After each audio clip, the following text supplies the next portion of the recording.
Good morning, everybody. We planned it as an urban trekking, so that means a kind of long walk. So urban trekking are organized. First thing, they must have a clear topic. It's a clear topic. It's not what, we are going to do a walk. Here, the topic I choose is reading a fringe zone in transformation from classic industrial quarter with the inhabitants following the process. As you can see, this is an area in which here you have an old factory, you have the new buildings. That's an area which is experimenting a very deep transformation. So we can really have an impression of what was it before and what will be it in the future. Well, here we are, as you can see, in an area of transformation. So we are in an area of transformation in which the blue zone should go from classic industry to new industry and new uses, and so to say from working class to middle class. So it's a process of transformation which, second thing, the studies about it are not in accord with the opinion of people saying, oh, that's a very really change which does not take us into account. After all, the studies don't show that this is the process of change in which Barcelona took really into account the inhabitants much more than before. A process of transformation, and now we will go there, and the question will be, why this old factory is really a social heritage? Why it has been a long social fight to get it as a national heritage? You're entering the same category of the best monasteries, the best cathedrals, and the best buildings in the country. Let's go.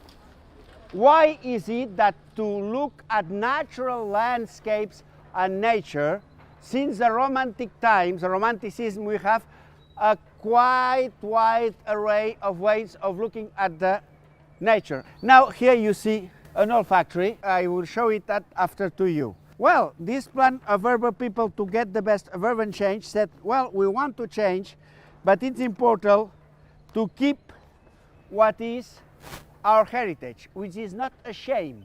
It's a symbol of the working class in the process of transformation.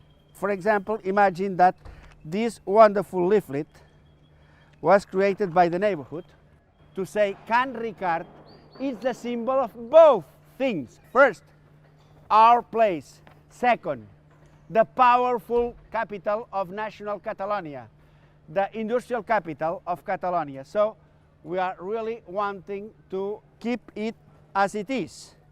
Well, the municipality said, oh, after all, it's an awful place. Let's go and see if it's really an awful place.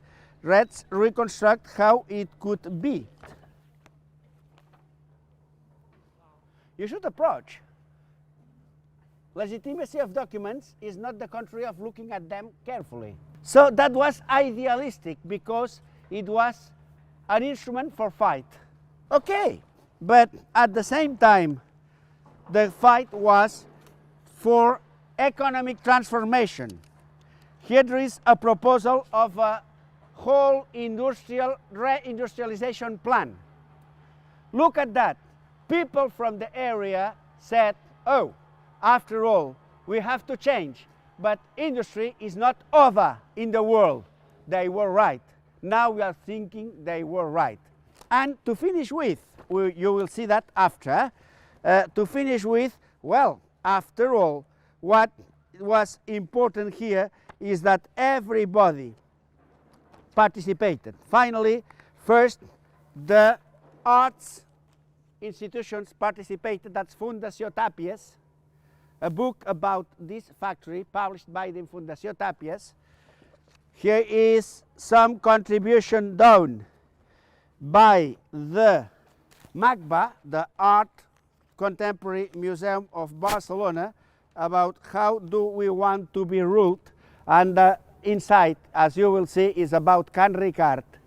And third, here came at the end our museum. So this is a social fight to get a national heritage as a symbol of past and future of the city. In the heart, we have a place. Our museum will have the steam place of the steam machine as a branch of the museum. This big factory, this incredibly big factory, was the biggest factory in the 1840s as the first big-scale industry in Barcelona in textile industry. It was a steam-powered industry. It was Can Ricard, and it's a symbol of both the working class in Barcelona and the national industrialization.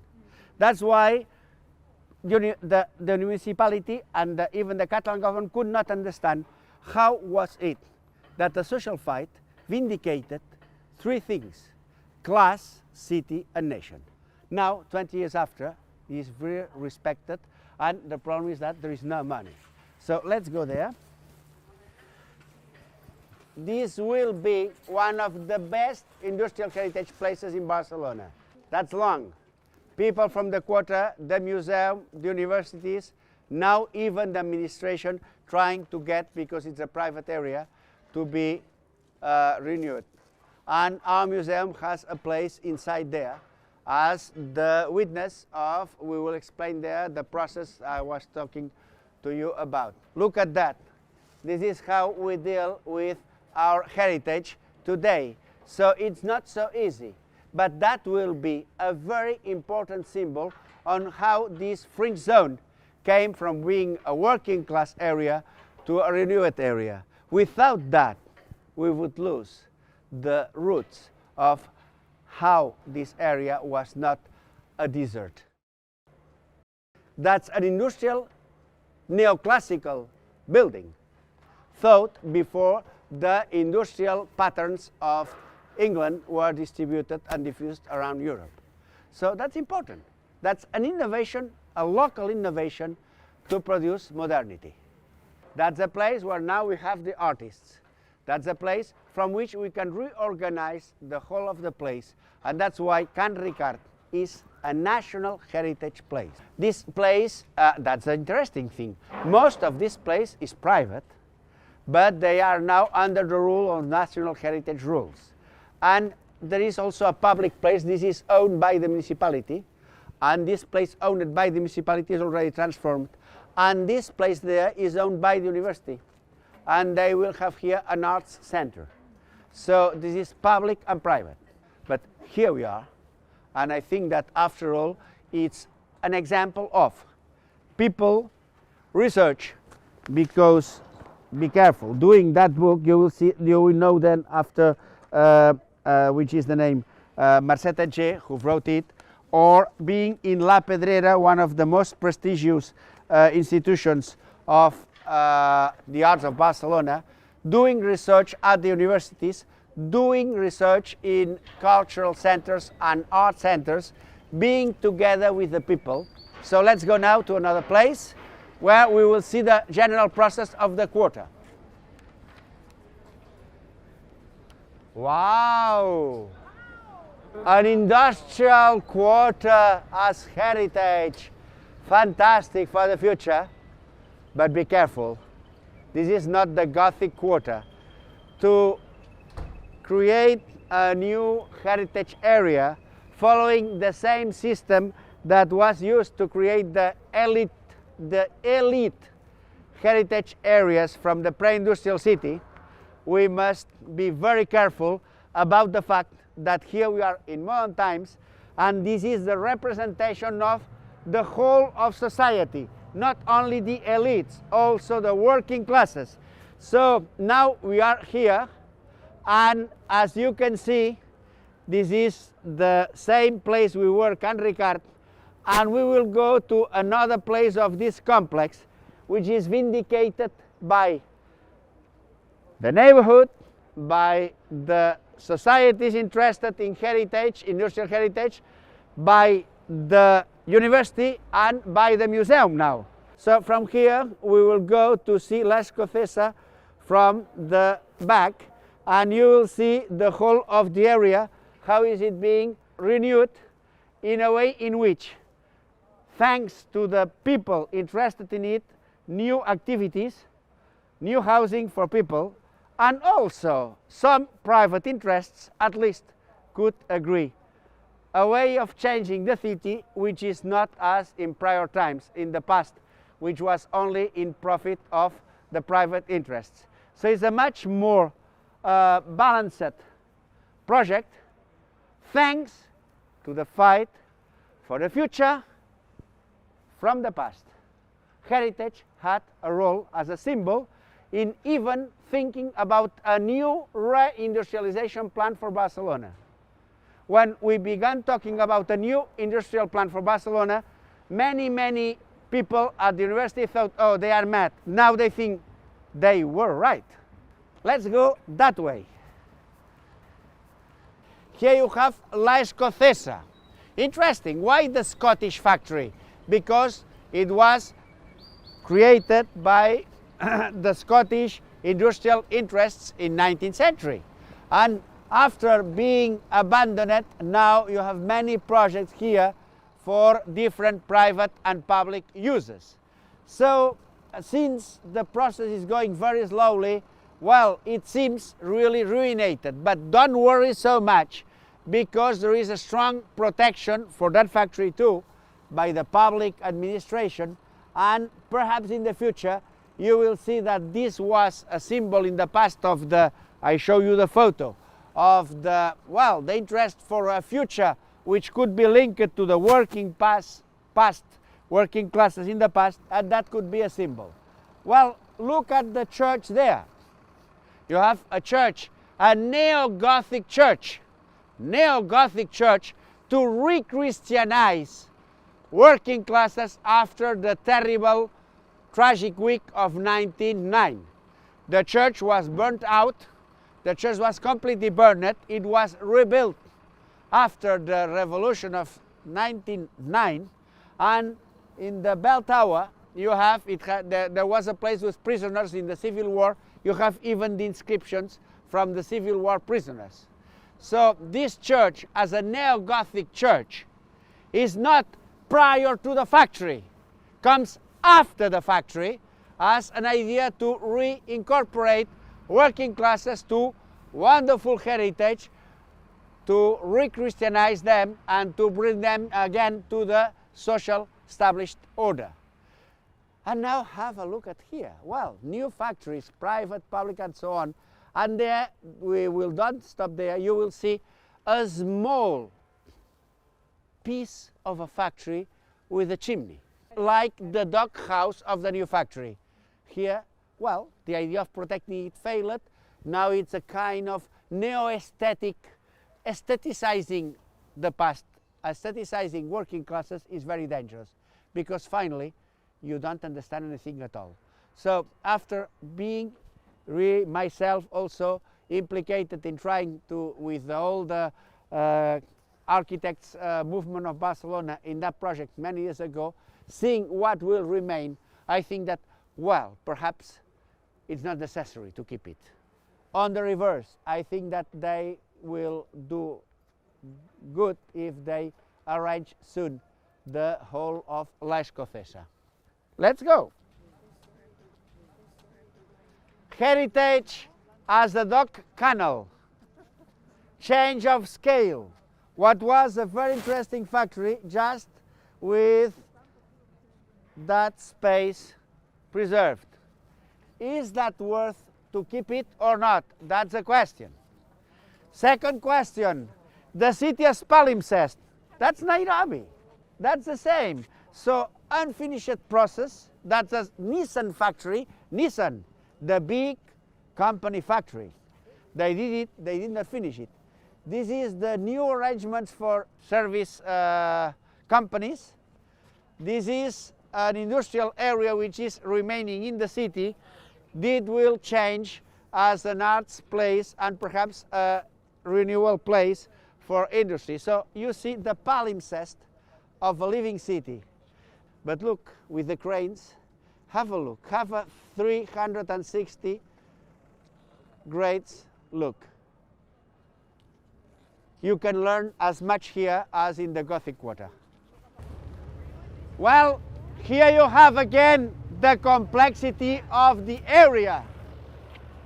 Look at that zone in transition from factories and popular housing to new developments with a lot of cranes to migrant cooperative movements to reorganize themselves and to be present through a cooperative which painted that building following a public initiative led by the neighborhood organizations, neighborhood social organizations. Let's go. Here you have the interest of going, as we said yesterday. Remember yesterday the test. Most museums said we must go from inside the museum to outside the museum. We must read urban landscape as a means of understanding the city. Here you have one of the most incredible palimpsests. Palimpsest, as you know, means to write and rewrite and rewrite in the same paper with Tipex, or in the past with a parchment, it's the name. The street is the street from the modern times to France, Barcelona to France. Second, in the street you had the new factories outside the city, even with the working people there. That's a working class dwellings for the people working for the factory La Escocesa. So an industrial factory from mid-19th century that was there following the street which was going to France, La Carretera. Third, you have the housing from the beginning of 20th century, which was so working class, middle class housing in the industrial quarter of Poblenou. Fourth, you have the rebuilt church after the 1909 revolution. This area is rebuilt, renewing heritage. We will go to Calalier, an already renewed factory. Also with social housing. Look at housing there. That's not only private buildings. This is social housing, and we must say it. It's a very dangerous practice in many museums to be so radical that you forget that many things are okay. Tourist Barcelona, hotel, and to finish with, all that means that from here, having 1 hour and not 10 minutes, you could really invest the time to create a whole contemporary history of the city. This is one of the best, you can imagine the best landscapes to have everything together. If you stay here for the whole day, you will see the last question. You will see people of different condition, boys and girls who have here their leisure center.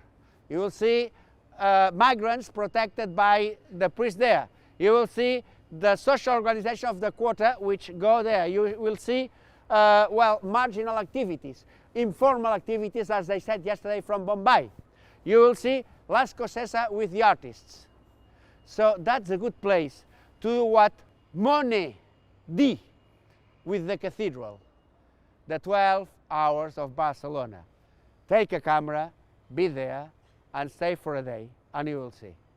That's a kind of practice which goes from urban morphology to urban history to asking our past and our present. Let's continue. From the old industrial quarters to the new housing, to the new business, to the state housing in the periphery, here again you have a complete palimpsest that ends when the municipality says, oh, after all, we have to recover space for the people. And they create a garden in which should be a fast street motorway. And that's it. And now we go into, inside Calalier, where you will see something interesting. You will see why that must continue with new projects, for example, for the machinery company of La Maquinista, creating railways. Why a railway museum mobility is really meaningful here compared with Bombay. Bombay is expecting our arrival with very much interest because they will talk us about the same, the creation of an urban cultural center and a city museum in a factory.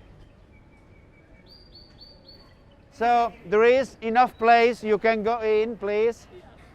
Let's go in, there is enough place for COVID, no problem. So you distribute all around. And come please. And why we are here first, that was one of the typical bars in this area for decades. 60 years serving. Què menjaven els treballadors aquí a l'esmorzar? To have breakfast. Now we will have a typical working class breakfast for you. Well, before everybody brought the chicken, the sausages, everything, and they had big breakfast with wine, and in Catalan he's saying, and everything. And here we serve this really thick, big breakfast to the working classes around. We will go to Olivartes and we will enter through our exhibition on football. Not talking about sport, talking about real social history of the city.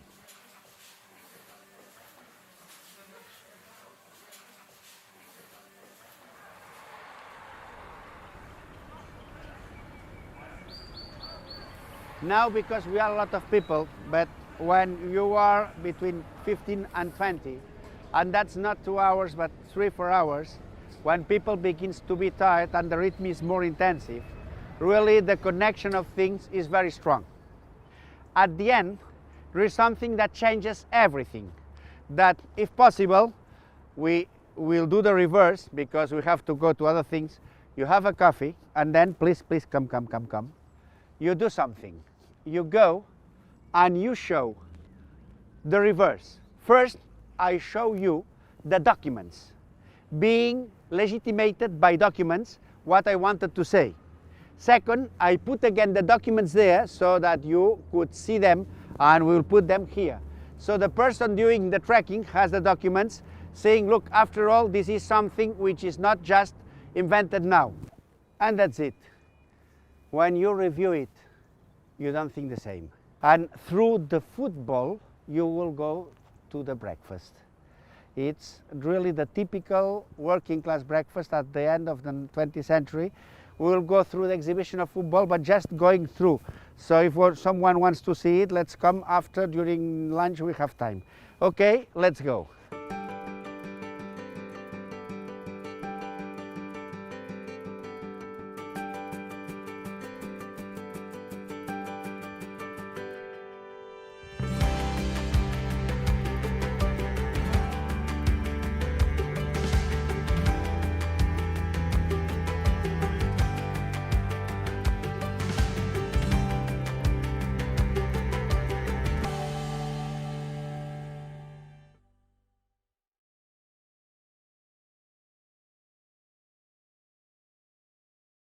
Bon dia, unes paraules en català només perquè estem aquí i després anem a l'anglès, però si algú vol fer preguntes en català, jo puc, la cama evidentment podem fer. So, after our amazing trek, which is and our even more amazing breakfast just now, we're ready for action. My name is Tim Marshall, and I've, for anybody I haven't spoken to in the last 2 days, I'm nothing to do with museums, but I'm an urban planner from England, and I think the reason I'm got involved with the museums is there's a considerable overlap between the planning questions that I've dealt with all my life and the museum questions, which come out pretty clearly with a thing like the trekking that we've just done. Because the first time I met Joanne many years ago was when I brought students here from my planning school in Oxford to Barcelona to see the changes here in the 1990s. And Joanne would do a trek like we've just done now, although not like we've done now, to expose what good planning practice can be or bad planning practice can be. So our session this morning is called, I think, Building Citizens, and it's really about public understanding, public communication, how you can respond, interact with citizens, and of course that's when I did my master's course X years ago in England in the 1970s, that question of what we call public participation was right at the top of the agenda. That was what our sort of all our lecturers were talking to us about, and that's what half of my planning career as a planning practitioner working in councils and then as a planning academic has been about. So I feel very close to the question of interaction or what's now often called co-creation, co-generation of planning projects, just in the same way as sharing the creation of museum projects. So I may make a few more comments later on, but I want to start us going with the two presentations that we've got this morning.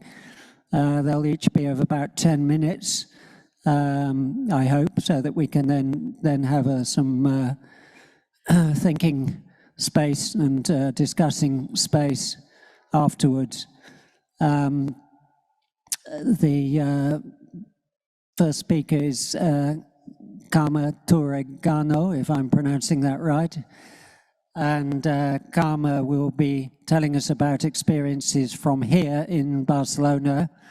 And then the second speaker will be Paul van der Laar, assuming he's online when we get there, which he was earlier, from Rotterdam. So we're getting two very different contexts to discuss this question, two cases which will hopefully bring out a lot of the big issues. So, Carme, vamos comenzar.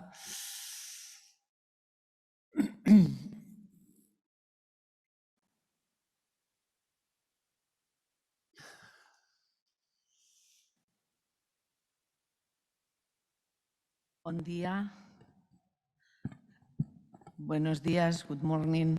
Muchas gracias al MUBA por invitarme a este diálogo y saludo a Paul van der Laar y thank you, Tim Marshall, per la presentació. Los museos de la ciudad son hoy en día una ventana abierta a una conciencia universal de la importancia de los hechos. Son necesarias nuevas intervenciones para que la ciudadanía se apropie de los espacios públicos y reformule los tiempos y espacios de la ciudad, para abrir vías en el discurso hegemónico y romper con las visiones parciales o interesadas, para hacer que estos fragmentos sean parte de la realidad histórica, construida desde la libertad y con diferentes agentes sociales. Solo desde la libertad y la pluralidad de agentes en la construcción se consigue que lo no útil, por decirlo en un símil de Nuccio Ordine, sea revalorizado por y para la comunidad y se considere capital social. Hablo de las propuestas enraizadas en el territorio, con la gente del territorio, de los cambios que se resisten a la desaparición absoluta del patrimonio, que proponen mostrar a todos el máximo número de elementos que resultarían borrados por la acción de los poderes económicos. Y, por ejemplo, la nave industrial Olivartés, donde estamos, tiene esta misma historia, como les han contado. Por eso voy a explicar la parte más interesante del enraizamiento de este espacio, de este mismo centro donde estamos en este momento, en el CAMOC.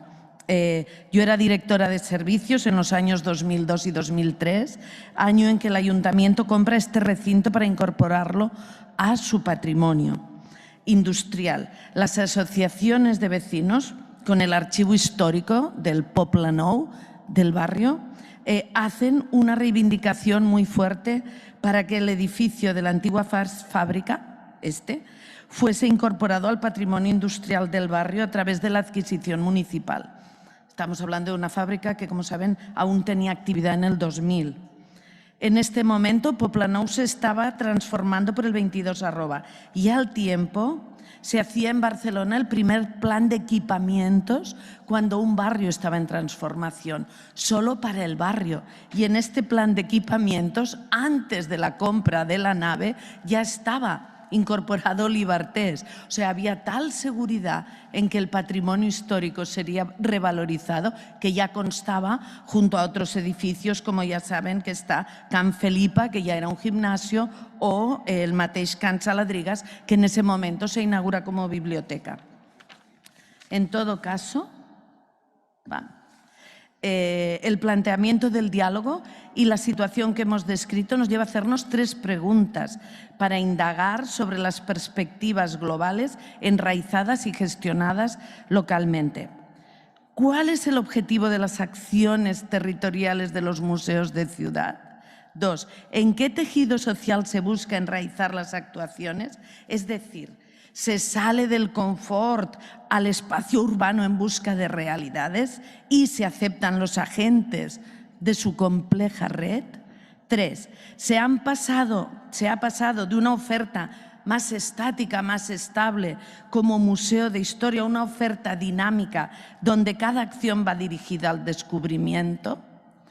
Sobre la primera pregunta, situando los objetivos de las acciones territoriales, creo que el objetivo que determina cada museo en cada una de las acciones le permitirá trascender lo local para tener capas superestructurales como ciudades o como redes o interciudades o interpaíses, como demuestra este mismo encuentro.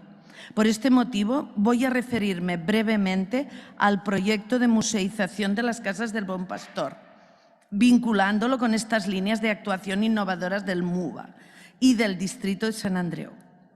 El propósito, y cito el artículo de Gestión Participativa y Museos de la Ciudad, Patrimoni, Ciudadanía i Nodes Culturals als Barris, que publicamos en la revista Diferents, Joan Roca y yo mateixa, explicita que el propósito de estas actuaciones territoriales es religar el conjunto de espacios patrimoniales para tejer una visión articulada de la metrópoli, en muchos casos desestructurada por los cambios, que se intensificó con el Plan Estratégico del Museo MUBA del 2008, cuando se utiliza el acrónimo MUBA y que habla ya de salas repartidas por la ciudad, esos espacios territoriales de los que hablamos.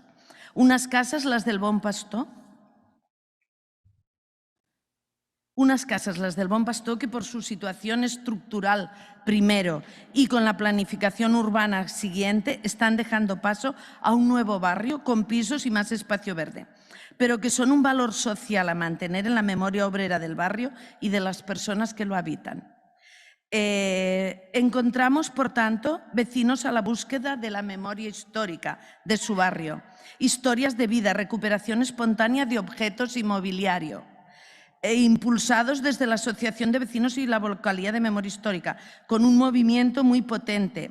Se recoge el guante desde el distrito y el MUBA y se define el futuro elemento patrimonial con la participación de los implicados. Desde cómo será este nuevo nodo cultural del barrio, de la ciudad, y que se enlaza con otras ciudades industriales y sus habitantes, hasta las actividades que acogerá y el modelo de gestión. Porque cuando se desinstitucionaliza un proyecto, no se evita la responsabilidad municipal, sino al contrario, ha de indagar las fórmulas que permitan conseguir los objetivos. Por lo tanto, me gustaría terminar esta primera pregunta con una consideración clave del mismo artículo que antes comentaba, que hicimos con Joan Roca, que la reflexión sobre los paisajes y el patrimonio de los antiguos barrios y de los polígonos de vivienda, cuajó en Barcelona a partir del 2003 como un motor a la incorporación de las mayorías sociales y las periferias contemporáneas a los relatos y a la representación de Barcelona. Pregunta 2. ¿En qué tejido social se busca enraizar las actuaciones? En un reciente encuentro en Italia, hace unos días, se elevó a manifiesto que la diversidad de intervenciones de la Administración requiere maneras diferentes de respuesta.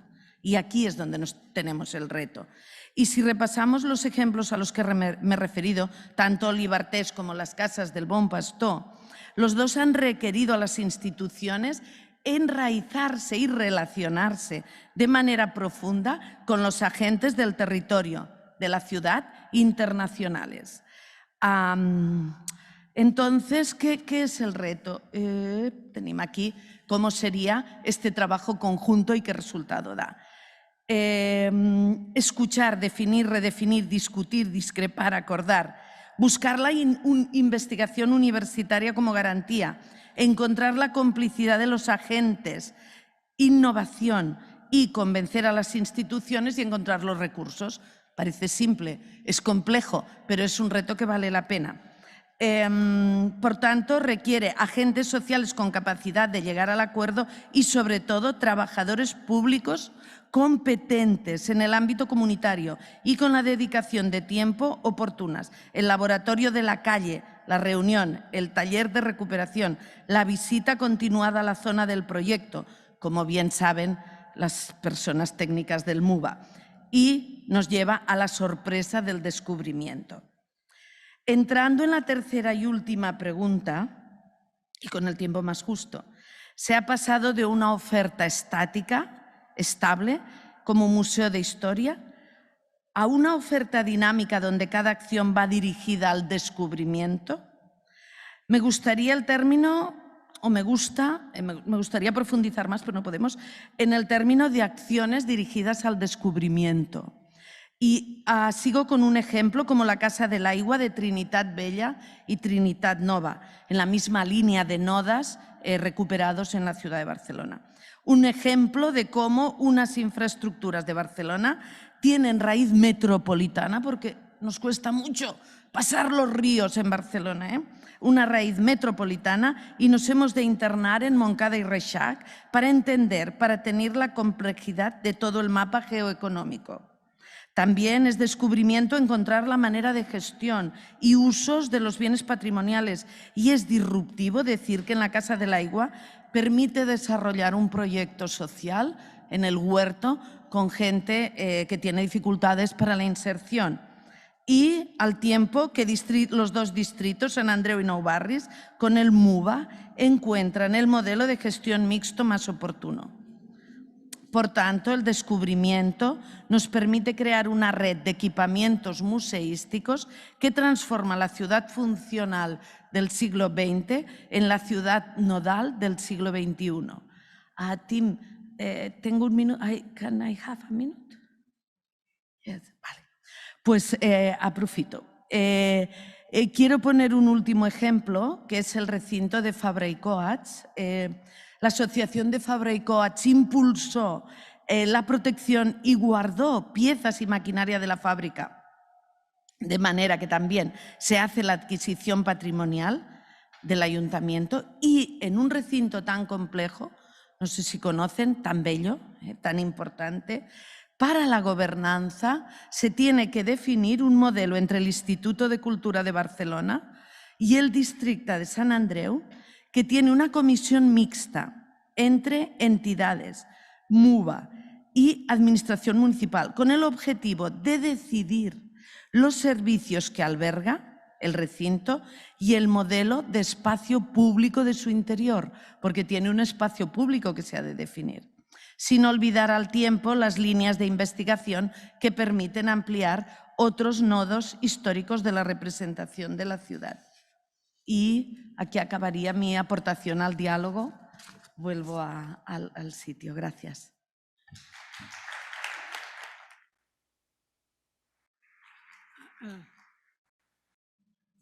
Thanks, Karma, very much. I think I should have mentioned, although Karma mentioned in passing, that Karma's from the administration of the City Council, and this is a sort of key person to have involved in these sorts of projects and processes. She's worked in the City Council as well as in the Generalitat and also at district level within the Barcelona. Barcelona has 10 districts in which are key to the operation of the municipal sort of linking down to neighbourhoods.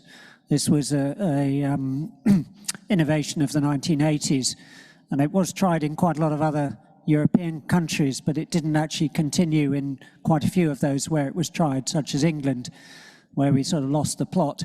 But in Barcelona, it's continued, and sort of district level governance is a key feature here. So I think it's a very interesting example that Karma mentioned, well, particularly the Bon Pastor project, which I actually was lucky enough to go on a MUBA itinerary about 2 or 3 weeks ago, led by the Residents Association people who had been working in Bon Pastor for decades. So they're the experts, completely the experts in the area.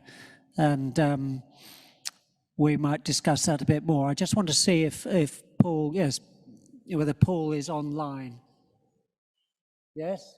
Okay, well, let's go to Paul now, and then we'll can have some discussion afterwards. Tim, I'm online. Am I able to share my screen, PowerPoint?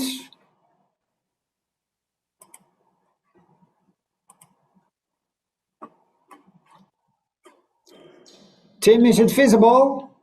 Yes, Paul. So this is just a very brief presentation of Paul van der Laar from the University of Rotterdam, who was director of the Rotterdam Museum up till last year, and is now professor at the Department of History in University of Rotterdam. So, Paul, it's your 10 minutes, and please go ahead. Thank you, Tim, for inviting me. I'm sorry that I was not able to come to Barcelona myself in person, but I have my, at the back you see one of the famous spots in Barcelona. I clocked, so I got 9 minutes and 40 seconds left, so I want to make sure that I keep into the in the time schedule. The thing I want to discuss actually aligns with the other speaker. That's the role of city museums in a new environment.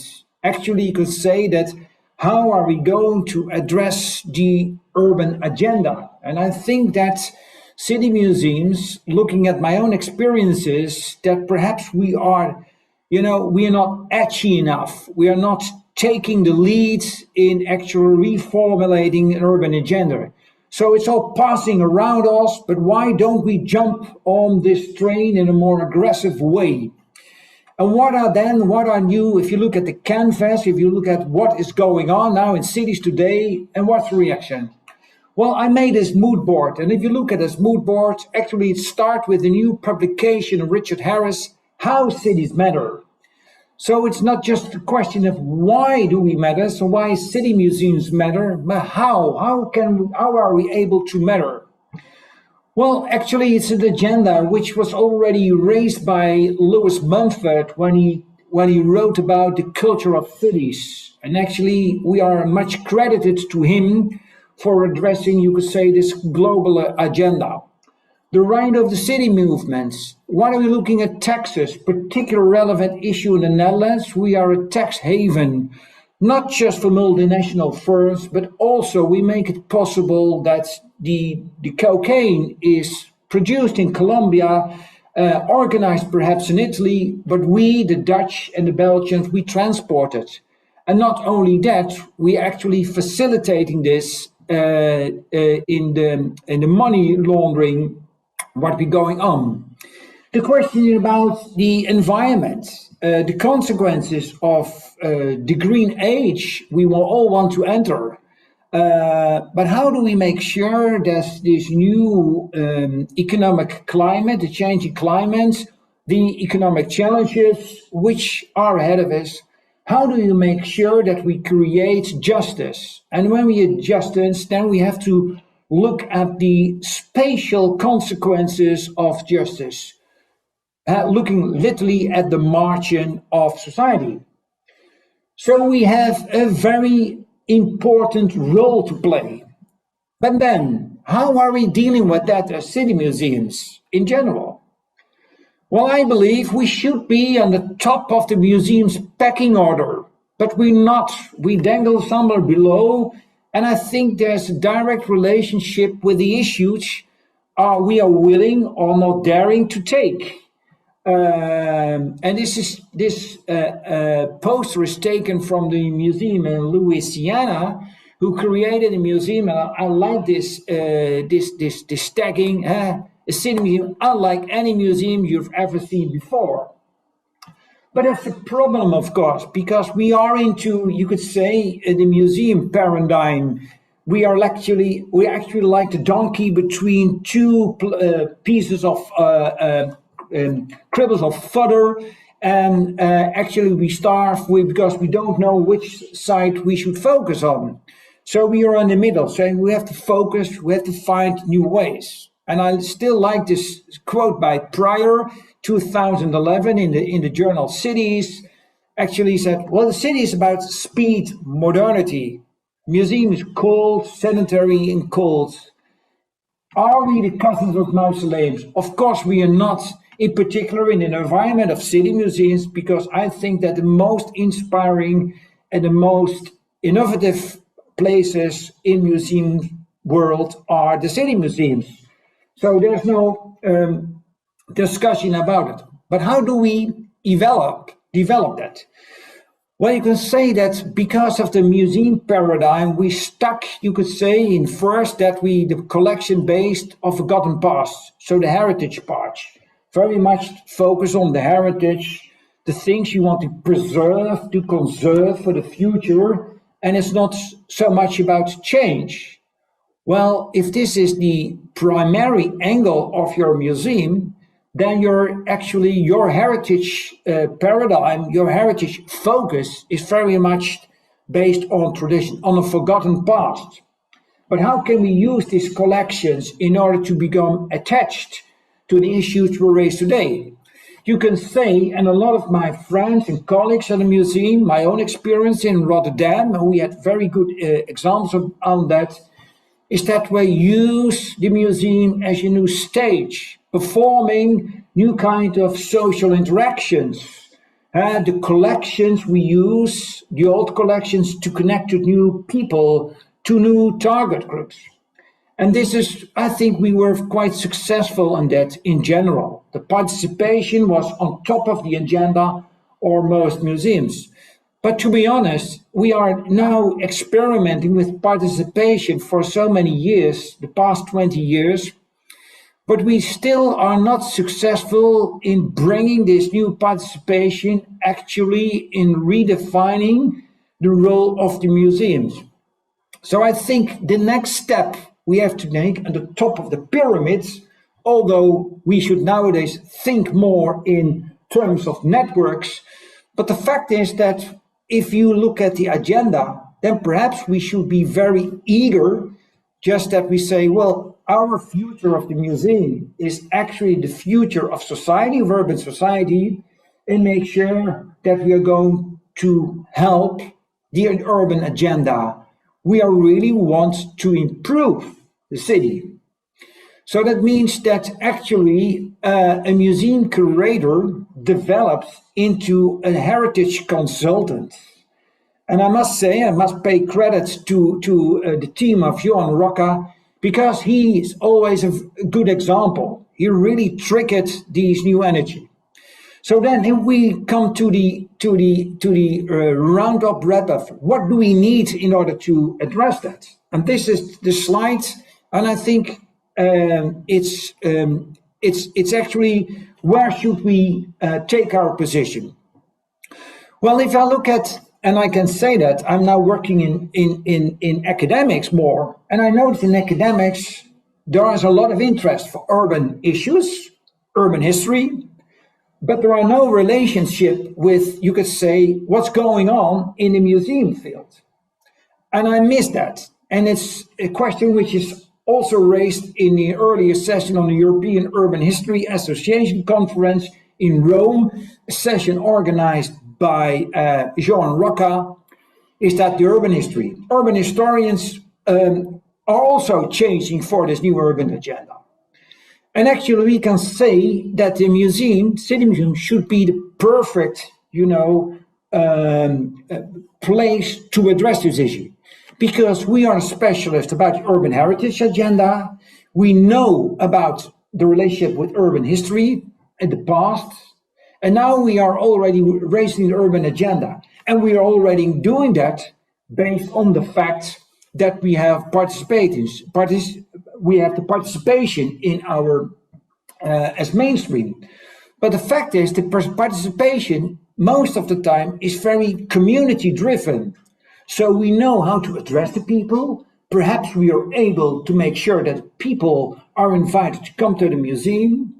But what about the participation that really makes sure that we are involved on the agenda? I always like to make the comparison. We as museum professionals are invited at dinner only for desserts. But now it's time, that we are invited at the beginning of the chain. So for the antipasta first, and then for the primi before we go to the secondo. And I like to close with the quotation of the conference Creating the City. In particular in post-industrial settings, and I look around in cities like Rotterdam, a post-industrial city, but other port cities, second cities, are nowadays very looking for new ways, alternative ways for the economy, looking at the human factor. How are you going to attach a new economic scenarios with the fact that there's a lot of diversity going on in these cities?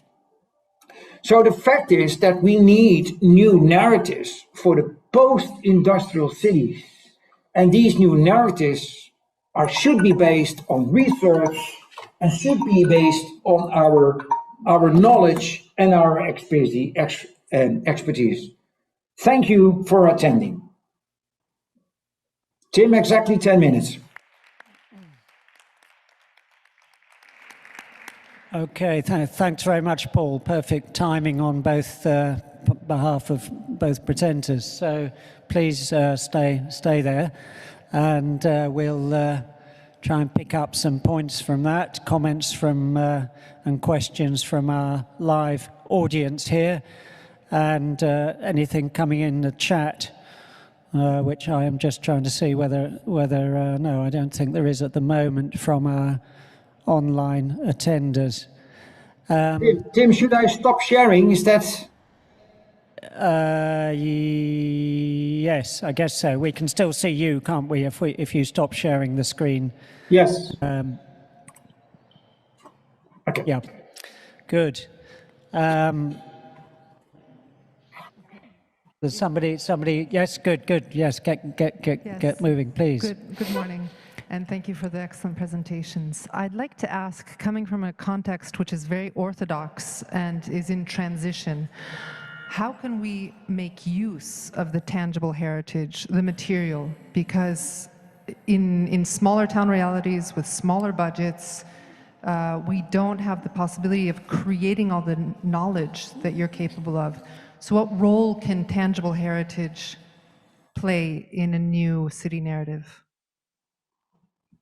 Is that for both speakers or yeah? Paul, do you want to try first? Well, I think that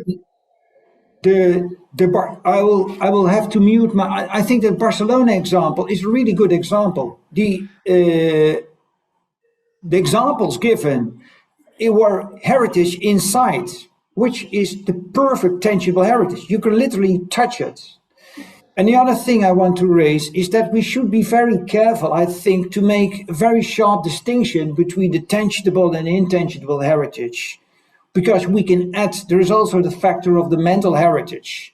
So the things, the ideas, the concepts we passing on for next generations. I believe it's essential that you can't have tangible heritage without intangible heritage. And the connection is it's almost intersectional, I would say, is connected by all kinds of stories. So you need intangible heritage in order to create tangible heritage, vice versa. So this is not the tangible heritage just in a way as from an art historical perspective, the things you put on those plays in your white cube. So I think there's much more possible, and we should be careful to separate these as, okay, we got museums or cultural institution looking for the intangible heritage, the stories. No, the stories and the tangible heritage should be linked. Okay. Karma, have you got comments? Yeah. Sí, jo penso que el barri com a node, que és on hem treballat, té la mida d'un poble més petit o d'una ciutat molt petita, i és tan important en un moment determinat poder adquirir aquell patrimoni, que de vegades és difícil, o mantenir amb la creació de tot el treball participat, i miro aquí que tenim gent d'una de les associacions de veïns que ha treballat intensament amb una universitat, pot ser de lluny, no cal que estigui allà al barri. I han treballat tota la part històrica on es recull tota la memòria que es perdria si no es recollís. Després si hi ha un element material que pot ajudar millor. Llavors és aquesta acció que genera acció, diria, l'acció que genera acció per redefinir la ciutat, o com deia el company, quan diu noves narratives, ajudar a aquesta nova narrativa. Per manca de temps vaig treure de la presentació una part on em referia a la importància del marc educatiu, on aquestes noves narratives ja s'inserten des del primer moment, els alumnes passen a ser part de la recerca. Passen a ser part de la recerca. O sigui que crec que hi ha una mida en l'experiència a Barcelona que és fàcilment extrapolable. If I just add to that, I think this point about small towns or different capacities that different places have, and it may not be just a matter of small and large, it may be just different sorts of places.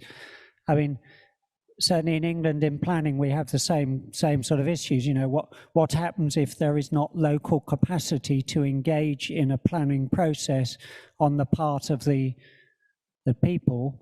Even with a strong planning operation. If you see it as sort of two sides, that Bon Pastor was successful because the residents' association was so strong, and therefore immediately there is somebody who is able to take responsibility. And that could happen just as much, I would have thought, in a small town or in a neighborhood as in a big city. And the question is, what about the other side of the process, that the museum or the municipality has to have the wish to engage as well as the capacity to engage. So it's sort of two sides of the story. And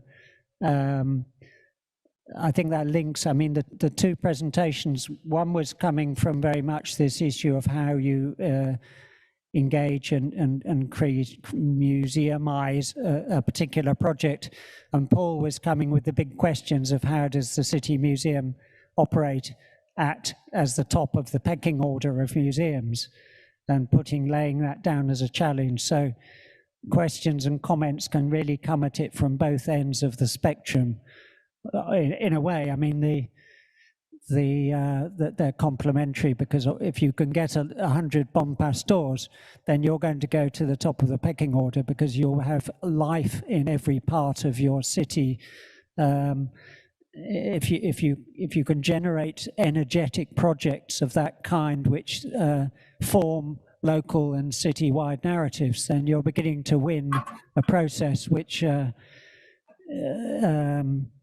but it's not difficult to do. Paul, can I come back? I'll come back to anybody else who's wanting to speak in a minute. Can I come back to you and ask a question, specific question? Yeah, Tim, I'd like to come back to your remark first, if you allow me. Oh, sure, yeah. Because I think you made a very good point. If you started a community, in the Barcelona examples, there are many of them. For instance, I wrote it down during the first presentation that the research, if you define research, you could say one of the aspects of research can also be action research.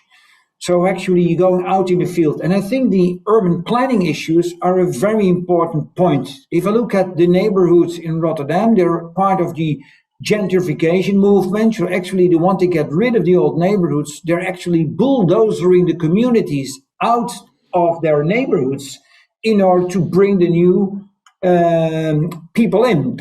Actually, they use it as a kind of migration policy, segregation policy. So I think this is a very good example that if you say, okay, as a city museum, my agenda is based on improving the city, that you can use your collections, you can story or an exhibition way in order to be a generator of discussion. So just to add, please, Tim, your questions. Well, it was just the. I've read know a bit about what you were doing in Rotterdam in the museum, and what was the you worked with neighbourhoods a lot, didn't you? You did action research with neighbourhoods a lot. Is that pretty much parallel to the Barcelona experience working with neighbourhood associations?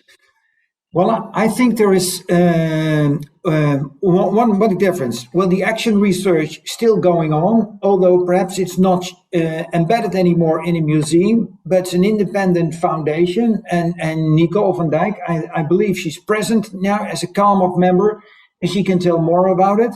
So the action research actually continues, but the fact is, it's nowadays more based on engagement of communities. And I think the great advantage of the great examples of Barcelona are that there is a site, heritage site, is in place, so you already have the tangible context where the performers, where there is already very close a relationship. So that means that I think it's more easier to engage people in the community when there is a kind of site where they already are attached. And well, the problem is, and we face that in our museum, the fact that we were doing a lot of neighborhood work, action research, was not, looked upon as important by the city governors who are responsible for subsidizing the museum. Because they looked at, the only way they can look at is their Excel sheets in visiting numbers. So that makes it for city museums very difficult, because it all starts with, and that's important, that members of the city council, the city government actually say, hey, this is important for our city, because the case studies show that the city museum is capable of helping us in our agenda. And I think, but it's still a long way to go. But it doesn't mean that you should not continue doing that. But it's not easy, because the trends were before COVID, I have to say, perhaps in post-COVID times, there's more space literally for these new experiments. Okay, thanks very much. Yes. Nicole is here, or no? Who wants to speak next? There's somebody waving for the microphone here. Yeah. Hola, buen día, Carmen. Primero felicitarte porque quienes hemos gestionado, administrado y operado equipamientos culturales desde la ciudad sabemos lo engorroso y lo difícil que es.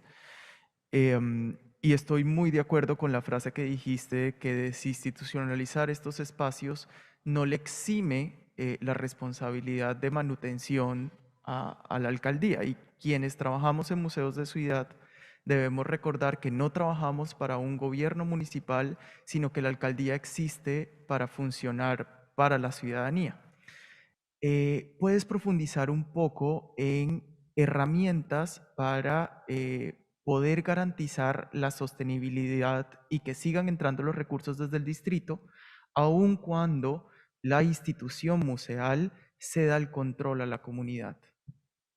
Es una pregunta interesante porque aquí se ha desarrollado un modelo de administración que ahora explico. No sería posible seguramente el modelo de nodas territoriales sin la manera organizativa municipal de los distritos.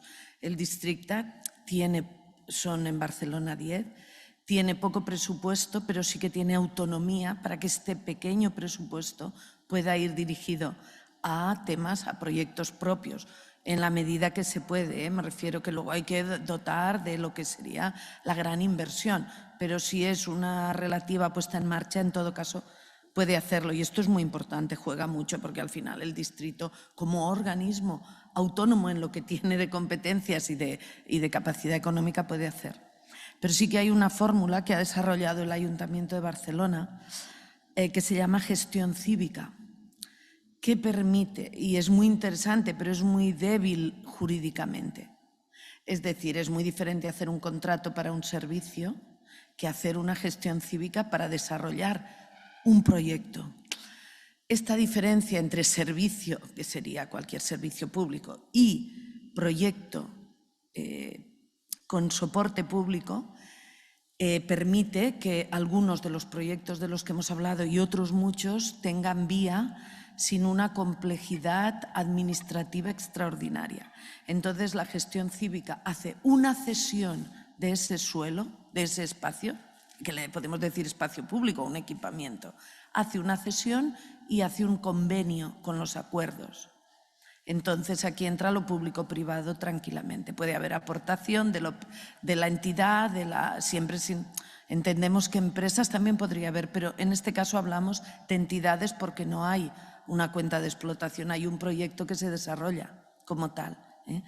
Y la gestión cívica es una gran herramienta, pero jurídicamente, cada vez que tenemos un seguimiento, dicen, hombre, esto no es muy fuerte, pero para lo que se usa es muy operativo, es uno de los instrumentos, creo, clave. Otro es la subvención a terceros, que es habitual en todas las administraciones, pero creo que la gestión cívica es un paso más y si quieres profundizar podemos hacerlo. Hola, mira, yo soy Salvador Angosto y vengo en representación de la Asociación de Vecinos de Buen Pastor. Y por lo tanto somos protagonistas en esta materia desde el inicio. Disculpa, así seguramente mejor. Bien, pues hoy la Carmen nos ha explicado pues todo un proceso desde la perspectiva de la administración, que indudablemente ella fue la persona que mejor entendió desde el distrito el proyecto que desde el barrio, después de más de 12 años de trabajo, ayudó pues a que se sentaran las bases de este proyecto museístico. Y yo siempre expreso que no es un museo museístico de la historia del Buen Pastor, que también, sino es un museo dentro del marco de la ciudad. Un proyecto que hay un museo que recoge la historia en el territorio. Este territorio es territorio que tiene poco más de 120 años en hábitats, es decir, en vivienda, porque la mayoría era todo agricultura. Pasó a industrial y en medio se fue construyendo lo que ya llamamos la zona residencial. Bien, a partir de aquí juega un papel también importante desde nuestra perspectiva el MUBA. Creíamos que una vez el distrito había atendido de que esto podría ser un objetivo común, pues indudablemente el primer contacto entendíamos que el MUBA desde la perspectiva de la ciudad pues nos podría ayudar a proyectar e incluso a redirigir un proyecto con un mayor contenido. Bien, a partir de aquí, en un encuentro con el director, con el Joan Roca, pues nos permitió coordinar el distrito, el estado de opinión y conocimiento del Museo de Historia, y más además hubo un tercer componente que vino colaborando con nosotros, que son unos compañeros, un grupo de trabajo, el CRPolis, de la Universidad de Barcelona.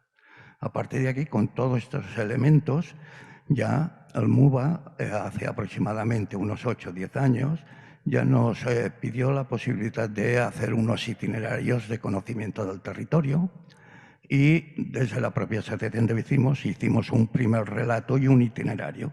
Y a partir de aquí empezamos a explicar esa pequeña historia de 120 años de este territorio. Bien, todo esto fue fructificando e indudablemente la sensibilidad del propio ayuntamiento y el impulso y el conocimiento del MUBA, junto con nuestra fuerte voluntad de tener esta infraestructura y este servicio de ciudad en el Buen Pastor, nos llevó a hacer un concurso, mejor dicho, el ayuntamiento ya hizo un concurso de ideas para ver cómo podríamos optimizar este proyecto.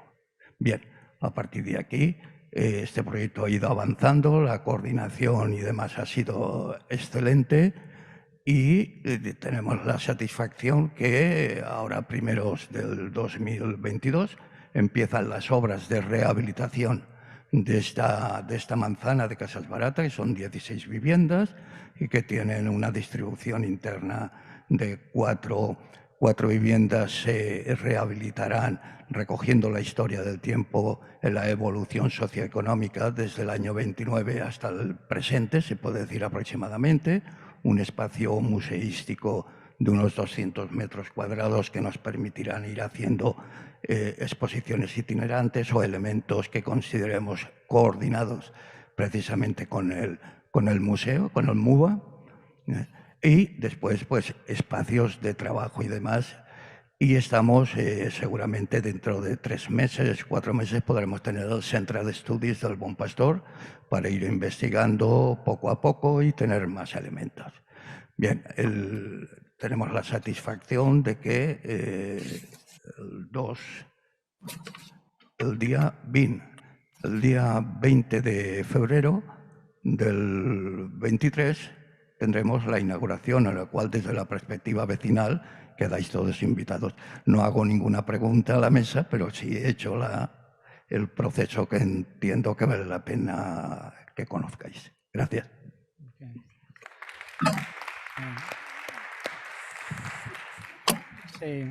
Sí, muchas gracias. Sí, Salvador was leading the itinerary I was on, so I got a very good idea of the Bon Pastor.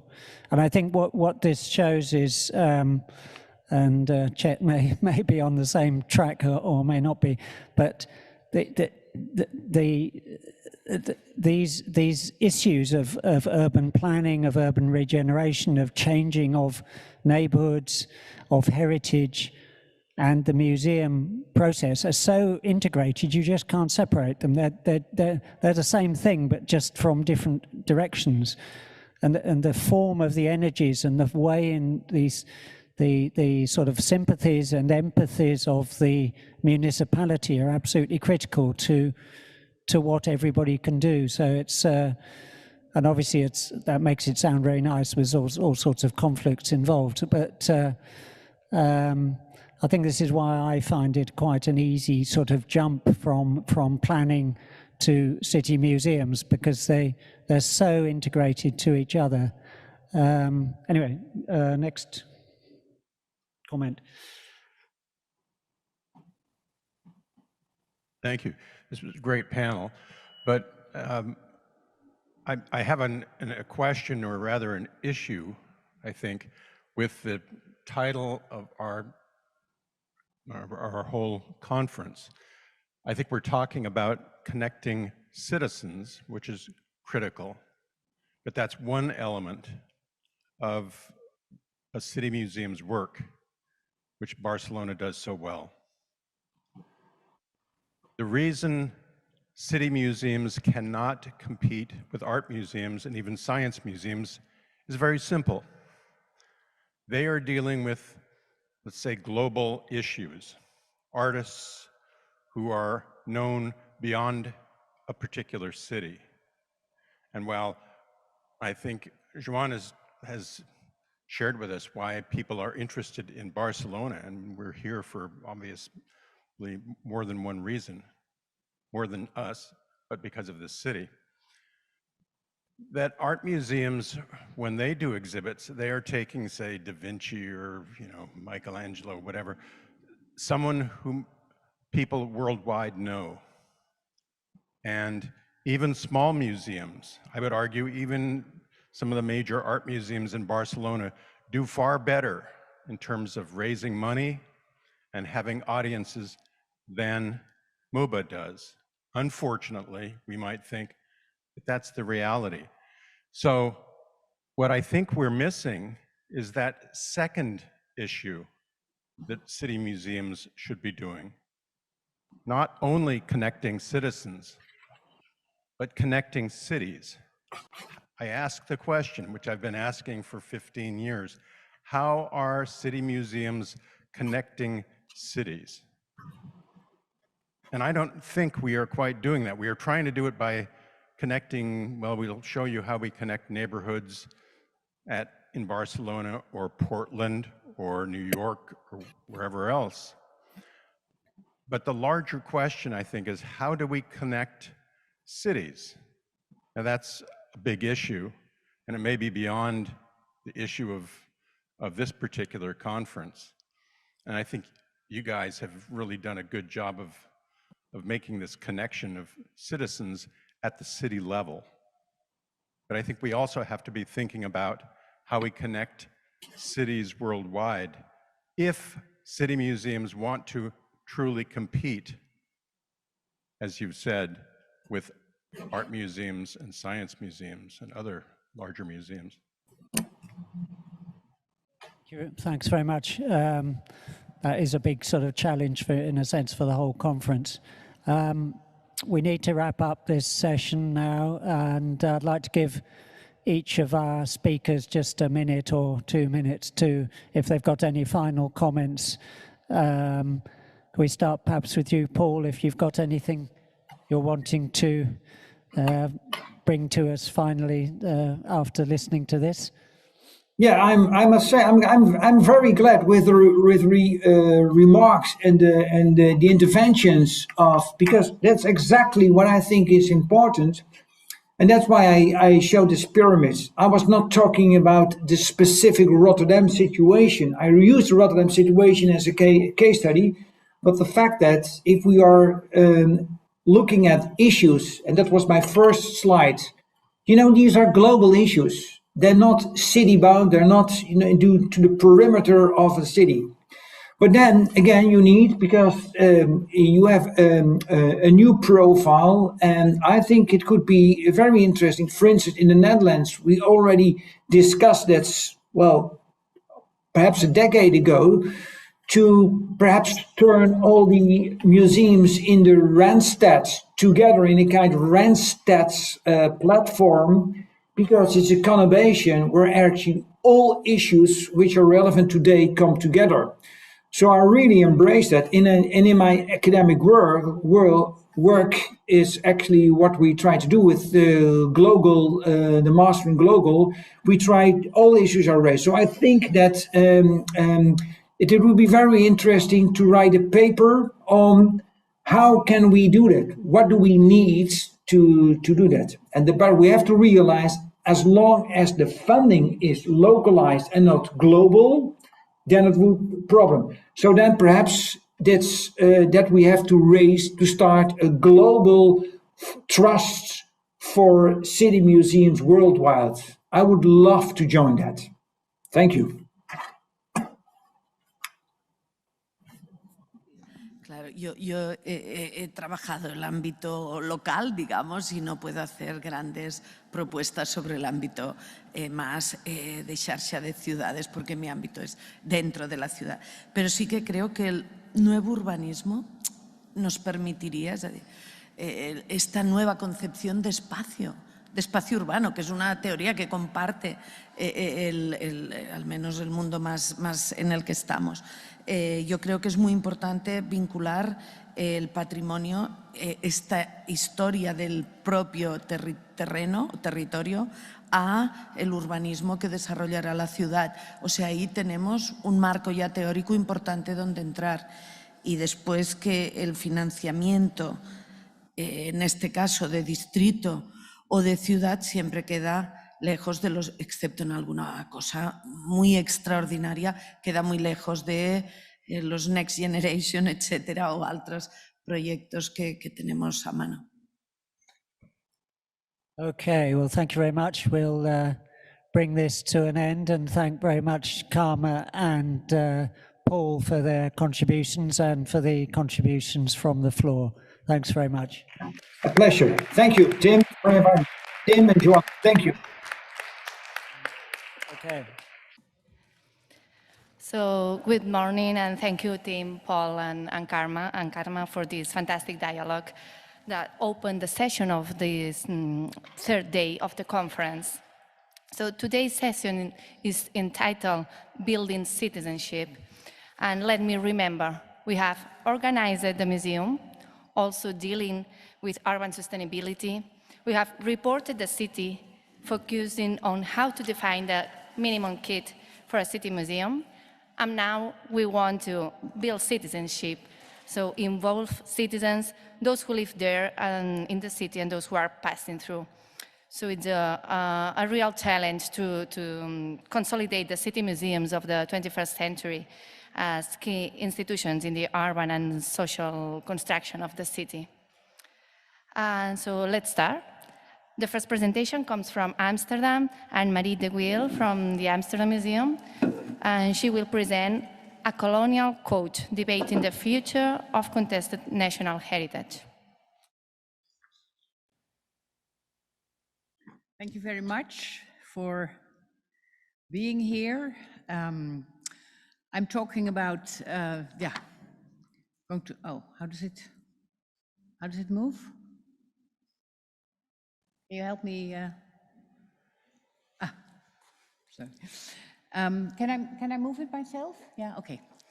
I'm going to talk about this coach, the golden coach, built at the end of the 19th century as a present from the Amsterdam population for Queen Wilhelmina, first Dutch queen, which is now the center of an exceptional exhibition. It feels a bit weird to talk about a coach in this factory, about this royal carriage. In the exhibition, I won't be talking about that a lot, but in the exhibition we also talk about the fact that the coach was actually made in the factory and the working conditions of the laborers. This coach is used at Prinsjesdag, the yearly opening of Parliament. The Queen and the King go with it to with the golden coach to the royal palace, from the royal palace to the House of Parliament, where the King delivers his speech. This day is one of the most important days for democracy in the Netherlands, but since about 10 years, every year the debate erupts about the future of this golden coach. And you can see why. The painting on the left side of the carriage, called the Tribute of the Colonies. Depicted are people from the Dutch colonies offering products and gifts to a young white woman, symbolizing the Netherlands. An increasing number of people consider this depiction of colonialism inappropriate for national celebrations, such as Prinsjesdag and royal weddings and inaugurations. And there are similarities with another issue around Dutch traditions. The fight against the blackface helper of the Spanish Bishop Sinterklaas, whose birthday very soon, December 5th, is one of the most important Dutch annual festivals. There were protests already in the 20th century, but from same year as the protest around the Golden Coach started, 2011, this campaign, Black Peter is Racism, became fiercer. And it split the country with huge differences between the cities and the countryside. Especially the big cities have adopted the so-called suit Piet, not blackface, but a person that has suit stripes as if he come down from the chimney is one of the legends of the festival. Won't go into that now. Another issue that's good to mention to contextualize why this Golden Coach exhibition is important. It's also an issue in which the Amsterdam Museum played a big role, was the issue around the Golden Age. In the autumn of 2019, we had this exhibition of photos portraying Black people in the 17th century, hung among our group portraits of the white elite and middle classes. At that moment, when we did this exhibition, we announced our decision of the Amsterdam Museum, to no longer use Golden Age as a synonym for the 17th century. And all hell broke loose. It was a really fierce debate, with even the Prime Minister, who is a historian himself, immediately reacting pro-Golden Age. And interestingly enough, this debate was happening at the same time when our proposal for the exhibition of the Golden Coach, a critical exhibition on the Golden Coach, was under consideration with the King and his advisors. Fortunately, the King had the guts to say yes. He agreed, and some months later, when we announced the exhibition, this was one of the reactions, the same political cartoonist as in the previous slide. And it's good to note that when the court and the royal collections agreed to loan the coach to the museum, after having studied the proposal, they also said it would be our museum. The museum there would be no censoring of texts, and of course, otherwise we wouldn't have done it. Meanwhile, while we were working on the exhibition, the social debates continued and accelerated. Black Lives Matter happened, which also criticized colonial statues. And in a sense, this Golden Coach can be considered as a sort of moving statue. And this Fuck Golden Coach photograph, which someone carried during one of the Black Lives Matter demonstrations, was of course included in the exhibition. Here are some of the opinions of people, regarding this debate in the debate on the Golden Coach. Basically, there are various possibilities. Continue using it, which most of the right wing head is a very traditional right wing thing. People would say, put it in the museum, or even remove the image or replace it with another image. And so it's absolutely clear that in our present polarized society, the coach has clearly become contested heritage. So after a major restoration, the carriage in June 2021, this year, temporarily returned to the capital, whose citizens gave it to the Queen Wilhelmina. It was a gift from Amsterdam population in 1898. The Golden Coach is displayed in a carriage enclosure in the museum courtyard. It had to be hoisted onto the courtyard in the middle of the night for traffic and security reasons. And there it was unpacked. This was an exciting thing, but for me, the most exciting aspect of this whole exhibition is the fact that it's contested heritage in a sort of limbo. The king and the government have to decide what to do with it after it's hoisted again back out of the museum. So that's why we decided not to make just an exhibition, but to combine it with a survey. So the king will get back his coach with a lot of opinions. And in order to feed the museum visitors to make up their mind what they think should happen, we offer many perspectives on the coach.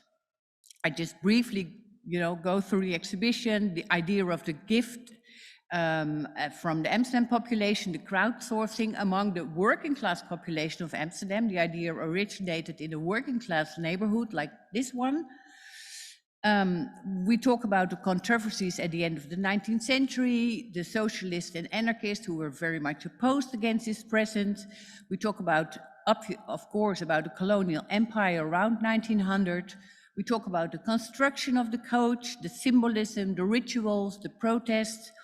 So in the galleries surrounding the coach, all these stories are highlighted with objects, with photographs, with a lot of storytelling through audio and video.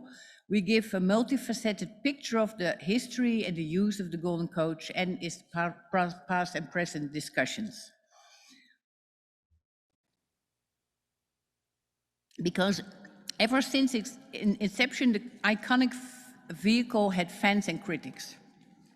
The carriage symbolizes many things. The House of Orange, democracy, the self-confident capital of Amsterdam, the fairy tale, or maybe the golden cage of the royal existence, the relation between the king, the queen, and the people, and the colonial past. So all these meanings are addressed in the exhibition, and we involve many stakeholders in the making of the exhibition. And in order to make a multifocal exhibition, we created it with a very varied and diverse group of people. Among the curators, but we also had an advisory board including traditional historians, Black activists, artists, Republicans, and Orange lovers. Some 25 people in total who met once a month on Zoom to discuss the narrative and the objects. And here you see some of them on the opening day.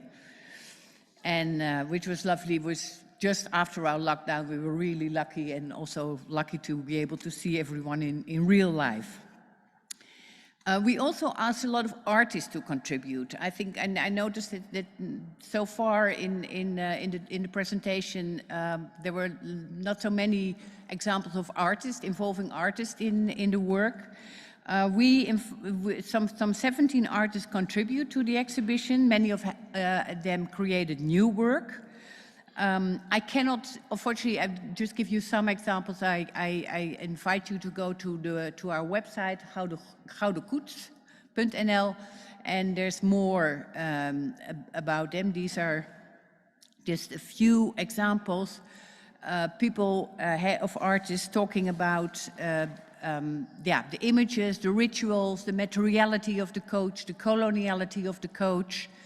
Like the one upstairs who made a sort of her own very critical version of the panel on the left side.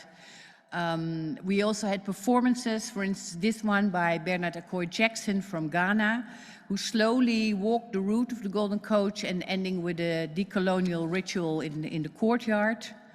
Or this bench in one of the museum courtyards, which was gilded by Sarah van Sonsbeek, so people could leave a message on it as a sort of democratic and interactive counterpart to the well-protected coach on the other courtyard of the museum. And then after having seen the whole exhibition, visitors are invited to share their views. They can even use augmented reality to create an alternative coach. But the museum also continues the debate about the future of the Golden Coach outside the museum. We created this mobile installation in which we visit all the capitals of the Dutch provinces, where we ask people, what's your opinion? And we collect, people can leave audio messages, video recordings, people can leave a written message, and there's also lots and lots of conversations going on with me. I'm often there, or my other colleagues. And we are busy now compiling and analyzing all these different opinions. So how to weigh the voice of the museum visitors, the people on the street, the artist perspectives. We already noticed the exhibition has a clear function in the present debates in the Netherlands in dealing with the colonial past. And yesterday someone said the City Museum can be a source of the democratic energy, and this is really what we feel making this exhibition. We also, as far as COVID, we organize activities around the coach to contribute to this choir of voices, and in a sense continually adding immaterial heritage to this iconic object. For instance, this performance during museum night with Naomi Pieter, who was also one of the leading voices in the Dutch Black Lives Matter movement, who played, and she created this performance around reparation. Had we organized also as much as possible in COVID times all kinds of debates and workshops. This, for instance, is a workshop that cherishes the role of the women who embroidered the interior of the coach, including the orphans who were. Amsterdam Museum is in a former orphanage, and our orphans also worked on the coach. So these debates go beyond the Golden Coach. Had there about monarchy and the future of the monarchy. They're about very much about colonialism. They're about belonging. They're about excuses for slavery and slave trade, about reparations. They're also about who is Dutch and what are traditions and whose heritage is this. And sometimes they are difficult discussions, sometimes quite uncomfortable, but also very exciting to be, as a city museum, in the center of these debates. So I'm really looking forward to hearing your views on the Golden Coach, on this exhibition. And if you can come to Amsterdam, it's still on view till February, but also online. Thank you very much.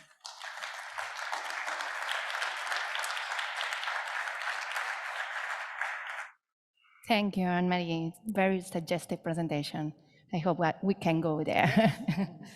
So the next communication is from our dear Catherine Cole from Edmonton, Canada. But unfortunately, we cannot connect her live because she's traveling to the Canadian Arctic. But she has some internet troubles. But she kindly sent us a video with her presentation entitled The Nunavut Heritage Center and Sustainability of Inuit Culture, Language and Identity. I'm sorry because I think the sound is not very good, but I think we can understand her. So.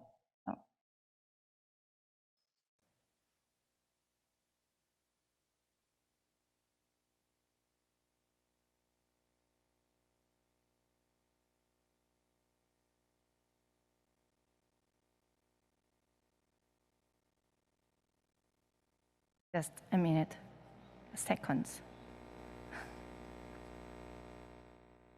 Governed for settlement communities, a tuberculosis epidemic. We start again. It's ready. Good afternoon. Yes. Thank you for the opportunity to speak to you today. Since the 1950s, Canadian Inuit, formerly known as Eskimos, have struggled due to the legacy of colonialism, governed for settlement communities, a tuberculosis epidemic requiring treatment in southern hospitals, and children being removed from their families to attend residential schools from the 1950s to the 1990s, or to be fostered by non-Inuit families in southern Canada in what is referred to as the 60s scoop. In many cases, they were taken away abruptly without even having the opportunity to say goodbye to their families, leaving behind loved ones who wondered what had happened to them, children without parents and parents without children. From 2008 to 2015, the Truth and Reconciliation Commission listened to the experiences of survivors of the residential school system and developed 94 calls to action. Government and most sectors of society have been slow to respond and must initiate or accelerate the reconciliation process. Inuit must be able to reconcile with their past to allow a better future. Although the UN Declaration on the Rights of Indigenous Peoples, UNDRIP, was adopted by the General Assembly in 2007, it was not endorsed by Canada until 2016. And only in June 2021 did Canada pass Bill C-15, an act to ensure that Canadian laws respect UNDRIP. We're still in the process of determining what that means for heritage organizations.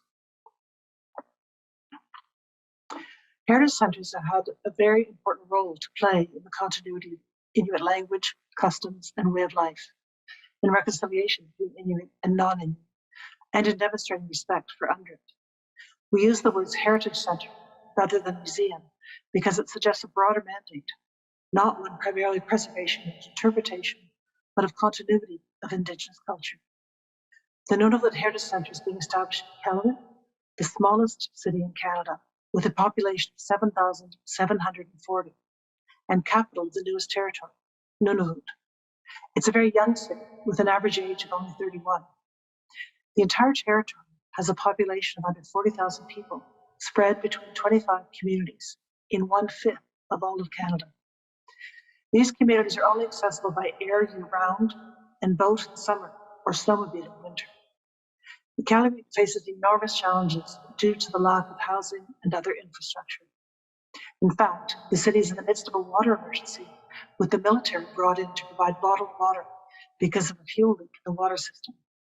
It's a challenge, arguing the importance of a heritage centre with these larger issues as a backdrop. But people believe that even with all these other challenges, the heritage centre is important. In fact, that it can help to alleviate some of the problems. Development of the heritage centre is being led by the Inuit Heritage Trust, an Inuit organization established through the Nunavut Agreement, a land claim agreement between Inuit and the federal government that gave Inuit control of their traditional lands in Nunavut and provided cash payments for the federal government. Article 33 of the Nunavut Agreement identifies the urgent need to promote, protect, and preserve Nunavut's natural and cultural heritage, and specifically to, quote, ensure the security of Nunavut's cultural legacy by implementing plans for a territorial heritage centre and the repatriation of Nunavut's cultural treasures from other jurisdictions, end quote. The government of Nunavut has led several failed attempts to establish a territorial heritage centre in the more than 20 years since Nunavut was established in 1999. Most recently, the Inuit organizations have been driving the process. I've been working with the Inuit Heritage Trust as a consultant for 15 years, and since last year, as the Director of Planning for the Territorial Heritage Centre. I'm sorry I cannot be with you even virtually today, but I'm traveling to very remote communities in the Western Arctic to find out what community members would like to see in the Heritage Centre and how the Territorial Heritage Centre, thousands of miles away in Iqaluit, can benefit communities throughout the region. Since July 2021, we've been traveling extensively, meeting with local government, citizen groups, artists and heritage workers, and going on community radio call-in programs to engage people in the planning process. I chose this background of the Northern Lights because they were out last night when we came out of the radio station after our program. Nunavut used to be part of the Northwest Territories, and the Nunavut collection was developed by the Prince of Wales Northern Heritage Centre in Yellowknife, NWT, from the 1970s to the establishment of Nunavut in 1999. The collection is comprised of approximately 200,000 objects, archaeology, paleontology, natural history, visual art, and archives. The collection is now stored in southern Canada. Art at CAMOC, a new Inuit art centre, the Winnipeg Art Gallery in Manitoba, and the remaining collections at the Canadian Museum of Nature in Gatineau, just outside of Ottawa. The Inuit Heritage Trust and the Government of Nunavut co-own the archaeology collection, and IHD and Parks Canada co-own the Franklin collection, artifacts excavated from the sunken shipwrecks of John Franklin's failed expedition through the Northwest Passage, which are also being stored in Ottawa. These collections are largely inaccessible to Nunavut, people who live in Nunavut, due to isolation and expense. Our goal is to consolidate these collections in Nunavut and to allow repatriation of additional collections from other museums in Canada and elsewhere. Equally important, the Heritage Centre will support the sustainability of Inuit culture, language, and identity through research, recording oral traditions, elder youth programs, on-the-line programs, and workshops. The Heritage Centre will support all 4 pillars of sustainable development: economic, social, environmental, and cultural, and will address several of the UN Sustainable Development Goals. The intention is to support concerns such as social justice, mental health, and awareness of climate change. Climate change is being felt first and much more seriously in the Arctic than in other parts of Canada. The warning signs are there. We can help build resilience through exhibitions and programs about the relationship between Inuit and the land, the environment, traditional knowledge, and sustainable hunting and fishing, etc. It can be challenging in a city like Iqaluit with urbanization issues, such as the lack of housing and infrastructure, to continue to practice traditional activities. The Heritage Centre will incorporate butchering and skin preparation spaces, workshop spaces to build cultural objects such as kayaks and toboggans that are still in use today, spaces that people living in urban settings do not have at home. Nunavut has a very high suicide rate. This is a complicated issue, and there are many causes.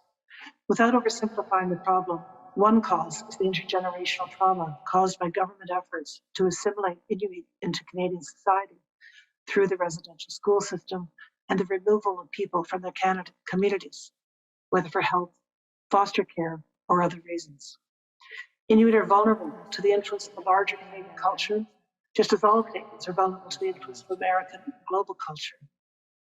Intangible cultural heritage, including language and traditional practices such as clothing, music, dance, food, and customs, is, without conscious effort to maintain it, vulnerable. The Inuktitut language is still relatively strong compared to what many other Indigenous languages in Canada and elsewhere, with 85% of the population speaking Inuktitut. But younger people are not as fluent, and non-Inuktitut words are creeping into conversation. The language is changing. The Heritage Centre can help to improve a sense of Inuit identity. In terms of economic benefit, the Centre will create jobs, both in construction and in operations. Elders and knowledge keepers will be hired to provide their expertise. We will have a cafe that features country food, such as caribou, muskox, and char, and will support local hunters and food processing plants. We will have a shop that features the work of local visual artists, musicians, writers, and designers. We will have a small performing arts space for movies, lectures, and cultural performances, such as drum dancing and throat singing. The Heritage Centre's primary audience is Nunavummiut. The tourism season in Nunavut is very short, just 6 to 8 weeks a year, due to the harsh climate. My philosophy is that if a space is active and Inuit are doing things in the Heritage Centre, visitors from outside the territory will be interested in seeing what's going on. We don't need to develop specific programs for casual tourists. Tourism is a relatively small industry in Nunavut because of the time and expense involved in travel. You could travel around the world for the amount that it costs to get to some communities in Nunavut. The industry is underdeveloped in terms of hotels, restaurants, and tourism packages, so it's not for the faint of heart. Most tourists are business travelers like myself, spending a few days or weeks in the community. Even non-museum visitors would be interested in exploring the Heritage Centre, as there's little else for non-residents to do in Cal. The other significant tourism market, and one that does require specific programming, is cruise ships. However, there are only a dozen or so ships a year, so it's not a huge market. We can organize walking tours in the city, cultural programming and demonstrations, and give them time to see the exhibitions and shop. We're working with all levels of government, federal, territorial, and municipal, to plan the facility, which will be built on Inuit-owned or municipal land and require a new road and utilities that will open the area for much-needed housing. The Heritage Centre is competing with other urgent infrastructure priorities, such as housing, and hasn't yet made it to the top of the list. The cost of construction in the Arctic is exorbitant and only going up each year. We intend to create opportunities to collaborate with museums and universities internationally that have an interest in the Arctic and the people who live there. The Heritage Centre will have a strong educational focus. We're working with Nunavut Education to develop curriculum-based educational programs on art and archaeology, even before the facility is built, to demonstrate the potential for future programming. We're also exploring the development of a 1-year certificate, 2-year diploma, or a 3-year degree program in collaboration with Southern University to provide training for community members interested in working either in their own community heritage centre or in the territorial heritage centre. We intend to create jobs and provide housing for heritage workers. No culture is stagnant, but it is the right of a people to choose what aspects of their culture to maintain and what to leave behind. It is a question of self-determination. Thank you, and I hope you're having a great conference.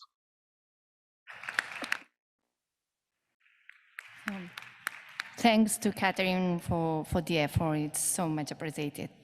So next speaker is Glenn Perkins from Greensboro, United States, who will present the communication Democracy Tables, Remixing Civic Dialogue. So Glenn, you have the floor. Thank you, Elena. Let me get, thank you. All right. And Is this ready to go, more or less? Okay, great. I'm, again, appreciate the opportunity to be here, and I'm looking forward to, I hope, contributing a little bit to this democratic energy that Anne-Marie alluded to, and we've heard so many examples about. I'm going to take you on a quick overview of an initiative that about democracy at my museum that had a lot of different parts. And how do these parts fit together is the question. How do they become documents? How are they in some way palimpsests of cultural space? How are they representations of citizenship where that citizenship has historically been unequal and can continue to be unequal? And how do we use some of these cultural spaces that aren't physical spaces, but maybe are online dialogue spaces in order to remix and sort of generate a new kinds of approaches to democracy? That's a lot of stuff, so bear with me as we try to go through with this. And my first, did that click? Oh, good, I think. I'm jumping ahead. Let's start with the question you're all asking, where is Greensboro, right? And why are you here? Greensboro is located in the southeastern, the mid-Atlantic part of the states. It is land that used to be the trading paths for thousands of years of Siouan-speaking people, the Kiawe and the Sora in particular. European settlement began in the mid-18th century with Scots, Irish, English, and German colonists starting small settlements. It wasn't long before they began importing enslaved people, forcibly immigrating those people into the small town. It was nowhere near a city at the time. But over the next few hundred years, it would grow into a city. Railroad connections brought in increased traffic. Educational institutions started to be built up, a lot of them from originating with religious connections, but later on with state-sponsored universities. I'll be talking about two in particular. And textile manufacturing, like here in Barcelona. Greensboro is home to a large industrial textile weaving. In fact, in the 1940s and 50s, Cone Mills was producing more denim than anywhere else in the world. So if you were wearing a pair of jeans at that time, they probably were woven in Greensboro. Today, the city is home to about 300,000 people. It's the third largest city in the state of North Carolina, and it is home to the Greensboro History Museum, where I work, which was established in 1924. There's two really important moments in the history of Greensboro that I want to highlight here. Most famously, 1960. Greensboro is part of the segregated South, the Jim Crow South. Our situation, a really apartheid-like division by race. So public amenities, like, and especially ones related to food, are very strictly divided. So in 1960, in February, 4 students who were first-year students at North Carolina Agricultural and Technical College at the time, now university, were motivated to sit down at a whites-only lunch counter. This small act of defiance built over several days until it was occupying this entire store. And it went well beyond the city of Greensboro and spread throughout the Southeast. This was a critical moment in reinvigorating the civil rights movement, in connecting it to student movements. And this would really take the US civil rights movement to a new phase. So that was an important moment in Greensboro. And sometimes we pat ourselves on the back as being the site of the sit-ins. But at the same time, we're also the site of something called the Greensboro Massacre in 1979, where a anti-racist demonstration ended in the deaths of 5 activists when Ku Klux Klan and American Nazi Party killers came in and killed several individuals during this. A trial set the killers free, and there was been a long process of coming to terms with that, which actually culminated in the first Truth and Reconciliation process within the United States. Actually happened in Greensboro in 2005. So there's this history of protest and this history of engagement with inequality in the city. So at our museum, we wanted to talk more about democracy and have an opportunity. It's 2019, 2020 is coming up, an important year probably to talk about democratic issues within America. We brought in a traveling exhibition from the Smithsonian Institution, American Democracy, A Great Leap of Faith. We also wanted a chance to talk about other issues that were important locally. Gerrymandering is one of those. Anybody familiar with that term here? It's an odd American habit of making electoral boundaries suit the party in power. So you can change your electoral map in order to make sure the voters you want are in your district. So in terms of cities, that can mean dividing a city in half. Greensboro was divided into two districts right through the middle of the campus of North Carolina A&T State University, so that the students there were split into two separate electoral districts, congressional districts. So this is diluting their vote, obviously, and their representation. And you can see from this map from the New York Times from 2018 how while North Carolina politically is divided almost equally between Democrats and Republicans, Republicans still managed to win 10 out of 13 states, 10 out of 13 congressional seats. So that's the magic of maps. So we actually came up with a virtual reality game where people could make their own maps in order to learn more about how that gerrymandering works. We also wanted to give opportunities for people to talk about issues important to the city. And this is a project we're called Democracy Table. So we're zooming toward the heart of what I'm talking about today.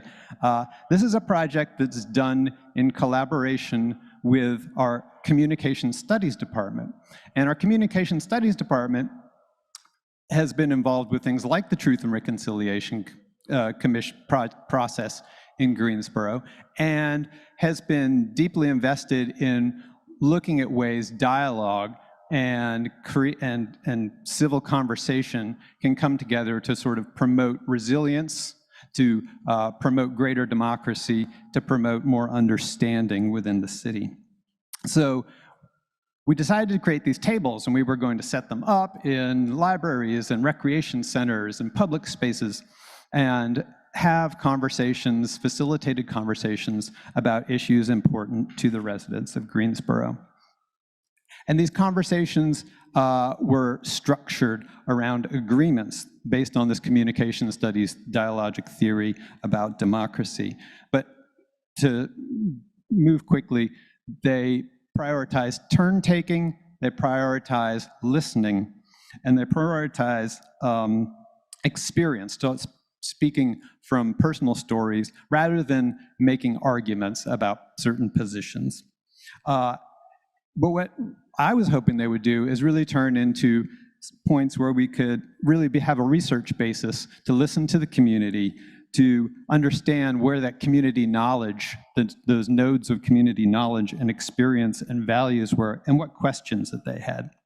Of course, the best intentions were taken over by a pandemic. We had to go online, and that didn't turn out to be such a bad thing, because the online nature of Zoom, and I'm sure we've all been on Zoom so much, not just like amongst each other and creating our dialogues here, but within our museum programs. I mean, so many of these things have gone online. And the advantage I felt like for this project was that you can't not take turns on Zoom. It has to go in a process and in an order. And it encourages a kind of focused listening that, though you lose this immediacy and being with people, you are forced to focus on what they're saying. So that worked really well, and we had university students in the Communications Studies department work with community members to help guide and facilitate these conversations. Meanwhile, dialogue is taking a very different shape in downtown Greensboro. And I may have jumped ahead, there we go. The reaction to the murder of George Floyd in May 2020 brought out a large protest in Greensboro, again, and some of the rhetoric and the ideas that came out of that protest reflected that long practice of civil rights in the city. So we have a sort of a new rhetorics and dialogues taking place on the streets. And that was something that made us as a museum realize it's time for us to take our turn to listen now, and then and use this as a moment to understand the culture of conversation around dialogue and democracy in the city. One of the places that took an expression was on murals that people put downtown. And I love coming to Barcelona because, of course, this idea of political art on the street and on building facades is just so much part of the rhetoric and the patois of Barcelona. But in Greensboro, it's a little different. There's this notion of civility and politeness, and that civility has long masked, sort of structures of white supremacy. So when people put up boards, since we don't have those nice metal gates on our buildings because we're so civilized, people put up boards and would paint those with messages and public artworks, and we had artists creating things. So those could come down, right? And when those did come down, they went, the museum collected a number of them, but we also collected testimonies and voices from participants in the protests, many of whom were artists, many of whom were teachers, many of whom were hip-hop performers, rappers, and singers. So this restructures a whole new kind of exhibit that we do at the museum called Pieces of Now. And you're probably thinking, weren't you talking about democracy tables? And now you're off talking about an exhibition you did. But it all relates into, it got, and I'm gonna use this term again, remixed into this idea of what the democracy tables were. So our conversations then around these democracy tables turn to issues of police and community and justice. And we're asking people to talk about their experiences with law enforcement, their visions for what law enforcement can be. And we're also offering an opportunity for community experts to respond to questions the community has. So we have something called the Democracy Tables You Asked session, where we invite community activists and civil rights attorneys and academics and members of the Greensboro Police Department to respond to questions. This Democracy Tables project is also evolving and actually moving outside some now. We've recently done a series of, one set of conversations around LGBTQ identities and civic engagements within Greensboro at an art installation here, which kind of like nicely looked like the Anne-Marie's little table that was going, the little gilded table there in her presentation. So I was excited to see that. And we're going to be expanding, working with Smithsonian Affiliations pilot program with International Coalition of Sites and Conscience to foster some communication, some conversations with the new immigrants to Greensboro as well. And it's also informing a look that we're developing about North Carolina democracy. So just to reflect briefly in the 45 seconds I have before I got to stop, this idea of a remix and taking all these sources, or what in hip-hop terms are often called samples, and reorganizing them and redeveloping them to create different sounds becomes to me a really interesting and potentially rich way to conceive of an approach to an initiative. like this democracy project. We had a series of what was called a hip hop cipher within the Pieces of Now exhibition. And a cipher is essentially a democracy table of rapping. You go around and different MCs will, kind of do a rhyme and play on each other's rhymes in a circle. But cipher is as a term within, just in English is an interesting one because it's a riddle, it's a question. It's something that you have to figure out. And I think that thinking about that as a way to conceive of ways forward to imagine what these possibilities can be for democracy, for dialogue, for engaging questions around civic engagement within our cultural spaces is an interesting one. One that I want to take a time to stop now and listen and hear what your reactions might be.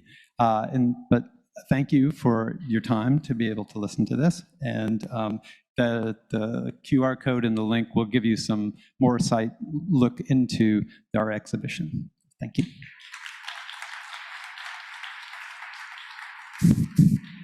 Thank you very much, Glenn. So inspiring. So now the turn is for Andrea de la Place from Paris. And her presentation today is Narratives of an HLM, Urban and Social History Connected.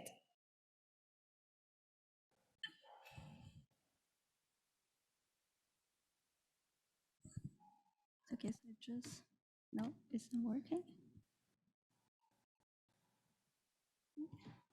Yeah, perfect. So hello, everyone. I would like to thank first the CAMOC organization and also MUBA and all the team here for the amazing days we had and for accepting me to talk again. So for those of CAMOC who knows, I've been developing a research on migration museums, but today I'll be speaking of another project, a project dedicated to popular housing in the banlieue parisienne. So it's in the northeast of Paris, in the greater area of Paris, in a neighborhood called Aubervilliers. I don't know if some of you know this neighborhood, but it's a very popular neighborhood, a workers' neighborhood. And this project that I'm presenting today, it's a project done by an association called AMULOP, and I would also like to thank them for having invited me to know more about this project and to participate. So thank you, AMULOP, as well. I invited them to see the conference online, so if you're online, I just wish you participate in the discussion later on. So let's jump to the presentation. So just a quick presentation of this project.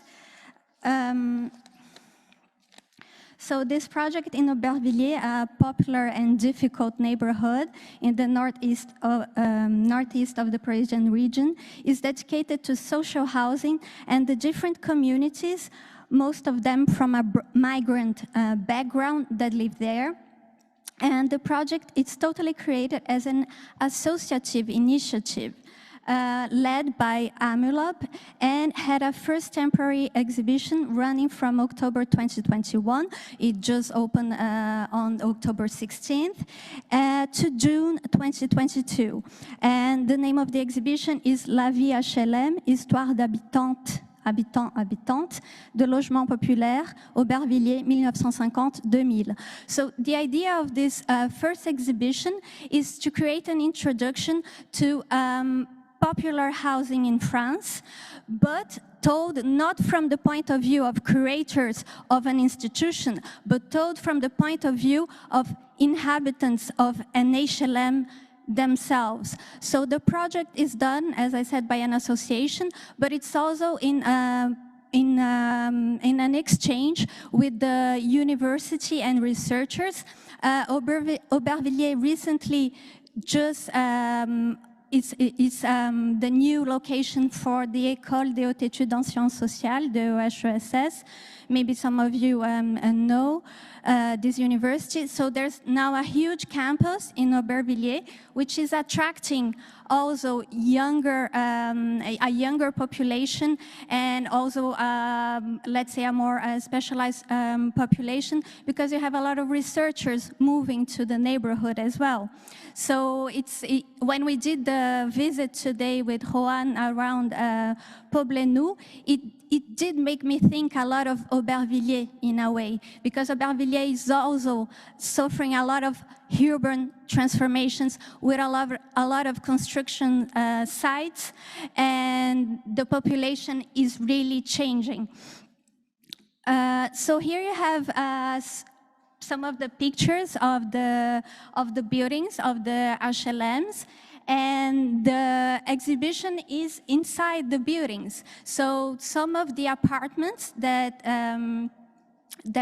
people used to live are now part of the exhibition. So the exhibition is actually done inside of the buildings themselves. So here is the entrance of one of the buildings and of the museum of the exhibition. And then you have the views of the staircases. So these buildings, they were built in the 1970s as part of a popular housing project in France. And the exhibition, it's, I don't know if you visited the Tenement Museum in New York, but it did remind me a lot of the Tenement Museum immersive visit. So the group of visitors are divided into different perspectives from the history of those buildings. So it could be from a worker's perspective, or from a migrant's perspective. And the guide that it's someone who actually lives in one of the buildings, so it's also part of the community of the HLM. They guide you through the apartment, and they tell the history of the different families that lived there. So it's a type of a palimpsest. Juan was talking earlier about the urban palimpsest, and inside of the HLM we also have a palimpsest, but a palimpsest of memories. So we have the memories of the inhabitants themselves being shared with the visitors. So here I just put it for you. I'm not going to read it out loud, but then later on I can share with you the written version. But it's some of the thematics that are developed through the visits. And what is very interesting in this experience, I had the occasion to do 2 of the visits proposed by the association, is that they create a dialogue with the visitors as well. So it's not only visiting and listening to the stories, but it's also sharing, because some of the visitors, for example, they come from this popular workers' background, and they have histories themselves in their families to share during the visit. So here I took some photos of the reproductions of the popular housing. So this is one of the kitchens of the family, and the objects that are presented, they are donated by the families themselves. So for example, this particular apartment, it's an apartment where the family, one of the members of the family, was there on location on the day of the visit. So the person was sharing also its very personal memories of the kitchen, of the bedroom, and of the living room, for example. And to complement the visit, the guides also have projections on the wall of some of the documents talking about the transformations of the neighborhood of Aubervilliers during the years. Here is the reproduction. So I say reproduction because, as the guides says during the visit, it's not an original apartment. It's just a kind of a reconstruction with donations. So it's not an original apartment where someone lives in. So here is one of the bedrooms, and you have special details. For example, this next photograph, you have one of the newspapers, but if you take a closer look, it's a newspaper, L'Humanité, that it's showing the workers' background, and that's important because in most of these apartments, you had workers from the factories that lived there, and for generations, their family are still living there. So now, what they do is they not only tell the history of the workers who are living there, but from workers living today, not workers that are working in factories, but for example, migrant workers that come to Paris and now live in these HLMs. And here we have one of the more recent families that are living in these buildings. That is the family, I don't know if we can maybe read it. It's the famille Sukuma. So it's from since 2005. They've been living in this apartment.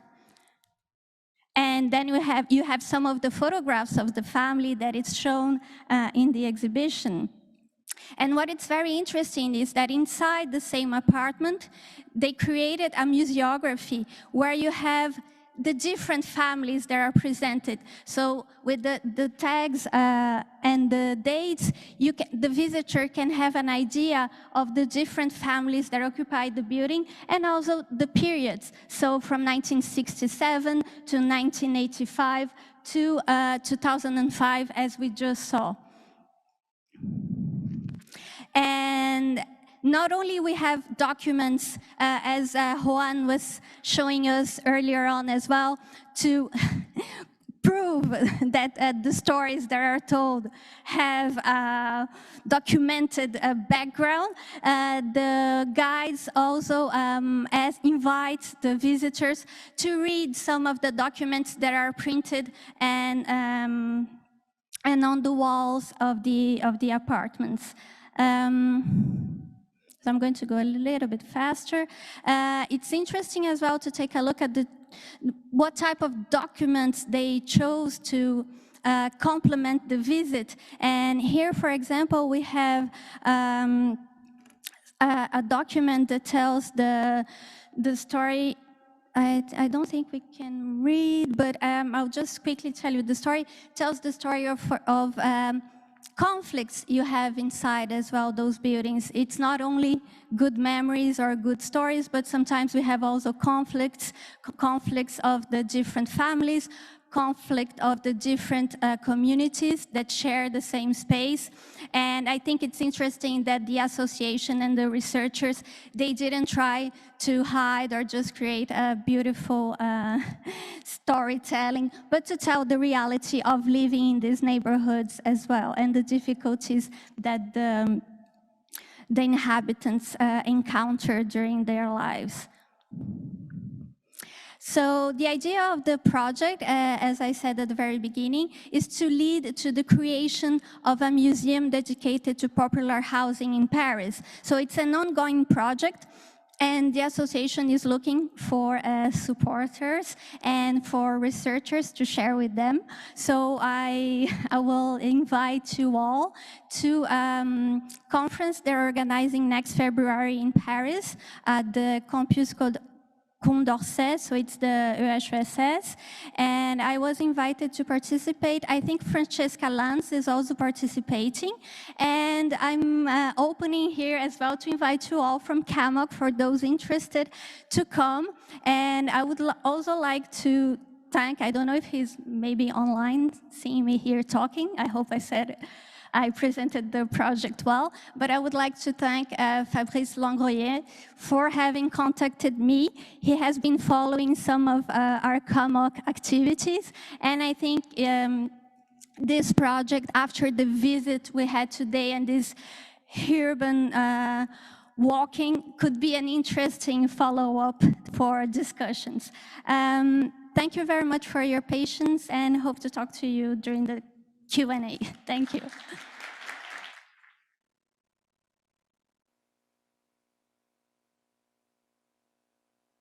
Very nice, Andrea. Thank you very much. So next presentation is Luis Carlos. It's from Luis Carlos Manjarres Martinez. It's from Bogota, and I think he will say his communication in Spanish. So those who need the simultaneous translation, please prepare your devices. And the title of his presentation is "Our Mecca is as We Paint It: Museum of the Self-Built City, Community Museology as Resistance." Bueno, buenos días, ya tardes. Espero que el tiempo nos favorezca, entonces voy a poner el temporizador.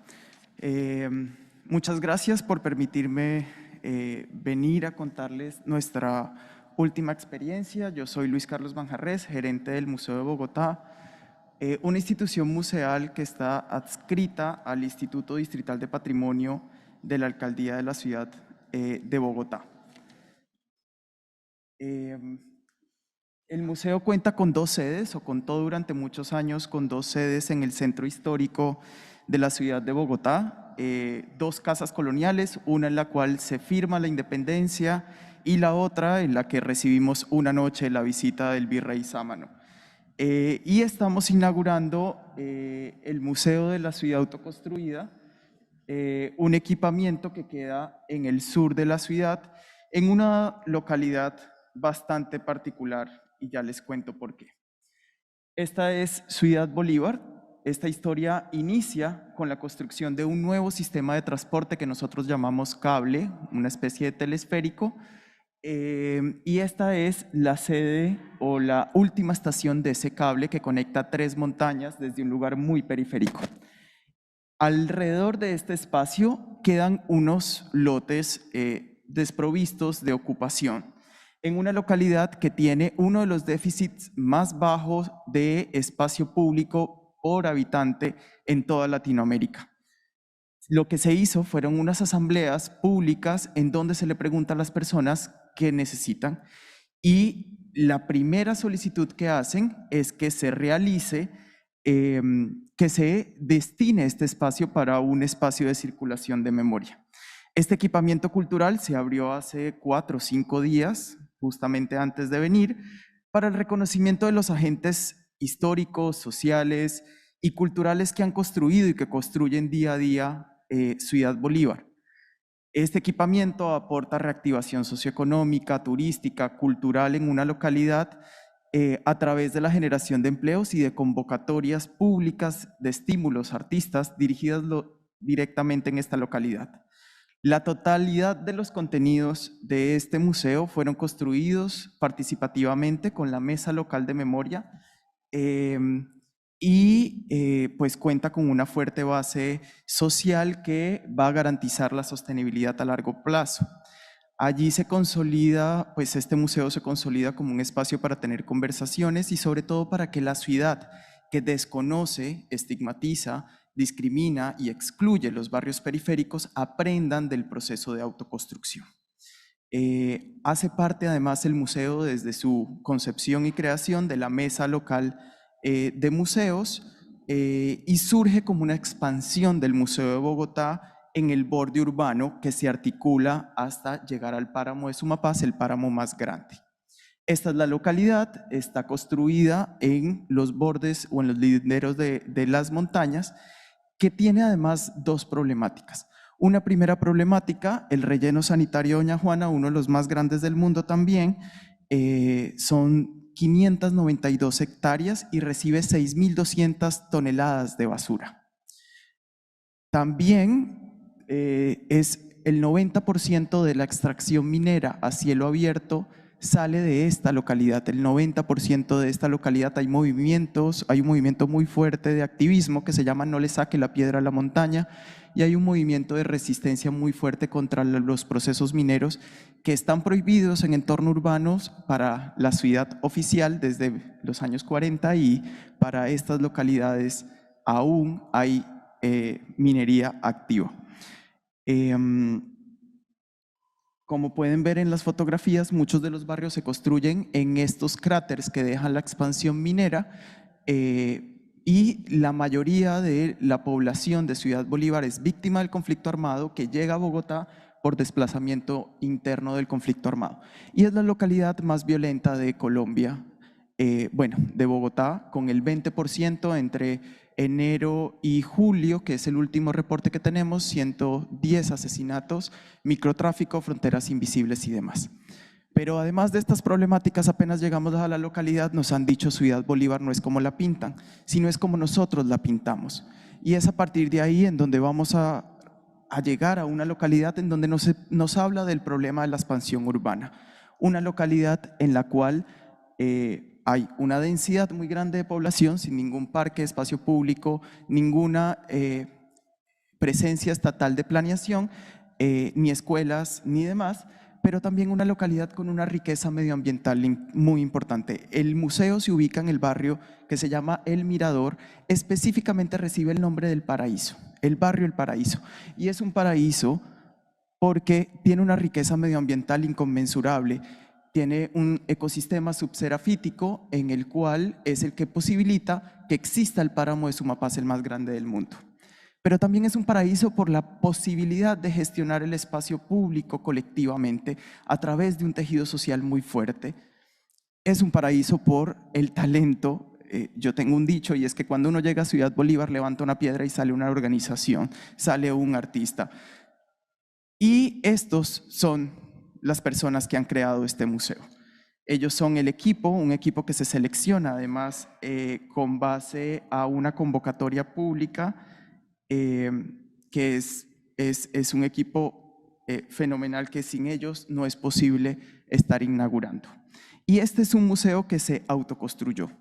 Es un museo que se autoconstruyó gracias a la población y a la gente. Me daba mucho orgullo escuchar al vecino de la forma en la que habla del trabajo del MUMA, y yo creo que si estuviéramos en Bogotá, muy seguramente alguno de nuestros vecinos también hablaría de esta misma forma. Son 52 mesas de participación, más, 3 años de trabajo para llegar a tener la inauguración que tuvimos antes de montarme al avión.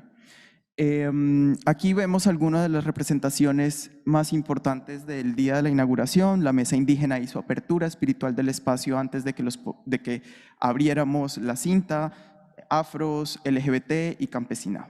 Y la población nos ha dicho que el Museo de la Ciudad Autoconstruida es un homenaje para la ciudad Bolívar y su diversidad ambiental, es un lugar para la transformación de los imaginarios en torno al territorio de sus habitantes.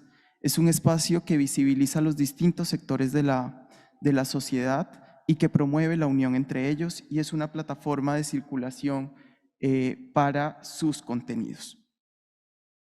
Es un espacio también incluyente, accesible y no discriminatorio, con horarios flexibles, un espacio abierto y participativo en donde la comunidad tiene voz y tiene capacidad de decisión a través de estos líderes que hacen parte del equipo, y un museo que no se queda cerrado en el edificio, sino que por el contrario dialoga con el contexto y se desplaza sobre el territorio. Me quiero tomar un segundo para poderles leer algunos de los textos o el texto introductorio, que no es un texto introductorio, es un manifiesto que construimos en conjunto con la población. Cuando entran al museo reciben este texto. Este es un museo sobre la autoconstrucción y como esta nunca para, siempre está en creación. La autoconstrucción es más que construir casas y calles, es crear un mundo social, económico, cultural, simbólico para vivir juntos. Ciudad Bolívar nace del esfuerzo y la lucha de las personas para construir para sí mismos un mundo en condiciones de vida digna que la ciudad les ha negado. Ciudad Bolívar ha construido a Bogotá, pues provee materiales para la construcción y suministra agua potable. Ciudad Bolívar aporta trabajo, pero la ciudad no siempre da lo que recibe. Autoconstruir implica afrontar las dificultades, atender problemas, actuar desde la precariedad y hacer por sí mismos. Autoconstruir supone resolver creativamente mediante la solidaridad, la acción colectiva, la innovación, el ingenio, la persistencia, el tesón y el cuidado mutuo. La autoconstrucción se hace desde la diferencia y saberes que concurren y se complementan. La autoconstrucción es la historia de muchas ciudades colombianas y latinoamericanas, así que seguimos construyendo en diálogos con otras experiencias. La autoconstrucción es sinónimo de cooperación entre todas las personas que podemos construir juntos. Bienvenidos a Ciudad Bolívar. Este es un espacio que, este equipamiento cuenta con 2 espacios de exhibición, una biblioteca pública, tiene horarios extendidos, tiene una huerta urbana, y aquí en esta primera exposición ya voy a empezar a mostrarles algunas fotos. Se habla sobre la autonomía del territorio, sobre la importancia de los relevos, del trabajo intergeneracional, es una invitación para pensar los sueños, es una polifonía de voces contra los estigmas y contra la explotación del territorio. Vale la pena mencionar que museográficamente todo está hecho con materiales que provienen del relleno sanitario Doña Juana y que se encuentran en la localidad, y son los materiales autoconstrucción. Y otro concepto importante en la museografía fueron las mesas de trabajo con las cuales llegamos a esta muestra. Algunos materiales donados que dan cuenta de los procesos de reutilización de las basuras en emprendimientos locales. Y es un museo que le habla a los jóvenes, por eso tenemos una programación artística, cultural muy importante, que da cuenta de la diversidad humana, que está en contra de la estigmatización y la explotación. Y aquí hay algo muy importante, y es que notamos que existe un proceso de deshumanización y de estigma frente a la localidad para poder validar la necesidad que tiene el resto de la ciudad de tener estas injusticias medioambientales en esta localidad. Alguien tiene que recibir las basuras y alguien tiene que dar el material de construcción, pero eso no puede ser en contra de la dignidad de las vidas del millón de habitantes. Es el 10% de la población que habitan acá, de los cuales el 50% son jóvenes, que estaban creciendo sin ninguna oportunidad de cambio. Actualmente el museo tiene un espacio polivalente que puede ser usado para múltiples cosas, y quiero llegar a este punto, que es un punto muy importante, y es que es un museo arraigado al territorio. Y uno de estos ejemplos es este palo de la vida o árbol del ahorcado que le llaman, que en un sistema subserafítico no debería existir un árbol de esa altura y de esa dimensión. Entonces, para las personas de la población es un símbolo identitario del territorio, y desde el Instituto Distrital de Patrimonio estamos impulsando la declaratoria del palo del ahorcado y de esta zona que es Cerro Seco como patrimonio, como paisaje cultural inmaterial de la ciudad de Bogotá, que no tiene ninguna declaratoria inmaterial en lista. Y aquí les quiero mostrar por qué es importante, y es porque se realiza a través de los rituales de Semana Santa, se realiza el movimiento de Ciudad Bolívar por la Vida, y son movimientos de defensa de los derechos humanos y demás. Y es un museo que está en escena. Cuando llegamos a la localidad nos dimos cuenta que lo más importante de Ciudad Bolívar, además de un gran patrimonio que hay, es el patrimonio que existe en el legado testimonial. Por eso decidimos hacer en el sótano una nueva metodología de construcción de museo, y una metodología que contempla, antes que cualquier cosa, la construcción de un guión dramatúrgico, una obra de teatro, y a partir de esa obra de teatro salen las escenas, la escenografía, que se convierte en museografía, y sale el guión museográfico. Entonces, aquí se abordan sobre todo temas de apropiación afectiva del territorio, qué es lo común y qué es lo colectivo, la defensa medioambiental, la educación popular y los liderazgos femeninos dentro de este espacio. Es así como nace este espacio y esta museografía. Si se dan cuenta, la museografía no es una museografía tradicional, no tiene nada anclada en las paredes, porque son escenografías de múltiples formas de performance y de activaciones en vivo. Ahí creo que se alcanzan a ver las ruedas de cada uno de los casos. Y este espacio es un espacio que tiene una programación activa por los vecinos, y ya llevamos 5 obras de teatro activas en este espacio. Bueno, ahí estamos viendo algunas de las piezas hechas. Blanca Pineda, una de las líderes más importantes que restaura la memoria, y algunos colectivos jóvenes haciendo activaciones teatrales en el espacio, pintando. Entonces, es una museografía que se complementa con esto. Ahora, me queda un minuto. Lo que nos posibilita Museo de la Ciudad Autoconstruida es pensarnos un museo de Bogotá distinto, y estamos felices de anunciar que arranca un proyecto de renovación. Nuestro legado para la localidad es una oferta cultural integral y amplia que fomenta el diálogo y el trabajo colaborativo entre los habitantes de la localidad con el borde sur y conecta el borde sur con la ciudad. Es un modelo de gestión y de sostenibilidad en el que convergen la responsabilidad del gobierno distrital con el liderazgo y el trabajo de la comunidad. Por eso soy como muy insistente en que es posible delegar, es posible entregar y es posible renunciar al control de las instituciones. Es un espacio en el borde sur que fortalece el reconocimiento y la activación de los patrimonios integrados de la ciudad. Y lo que esperamos para el proyecto de renovación es que estos aprendizajes de Ciudad Bolívar nos permitan integrar las diferentes dimensiones y que incluyan las poblaciones históricamente excluidas de la ciudad, que continúe con el proceso de territorialización y que profundice en procesos de co-creación y de participación, y que se dan preguntas y que genere múltiples preguntas. Finalmente, para ello, gracias a Ciudad Bolívar, vamos a construir un museo para la ciudad que soñamos a través de estos 3 ejes temáticos. Y me despido con las fotos y con las filas de la inauguración. Y con esta imagen que era para que no se me olvidara hacer un anuncio y es pues agradecer. Now I want to change to English to say thank you to CAMOC and to the MUMA and the Barcelona Council. And like as a spoken person of the board of Econ Colombia, a member of Econ LAC, we are in campaign to remember to Econ that we have to change as well the institution. If we want to decolonize the museum, perhaps the good way to start is change Econ.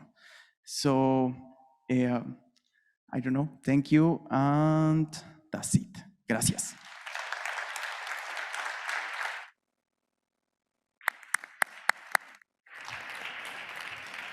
Thank you very much, Luis Carlos. Muchas gracias y gracias por ajustarte al tiempo. Next presentation is from Ghent, Belgium. It's an online presentation.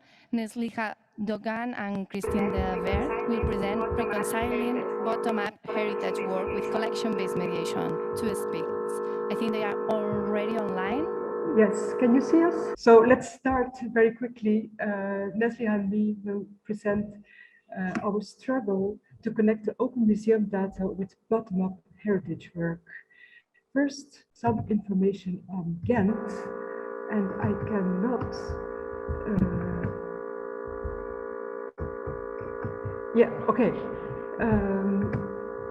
Yes. So Ghent is we call it a pocket-sized metropolis. It's a city in Belgium, 50 kilometers from Brussels. But despite the fact that we are only 264,000 inhabitants, we have an industrial port. We are at the same time a historical, a cultural, and a tech city. And that's of course merely thanks to the university and university colleges that bring in 78,000 students. We also have a lot of traffic problems and mobility problems. So that's like all big cities. We have also 160 different nationalities living here, and 30% of us have migration roots. So quite an interesting city for a city museum, whose aim is to tell about the history, the present, and the future of the city. We opened in 2010, and last year we had a complete makeover, so after 10 years. We kept some things like, for instance, our chronological trail, and we started again with, this time of course, an updated aerial photograph of the whole city. But we felt the need to bring in more objects and more context, show more connections with other cities. And we also made the displays more flexible so that we can change regularly the objects. Also, we integrated a room with free entrance where we show the results of our long-term participative project. That project aims to dig up hidden histories in the city and bring them to the museum, together with the citizens. It's the project Lars presented 2 years ago in Kyoto, the square kilometer. But now we are engaged in a new project with 13 other partners in Ghent, a European project funded by the European Union. And there is a little movie of 1 minute of it. Can you play the movie for us, please?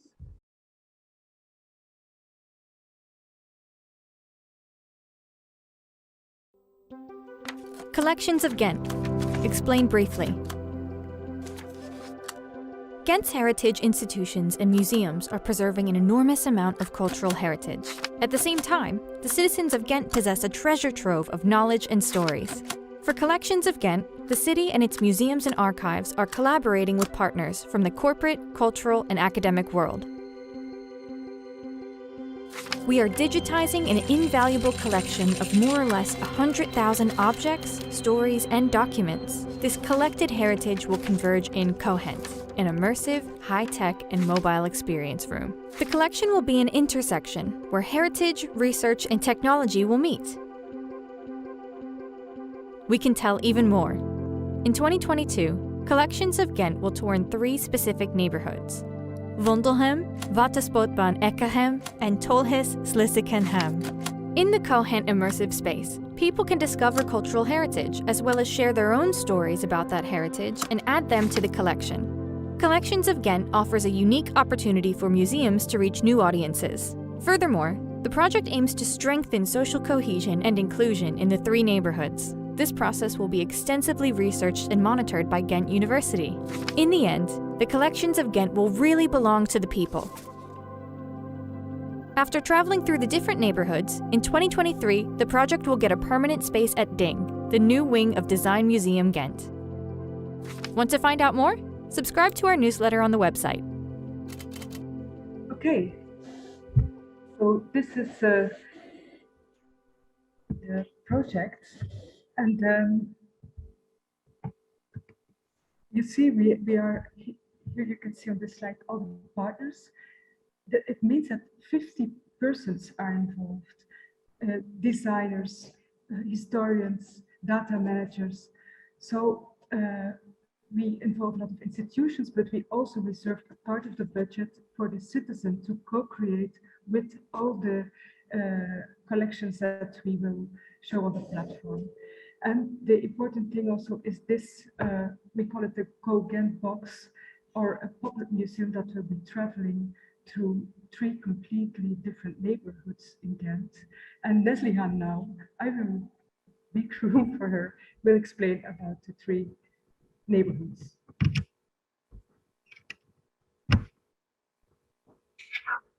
Hi. All right. So, video already mentions 3 different neighborhoods, and I think it's time to give you some context on them because they are very different. I want to start with Slazakatola-Assam because as a migration historian, this neighborhood is a neighborhood I have the most direct connection with.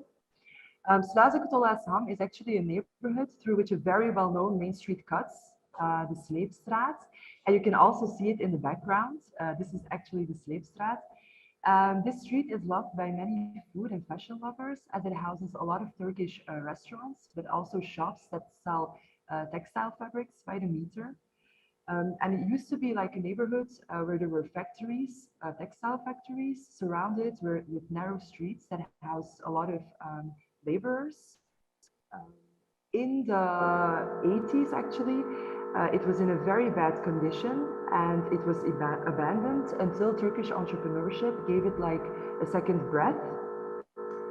It's an ethnically diverse area that functions as a transit neighborhood also for people with a migration background.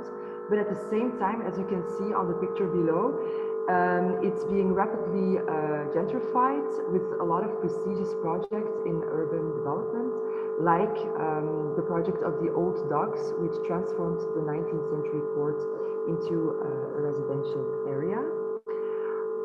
I speed a little bit. So the second neighborhood is Eckerhem Watersportbaan, and I think this is a very interesting one because like it reminds me of some kind of forced marriage between the two sub-neighborhoods, Eckergem and Waterspoelbaan. Let me first give you some context on Eckergem. Eckergem is actually a part of the 16th century expansion of the city. It grew from the rural hinterlands and sometimes even feels like a village in a city. It has a church and parts of which dates back to the 12th century, so it has the most obvious connection with heritage. This neighborhood houses expats, students, and young middle-class families. And I think it's an interesting juxtaposition when we compare it with Waterspoelbaan because it's a totally different neighborhood, as you can see on the picture below. It lies on the border of the inner city, and it's actually a sub-neighborhood that became residential from the 1950s, I would say. Before it became this amazing place to live, as you can see downstairs, it was a swamp. And the social housing area was actually developed from it according to the CM principles, living in high-rise neighborhoods in which the three functions, living, working, and free time, were rigorously separated, actually. It's called the Waterspoelbaan. This is also some interesting info for the non-Dutch speakers because there's a rowing race course, and this rowing race course that you can see on the picture below was actually developed for the three prestigious rowing clubs that were actually located in the area, and they didn't have a place to practice as rowers. Only the Lys River was nearby, but it was not an option since it was not deep nor broad enough. And so the earth that was dug up for this rowing race course was actually used to level up the dry grounds of this, to level up and dry the grounds of the swamp, I would say. And in that way, 11 high-rise social buildings could be built. So this was our second neighborhood. I would like to give you some context on the third one. Also completely different from what we've already heard. So our third neighborhood is Wondelgem. Throughout its history, Wondelgem actually lost many parts of its territory to be finally merged into Ghent in 1977. It stopped being an autonomous village and became a suburban area of Ghent. Before the fusion, it had already lost its rural character, but after the fusion, the nostalgic discourse of the lost rural environment and traditions began to live. Like you can see on the picture below. Many cultural associations with the focus on folklore and nostalgia to rural times were born into existence, which was actually the start of invented traditions, distinguishing Wondelgem from the city of Ghent. So that was in a rapid tempo, some information about neighborhoods, but what's my role in them? That's maybe important to mention. So I'm actually the on-site participation manager, which is quite a corporate term to actually say a historian in residence. And I figure as the bridge between the museum collections and the neighborhoods. As I told, I'm a historian, researcher, and I do fieldwork in the neighborhoods. I don't do this alone because I collaborate with community workers present in our project, but also present in the neighborhoods themselves. I reach out to underrepresented groups in modern urban history. And I negotiate with locals on what should be remembered. The important thing is that I do not construct a narrative on them, but I construct it with them. So more specifically, this means that even after the interviews are done, the locals and I are in a constant loop of feedback with each other, and we share, or we try to share at least, authority from beginning to end. So, what is the aim of all this participation? This fieldwork is not concerned with an obsession of archiving like all the history that is to be found in the city. This would be quite an ambitious project or focus. Our primary focus is actually to focus on untold histories of underrepresented groups in the city and in these chosen neighborhoods. We are capturing these untold histories and we are bridging the gap in the digitalized collections. In that way, we will enrich those digital collections and make them more inclusive. We will share these untold histories in a database, so to democratize all this knowledge on heritage. And these enriched digital collections, as you could see in the video, will be presented immersively in a pop-up museum, or the Ghent box. And this pop-up museum will be in the neighborhoods.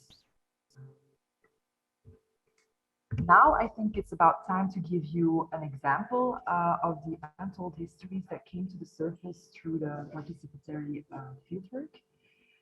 So in Ghent, we actually pride ourselves with the industrial heritage and history present in our city. That's also why our city was called the Manchester of the mainland in the 19th and 20th centuries. So there has been, as you can see left, there has been a lot of attention to Flemish textile workers, male and female. And I would even say in the recent decade, there has been some attention to the lived experiences of male textile workers with the migration background. But what's actually lesser known than the textile industry is the confection industry, because the confection industry worked with the raw materials that the textile industry produced, and they made clothes from it, for example. So through my fieldwork in Sluizen-Katalaasham, the first neighborhood that I mentioned and the one you can see behind me, I met women who had all been to the same technical school to become a seamstress and to potentially also work in the confection industry. What was so striking about their stories is that the technical school they went to was almost entirely populated with girls, by girls with a migration background, mostly Turkish, but some of them were also Algerian, Tunisian, and Moroccan. These ex-students told me that they held yearly reunions to commemorate their time in high school. And so we started collecting these memories in a more thorough way through standardized interviews. And what these interviews actually uncover is not only a history of structural inequality in education, but they also tell us more about migration history, gender history, and so right, you can see the students during a défilé or a fashion show, I would say, showing the creations they made in this technical school. All right, so we can say that the project of the collections of Ghent actually happens on two speeds. That's also what we mentioned in our abstract. At one side, you have the 5 data managers, one for each heritage institution, that screen and clean data already present in the heritage institutions. And this happens through linked open data, and it ends up on a web platform. At the other side, you have one on-site participation manager that I already said that I collaborate with communities, so it's not only me, but I'm the only on-site participation manager who looks for the gaps in the collections while doing fieldwork in the neighborhoods. So you have this strange tension between both parties, because while the 5 data managers can work in a continual flow, screening, registering, clearing rights of collection data, the on-site participation manager, or the historian in residence, I would say, needs to build trust with the communities living in the neighborhoods, and she needs continuous feedback of the communities she's working with. We are sharing authority before, during, and after the interviews to construct the narratives of these untold histories. And so please, 2 minutes left, please. Yes. Ms. Lihan, we have to I'm conclude. almost Thank ending. you. This process is slower and more labor intensive, and so more one-on-one. So let me talk to you about some challenges that we have met along the way. One of the questions we ask ourselves is, what if there are no links to be made between the collections and the fieldwork? Second one is the underrepresented groups in modern urban history hint at inequalities throughout history. How do we share people's histories respectfully without falling into the trap of voyeurism? The third one is, so the core goal is to look at how cultural heritage can be used for social cohesion. Is there not a risk of romanticizing and instrumentalizing history, presenting history as a handmaiden that has to fix all societal problems? All right, now I will rush to the opportunities. So one of the opportunities is that fragmented cultural heritage data, such as, for example, migration heritage, can be connected in one database. Migration data in Flanders is actually pretty much scattered in many archives, museums, institutions, private persons, associations. So this database that we are building can be an enormous opportunity for the unification of all this kind of data. The online cultural heritage data will be more inclusive and representative and also democratized. So this is also a plus of the project. Through this European project, connections between city services, knowledge institutions, non-profit organizations, and the corporate world can grow. So this paves the way for more multidisciplinary exchange. And this is my last slide, and then I'm ending. So as you could follow in the explanation about our project, we are still in the middle of things. The project runs until June 2023, and sometimes it even feels like we already started flying while we're still building our plane. So if this presentation has sparked some joy for you, we advise you to surf to our website, which is collections.ghent. Thank you for your attention and patience.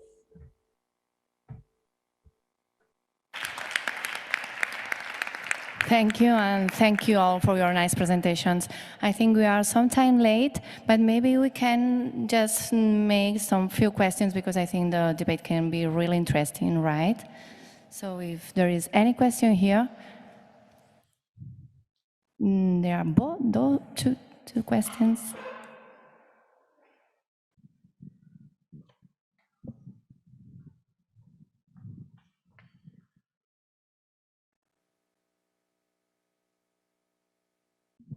Hola, soc la Carme Cazalla del MUBA i bé, soc responsable del projecte del Bon Pastor i del projecte també d'habitar i viure a Barcelona dins de les cases del Bon Pastor. I bueno, el que volia comentar, abans ja Salvador ens ha explicat que hi ha 4 cases que expliquen una mica l'evolució dins del Bon Pastor, però dins de l'illa de cases recuperada també tenim un altre espai on explicarem tot el que és el discurs general de viure a Barcelona o d'habitar a Barcelona. Aquesta exposició es farà en un principi aquí a Olivartés com a exposició temporal i després anirà al Bon Pastor com a exposició permanent. Per què? També perquè Salvador, l'associació de veïns, també ens va dir nosaltres no volem que el MUBA vingui aquí a explicar el Bon Pastor, ja el coneixem. El que volem és ser un referent de la ciutat, volem formar part de la ciutat. I nosaltres van recollir aquest guant. Bé,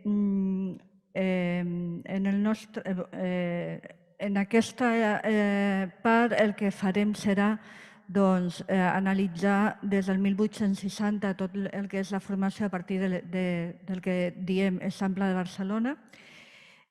Passarem per diverses etapes, analitzarem el boom de la construcció als anys 50, també tota la part de barraquisme i després arribarem fins a la requalificació del 79 i la política de poc habitatge social fins al 2008. Aquí no només s'analitza a nivell d'habitatge, sinó també a nivell de creixement urbà, conflictivitat social, el perquè d'una ciutat de propietaris i no de lloguer, Barcelona, com afecta també els avanços tècnics dins dels interiors de l'habitatge, etc. Bé, i el que volia comentar, que m'ha semblat molt interessant amb l'Andrea de la Plas, és nosaltres hem vist que a les cases heu mostrat testimonis, fotografies a dins d'aquests apartaments. I nosaltres al grup de treball tenim aquest dilema de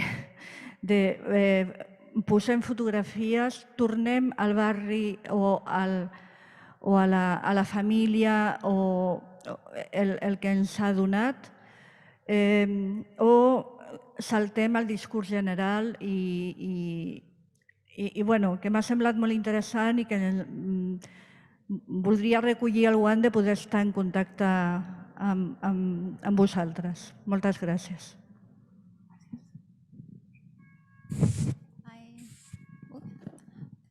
Thank you for your comment.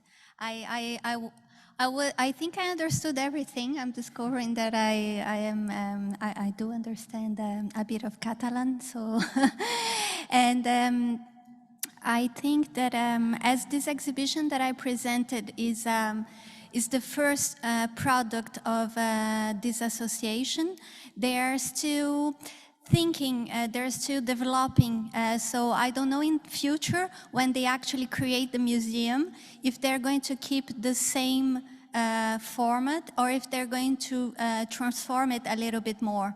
But what I thought interesting, it's really that in this first temporary exhibition, as they call it, they really decided to include the documents and personal memories of the families that participated in the ethnographical research during the interviews. But as I said, it's a project that is still going on, and that's why they are really interested in sharing with other associations and projects and institutions that are developing something similar.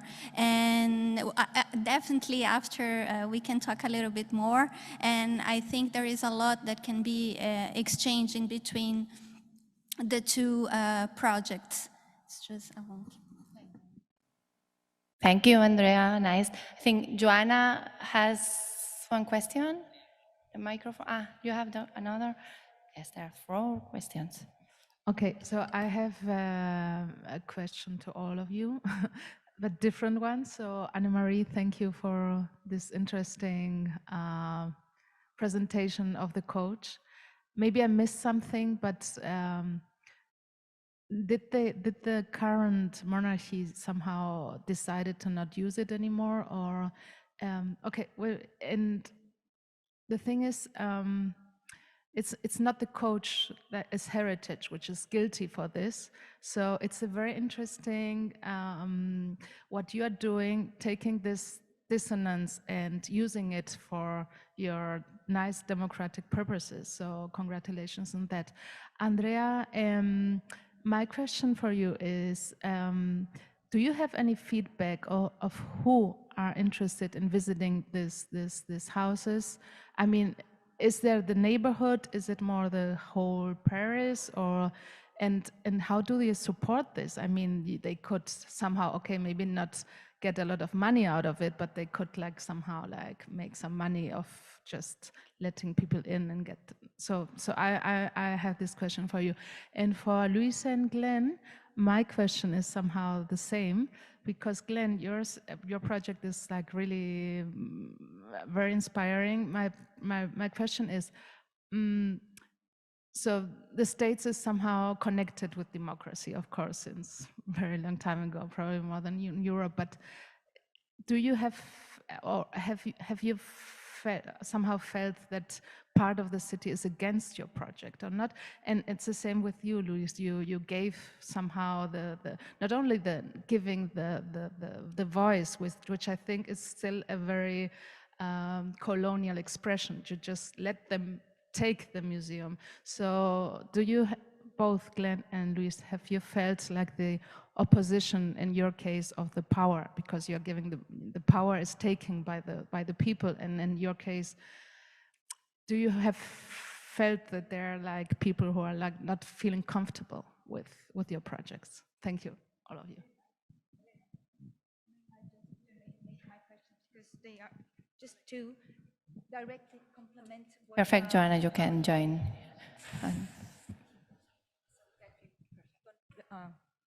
Take too much time with that. I'm trying to be quick. I would have comments to everybody, but I will stick to 2. Andrea, following what's your name? Another Elena. Okay, what Elena told you, I was going to ask if you can imagine in the future some kind of cooperation between the Aubervilliers project and that association, neighborhoods association, and either the Musée Carnavalet or the Pavillon de l'Arsenal or the Musée de l'Immigration. I know you know all those three very well, so, well, it's a question mark and something to do in the near future. And Marie, I would love to know if there were any consequences out of your project, well, following the Black Lives Movement, Matters movement, and following all the stuff around the Golden Age and etc., regarding not only the use of the code, like Elena asked, but was there any consequences of different relationships between the museum, the government, the king and queen, and the local administration of Amsterdam?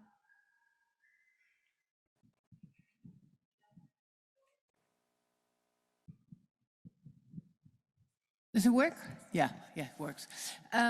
Okay, no, so there was a 5-year restoration previous to the exhibition, and then the king said they wanted to exhibit the coach, but it was more like we would love to see how shiny and beautiful it is now.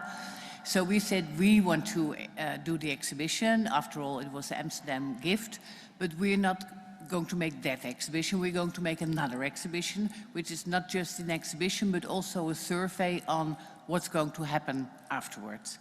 So far the king has, well, they agreed to the exhibition, which in a sense was having guts. But so far they've kept silent on what they're going to do afterwards. They say we will listen. So what are we, and whether or not it's the king that's going to decide or whether it's the government, that's also a matter of debate. So we are addressing both. And so what we will do, so far he hasn't said anything about using it or not, just that he would listen. And so we're now compiling all these different opinions. As someone online asked, how are we going to do it? It's a hybrid collection. There's opinions we're collecting going out into the country. Some are audio, video. We have lots of debates in the museum. Individual visitors can leave there.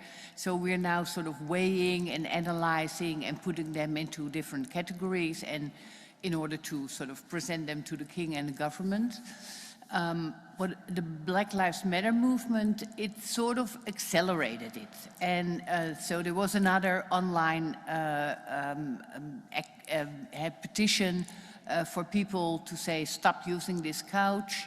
It didn't change the relations with the government or with the court, because they'd already accepted that we would do the exhibition, and also, you know, we would write a text. I think the city of Amsterdam encourages us very much to do this exhibition, also because they took a step in apologizing for slavery earlier this year. So for them, this is really, an important step in how a city institution like the museum can be part of this process of talking about the colonial past of the country and of the city. So, I mean, that it only accelerated, I think, the need to, not so much to have a discussion about a couch, but because that's in a sense a symbol, but in general to have this discussion as a country and as a city. Thank you. Glenn, maybe, Andrea, Luis Carlos.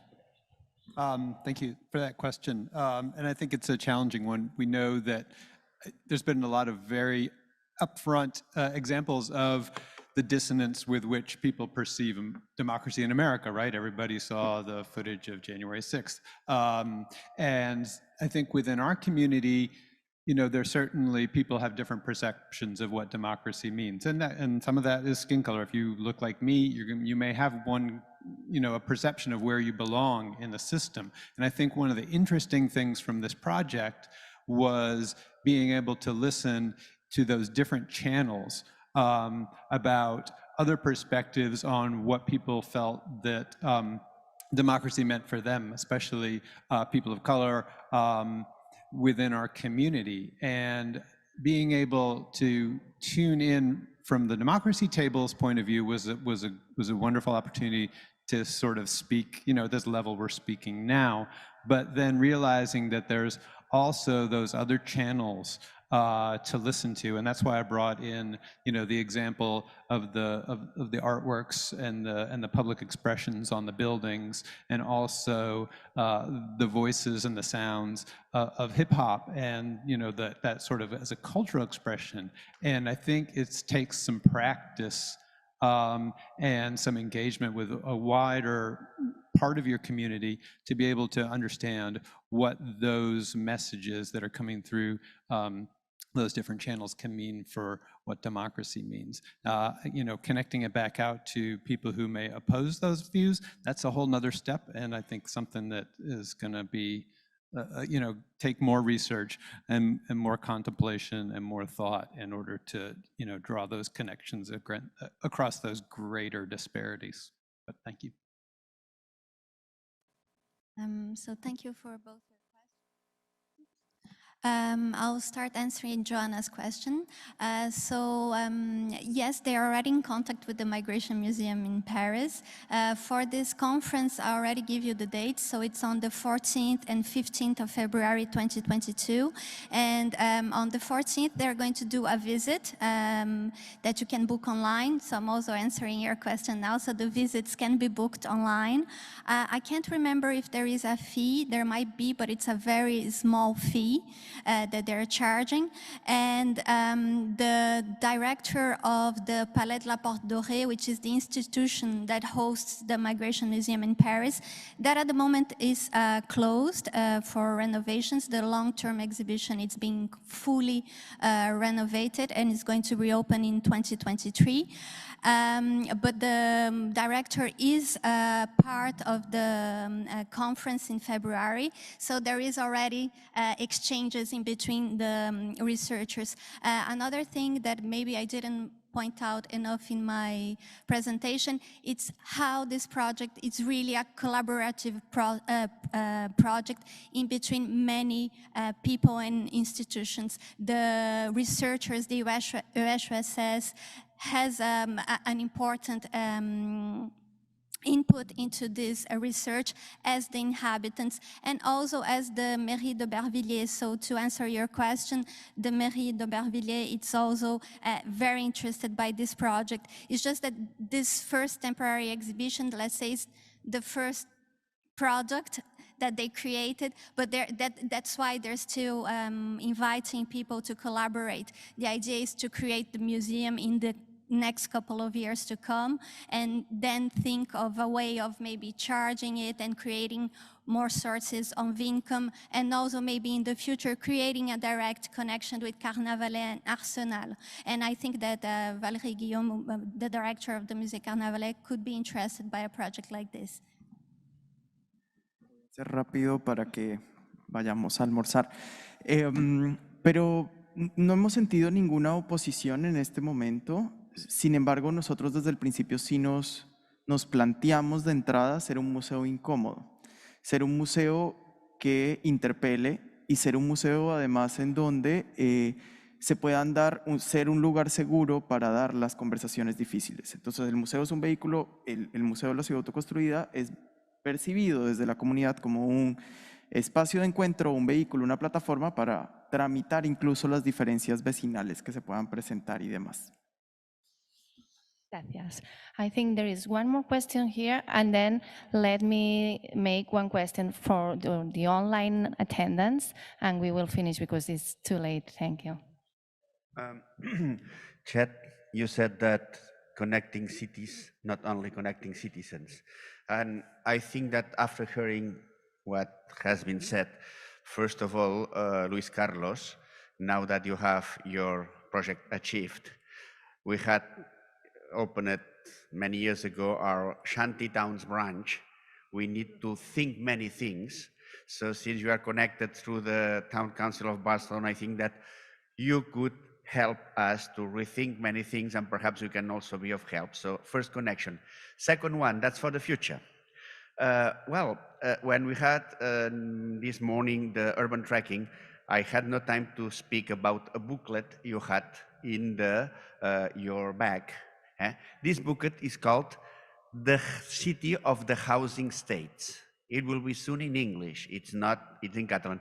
The City of the Housing States. But your housing states are rented. These housing states here, not Barcelona, all Spain, everybody has to pay our property.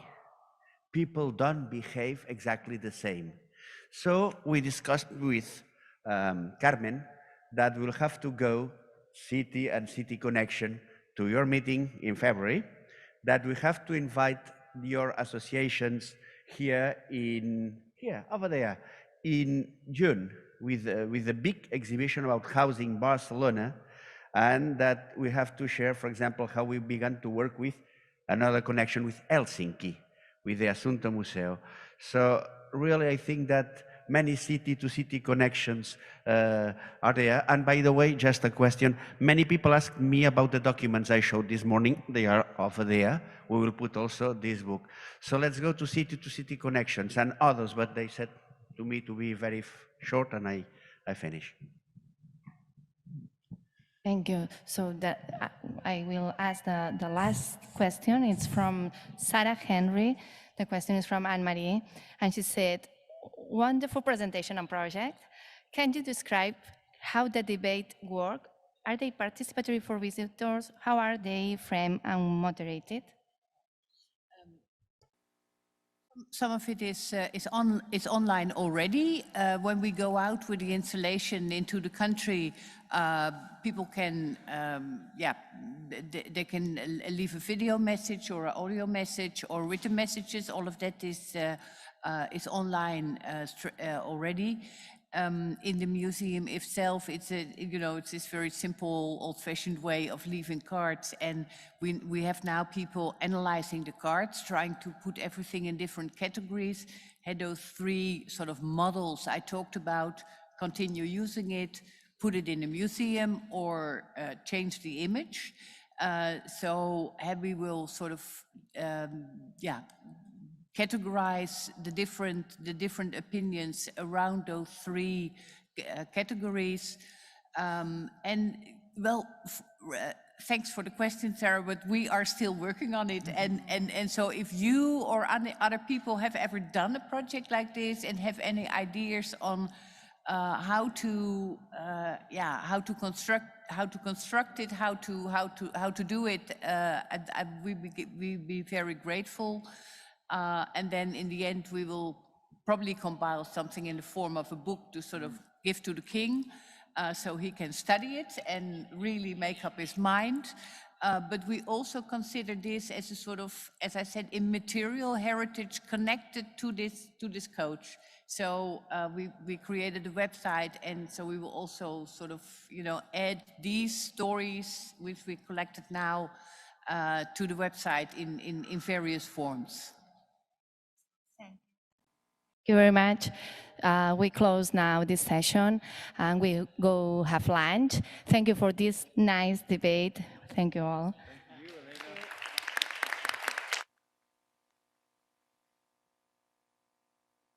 This is another Ignite session.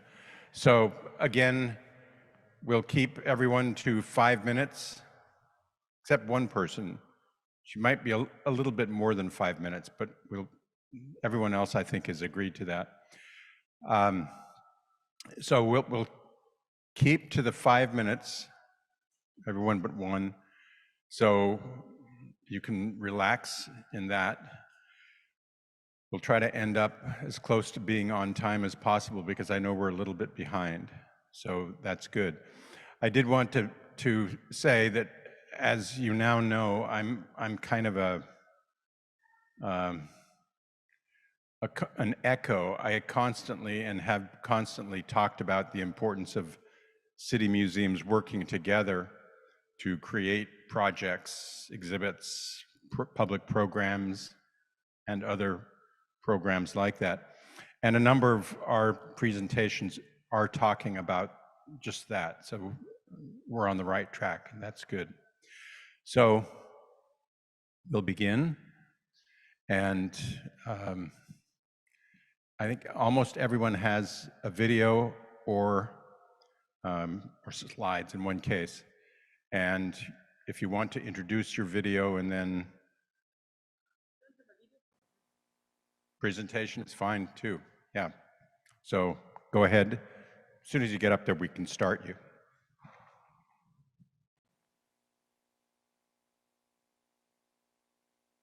Good afternoon, everybody.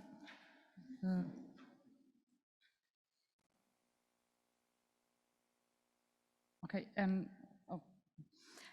thank you to MUBA and CAMOC for the opportunity of being here. And my presentation is entitled From the Neighborhood to the Global World, the Case of MUBA Olivartès. So why talking about MUBA Olivartès?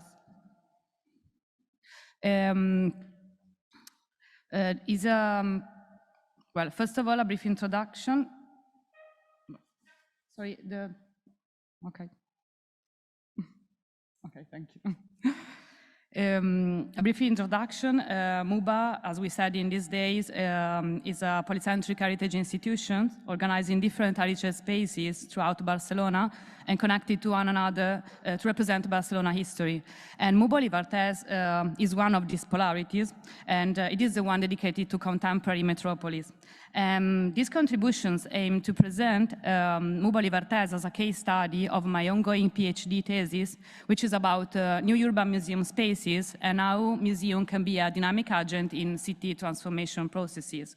So here I won't talk about my tools and strategies of the thesis, but about the reasons why I chose this case study. So here you can see my PhD thesis questions, and in my case studies research, I was wondering which could be virtuous case studies that have an interesting museum concept deeply related to urban transformation. MUBA Olivartès, first of all, because of its strategic position.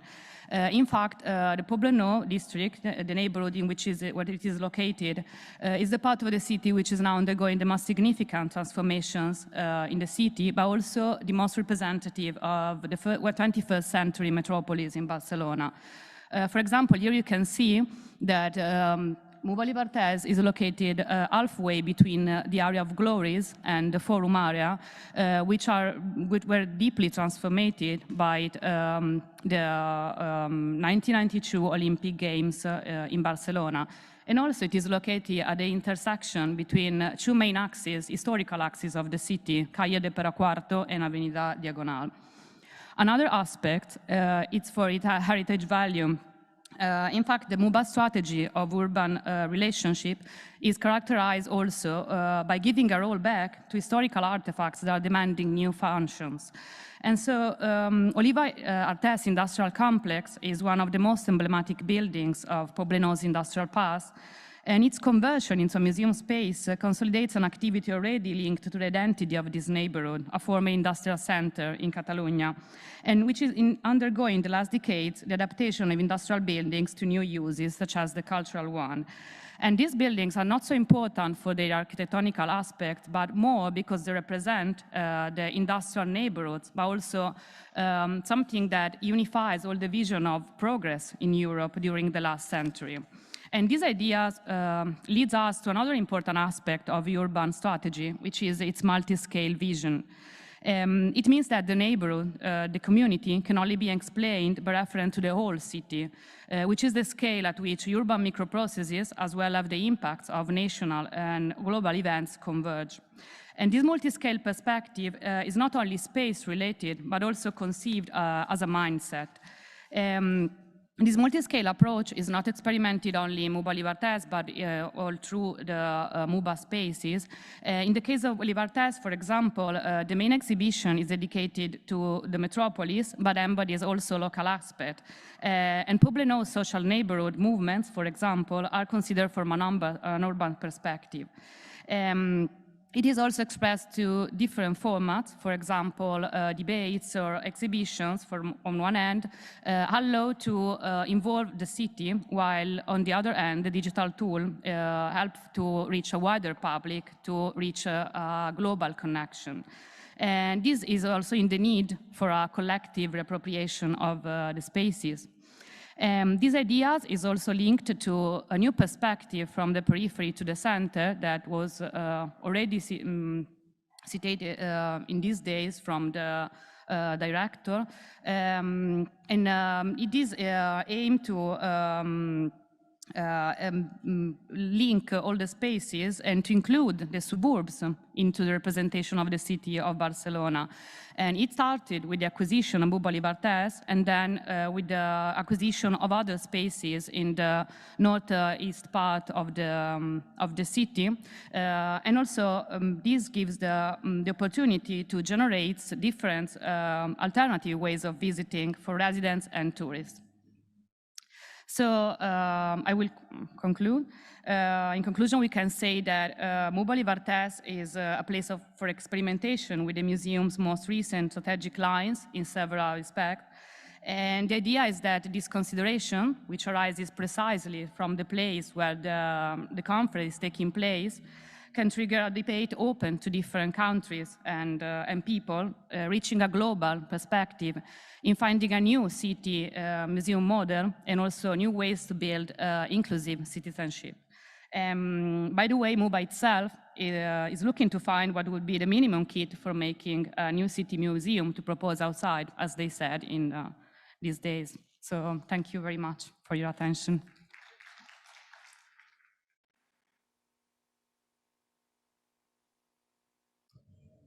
Thank you, Caterina. Flavio, why don't you go ahead and go up there? And do you need to do an introduction or want to do an introduction to your talk? Okay. Okay.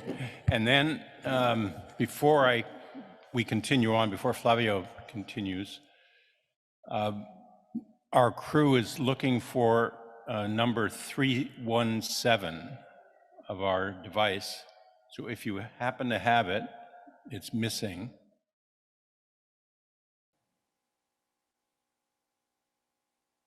No, just FYI, just in case. Okay, Flavio. Yes. Perfect. Thank you.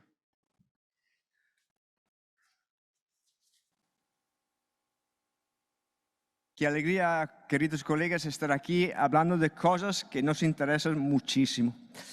Yo le voy a contar de un proyecto del Centro Italiano de Storytelling y su aplicación en un pequeño y lindísimo museo, el Metamuseo de que yo soy director, en Italia. El Centro Italiano de Storytelling nace en correlación muy estreita con el Scottish Storytelling Center y se ocupa estrictamente de narración aplicada, Applied Storytelling, una herramienta que se utiliza para construir historia para individuos o grupos con propósitos específicos. Esta cuestión específicos se conecta al contexto. Esa es una razón suficiente para interesarnos a lo que pasa en los museos en estos años de fuerte transformación y en la búsqueda de un nuevo paradigma por los museos que tienen en mayor consideración los habitantes de los museos. La relación entre las obras y los visitantes, la relación. Y eso creemos que sería más interesante si lo tenemos conectado con la 5P de las palabras llaves de la Carta ONU 2030, la Agenda ONU de 2030. Personas, planetas, prosperidad, paz y partnership. Y haciendo esto, para nosotros los museos se convierte en un lugar de producción cultural, un motor de desarrollo territorial, un productor de cultura, pero para hacer eso necesitan historias. Nos interesa crear valor con historias y así la 5P de la Agenda ONU 2030 para nosotros significa que los museos deben conectarse con las comunidades que la rodean. Los museos deben abordar los temas importantes de nuestros tiempos para ser relevantes por la comunidad, y la prosperidad del museo es la prosperidad de la comunidad pequeña, más larga y universal, y todo esto se puede hacer solamente con el tema de la partnership, haciendo cosas con otros, cosas real y constructiva. El metamuseo itinerante hace esto a través de la narración. Vamos a ver el caso aplicado de este proyecto Storytelling for Museum of the Future en nuestro metamuseo en Italia. ¿Por qué el storytelling? Para tomar decisiones, para crear conexión, abrir visión y mundos, compartir ideas, involucrarse y interaccionar, y qué más, cómo a través de estructuras narrativas, historias en vivo, claro, y anécdotas de vida real, pero proyectos con los vecinos y las asociaciones en los barrios, historias en línea de verdad, pero dar vidas en vivo a los objetos y a las materias que componen los objetos. Cuentos, sí, pero salir siempre de fuera de las muras de los museos, por ejemplo, saliendo en talleres con la escuela y con el barrio, en el barrio, y que ve en el museo, en el metamuseo. Nosotros hacemos una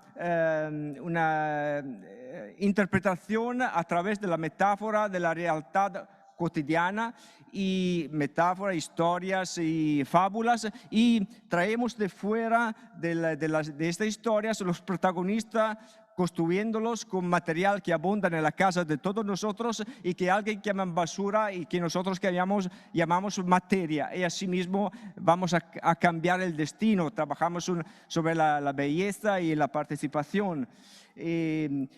Para concluir, faltan 10 segundos. Aquí los contactos útiles, y aquí en este follete la última edición que se acabó el 30 de noviembre, y para ver la red de asociaciones en que trabajamos, que cada año se implementa. Este año hemos trabajado conjunto con el Museo del Abandono. Es un museo que se interroga sobre la patrimonialización de los locales industriales abandonados, de los locales de la ciudad, con el municipio, también el hospital municipal y el Comitato Nacional Italiano de Mario Lodi, que es un pedagogista heterodoxo italiano. Gracias.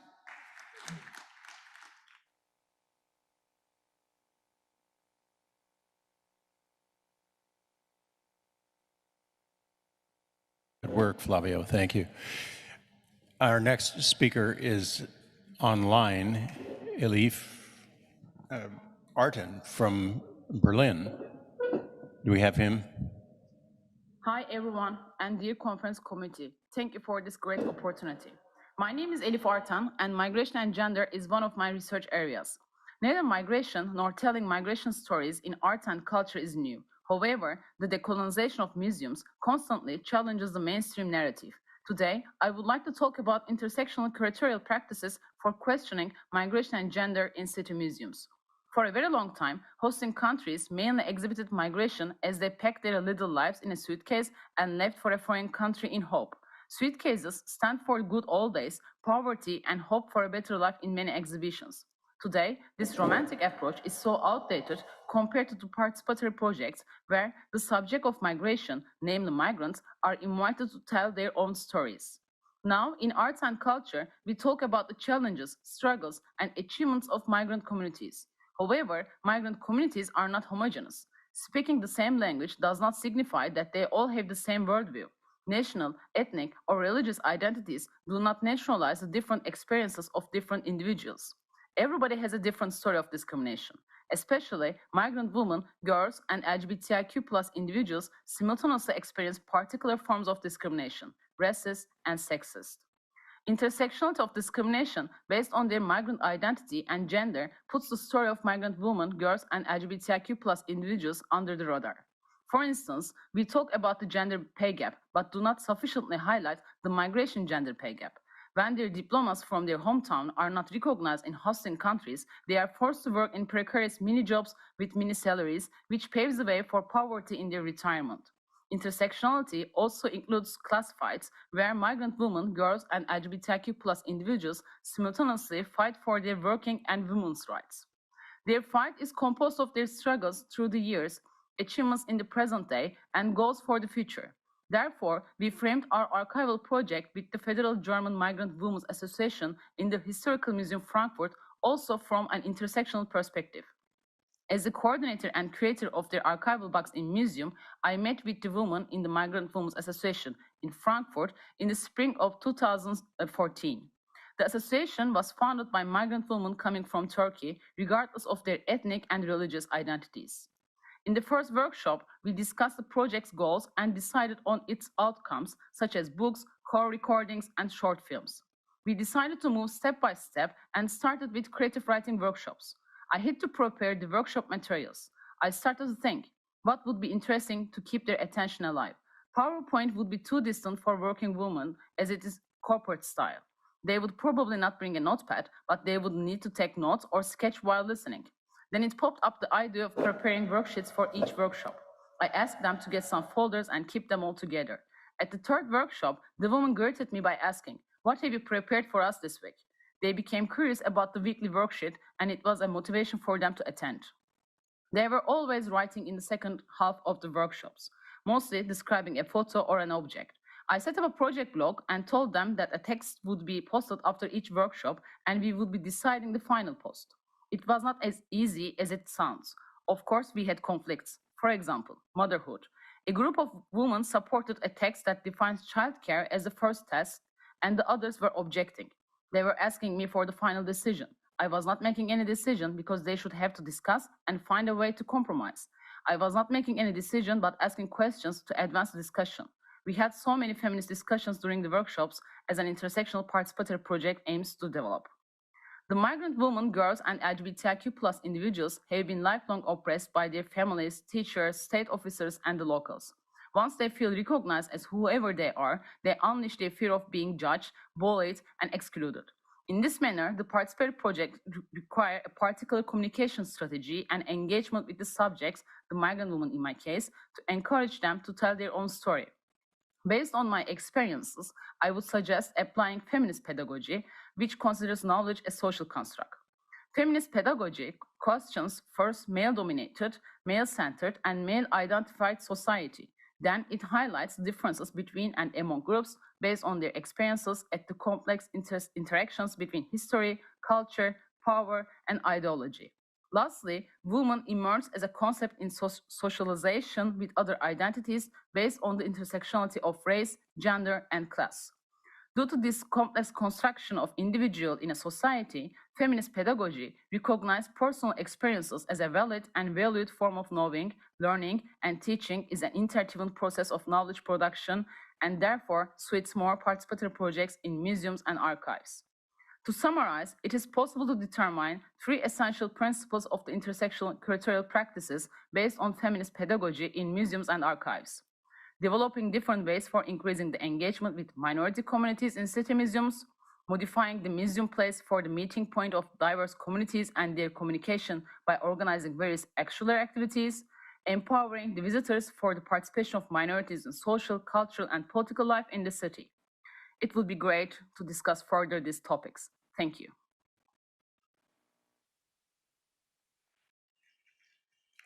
Thank you. And thank you for reaching us online. Our next speaker, unfortunately, won't be a speaker this afternoon. She's not here. Marseille had a booster shot or whatever yesterday, and was here this morning, but is not feeling well, so unfortunately she can't be with us. So, so we're catching up at least 5 minutes. So, Paola, you're next. Yes, if you want, or just, yeah, and just tell them to start your video.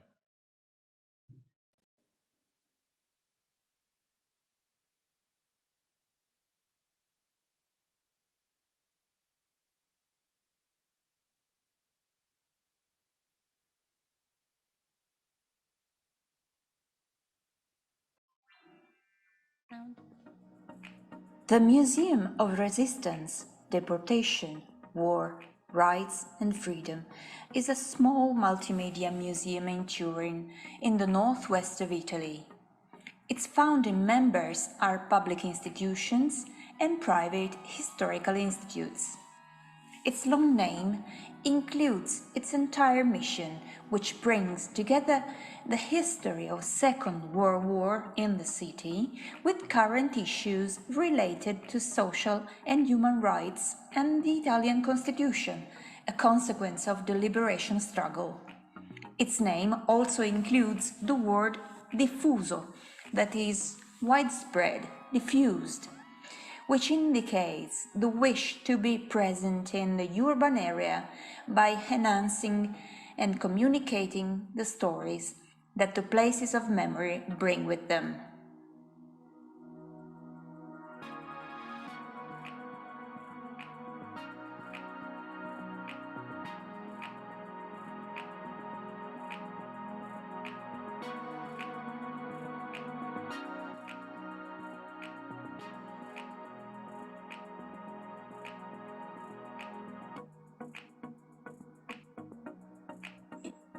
In 2019, the museum questioned itself about its practices, and it wonders how to become more present and relevant in the city.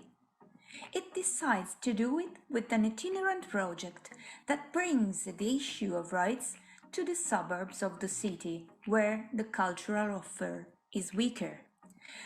After a strong training with facilitators working in the cultural and social field, and a call to action to the communities, in June 2021, the Direttibus, hosted by the Bibliobus of the city libraries, starts a 4-month tour.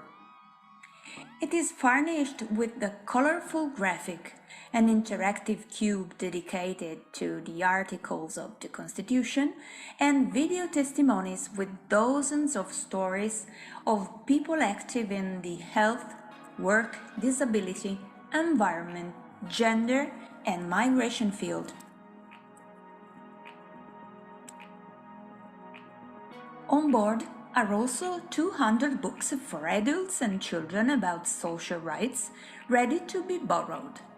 The bus is then animated by small activities on these issues co-curated with the citizens and the associations that actively live the city. The bus circulates 7 days a week in 6 different districts, according to a pre-established schedule. Every day, the museum operators were on the bus, ready to talk about the project and the museum, but, above all, to listen to the people and their needs and questions. Today, the calls for projects funding required to be innovative. We have been innovative despite the fact that the formula was totally traditional. It was a challenge. We took many risks, and we encountered many difficulties and some failures. But we needed to go out, hors des murs, to meet people as we've never done, while also accepting rejection and conflict. It was a collective adventure. 1,300 people were involved in about 70 educational and informative moments in a logic of empowerment and participation, or even just to be together after such a difficult year. In The Art of Relevance, Nina Simon said, "When you ask outsiders, what is relevant to them, you don't just learn what matters to them. You learn what matters to you, what protocols you are able or willing to shift, and which you are not. And this is a way to measure relevance, by measuring your own institutional tolerance for relevant activities.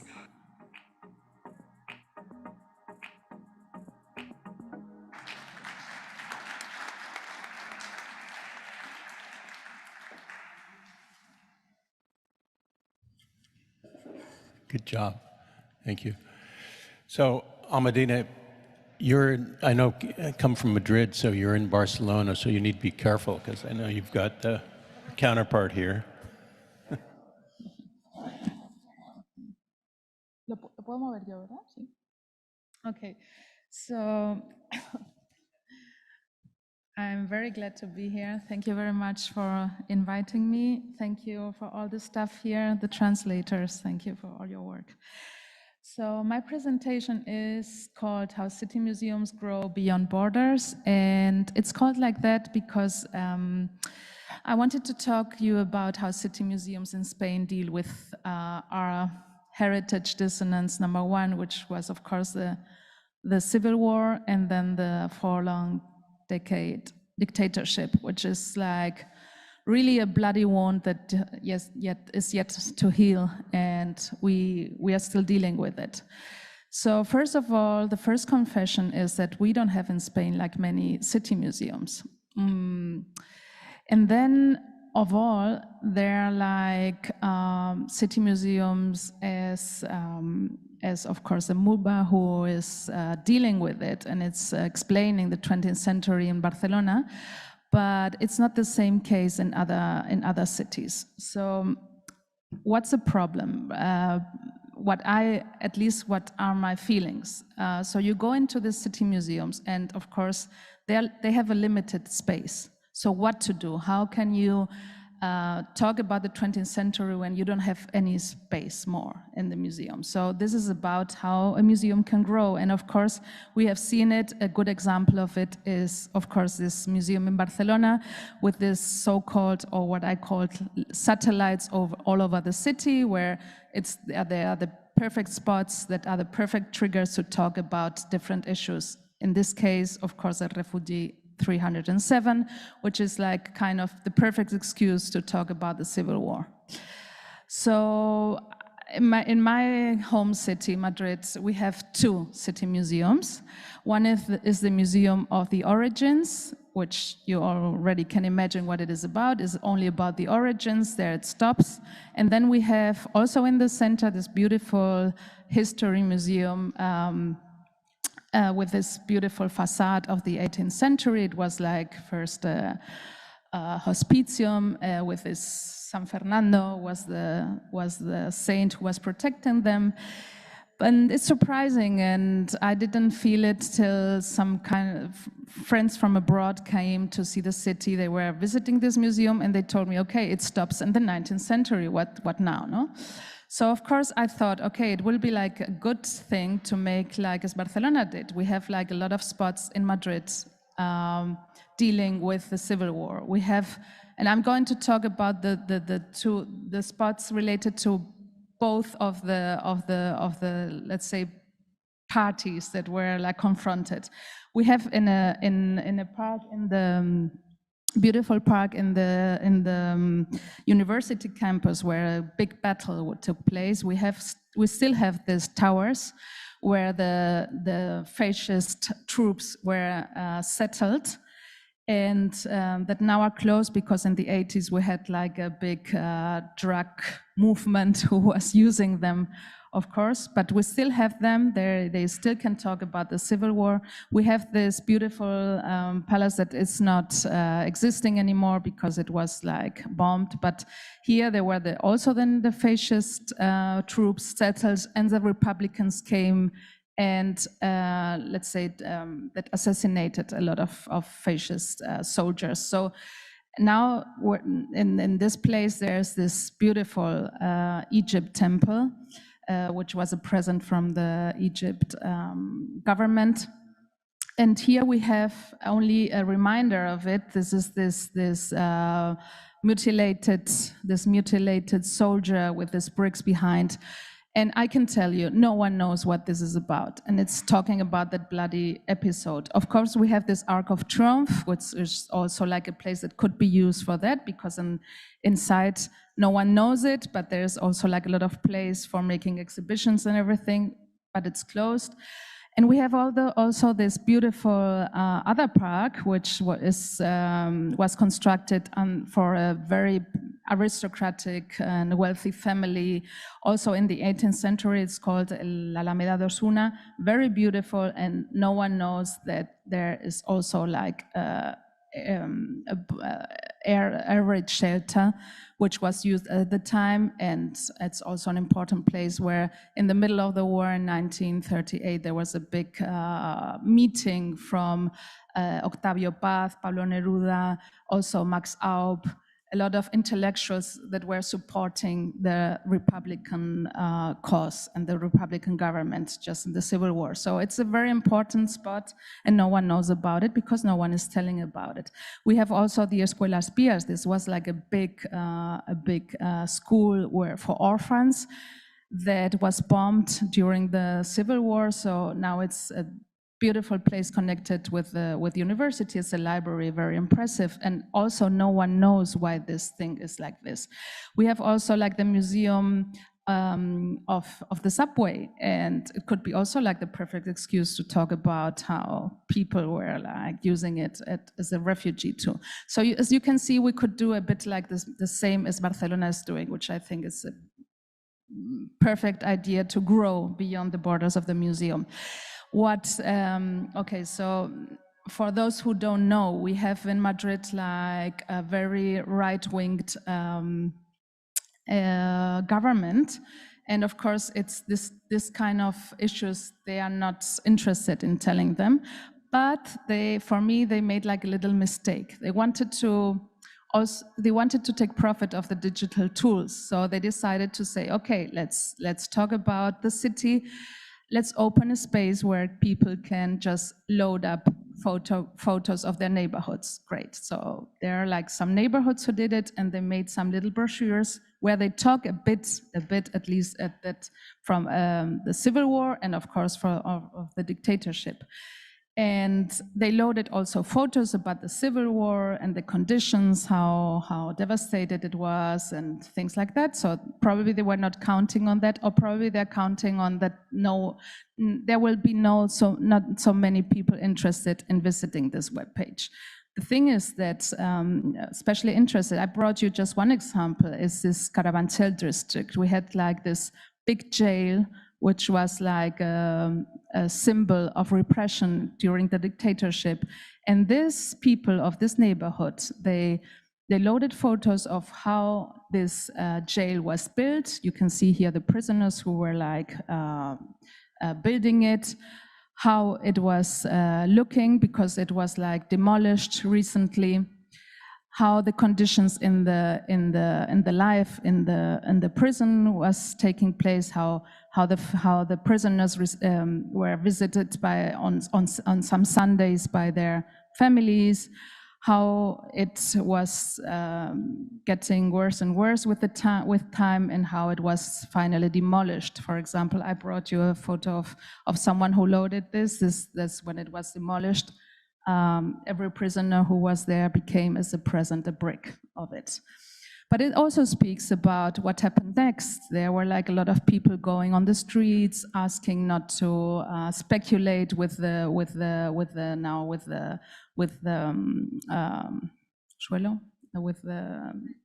land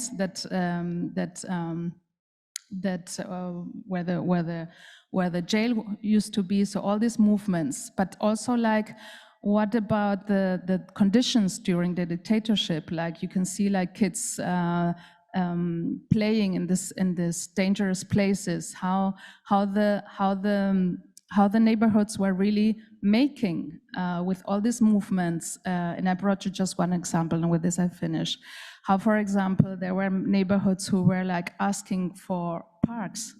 and how, for example, this neighborhood decided to do it on its own, like without the permission. They were first asking for it when they were not having parks. They decided just to put there and begin to plan them. No? So this is also like the city history, like how or at least for us, also during the transition time from dictatorship to democracy, which is also like a very controversial thing for us, how really these neighborhood movements were making the city. And they are like, and this is the last slide.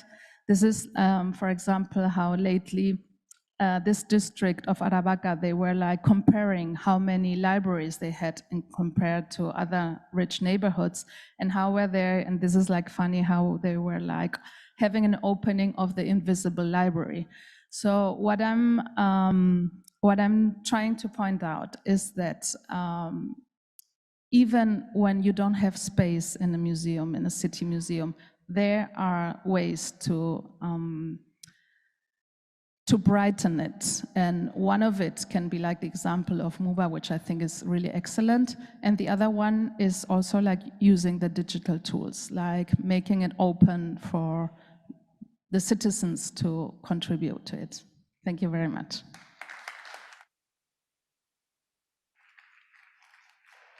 Thank you, Almudena. It strikes me before we continue on with Ramon in our final presentation that one of the opportunities that we have in CAMOC, and this kind of session and the previous Ignite session and other sessions I think have demonstrated it, is that we could use some money. We use money now, scholarships, travel dollars, to bring students primarily to our CAMOC meetings. But it strikes me that if we could find the money some way to be able to send out, let's call them consultants from each other's museums, to travel to other people's museums to share some of these ideas that we've had, be a great opportunity for each of us in our museums to benefit directly from the knowledge and experience that some of us have. So that's just a quick thought. So, Ramon?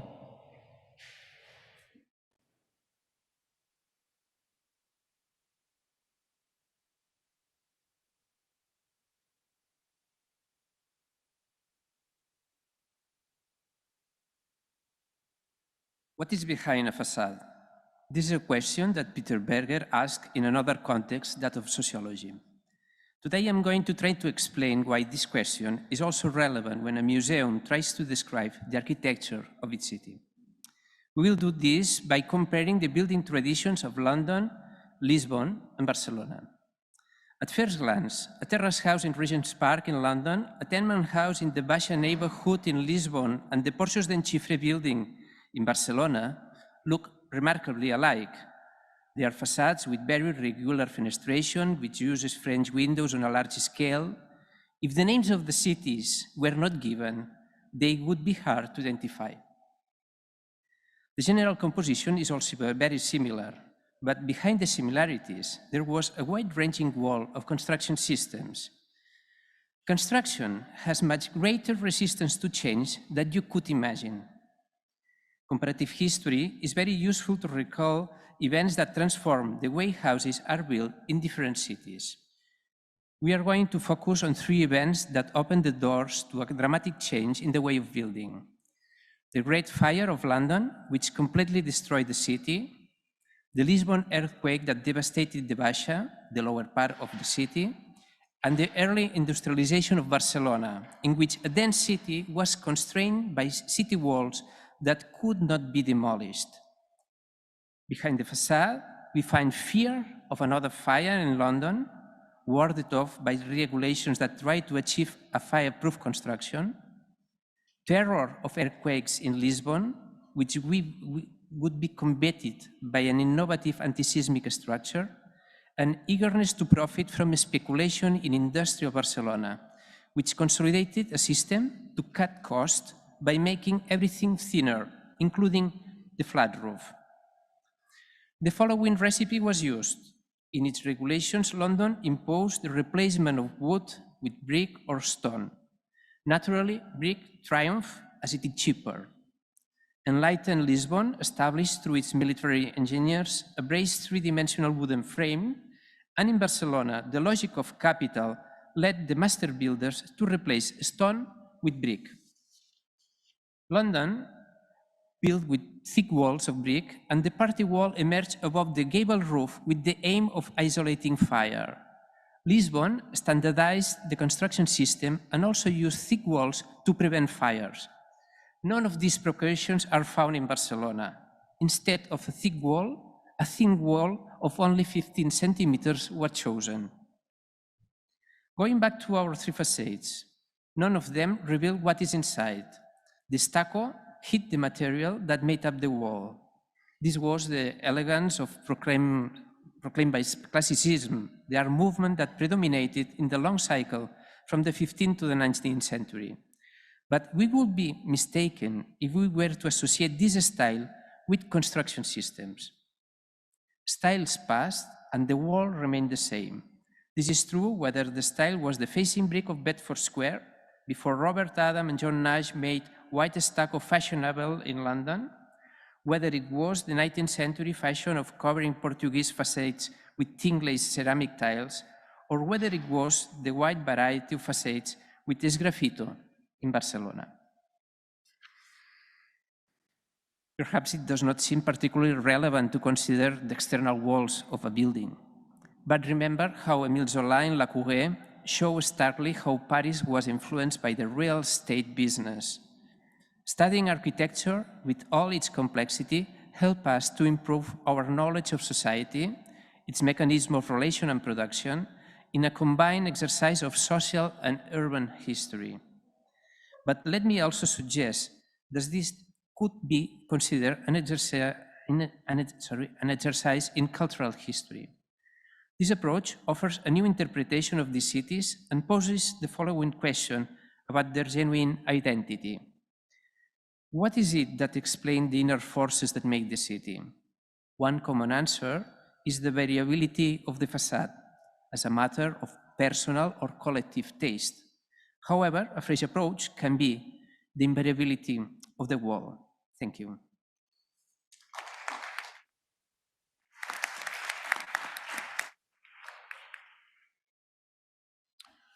Good. Thank you all for keeping time in the first place. I know we're all interested in that.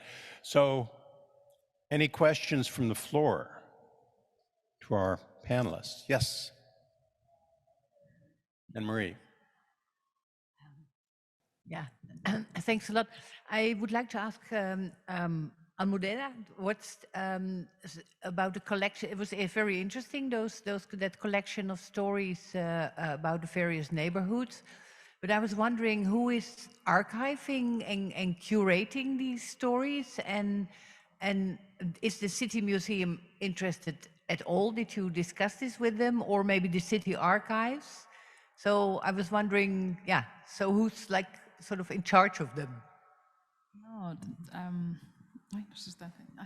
No, to tell you the truth, this is like really a gap they have there. They just thought that it would be cool to make something digital, and they didn't expect that all of a sudden that kind of images came. For example, there are also like a lot about the gay parade in Madrid, and which is probably the city in Europe where it's a highlight. And as I always say, it's probably because in Madrid, every time there's something to party, no one cares about. We party whatever. I mean, so there are a lot of, these are like people who, of course, are like loading up the photos of the first communion of their kids, when their parents were married in this church or that church, or when they were like meeting friends. Or it's also very interesting the different plays the different games they play the kids. So it's really anthropological, very interesting.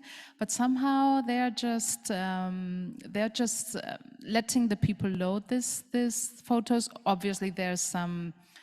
They're looking at them before they publish them, of course, but there's no filter, let's say. It's just that I think they didn't count on this kind of photos that I showed you, like civil war, dictatorship, transitions, neighborhood movements, episodes of the city that are making also the city life. Not at all, not at all. The museum is not interested at all, and I think Johan can can say how it's like that. Well, I would like to propose another city-to-city connection. Look, some years ago with Joanna and with Madrid and with Barcelona, we wanted to compare the high streets. So to take the high streets of expansion. So to take Diagonal, for example, to take Castellana, and to take Avenida da República. So nothing polemic, let's say, nothing dissonant. Well, but it failed. Not even that, but it proved. Sorry, Juan. I went there on purpose to meet them and to propose that, and they were nice, and it was good for me because it was another city museum to visit and to get to know. But that was it. And the idea was to have tours on the Avenida Libertad, Avenida República, Castellana, and Diagonal o Paseo de Gracia. Bueno. Lo que fuera, sorry, I'm mixing up languages. So very conventional, or not conventional, innovative, but not too difficult. Not that difficult, but it didn't work. And we hope that someday we could count on the City Museum of Madrid. I hope so.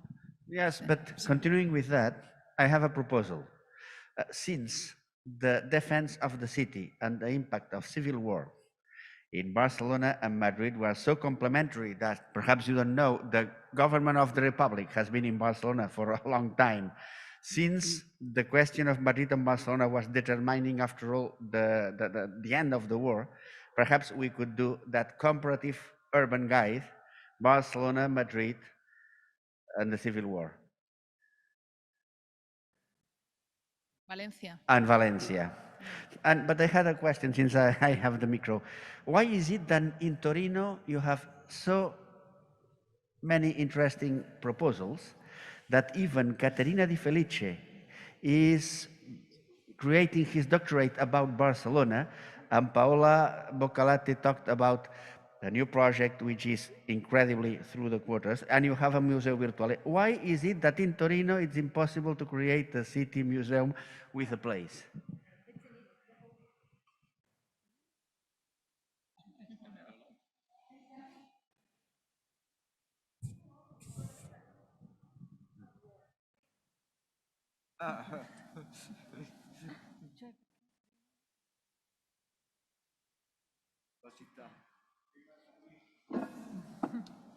Okay, Paolo's going to try to answer that in 30 seconds. What a responsibility. I don't know. Maybe we have a lot of museums that tell about some chapters of the story of the city. Each one tells a chapter.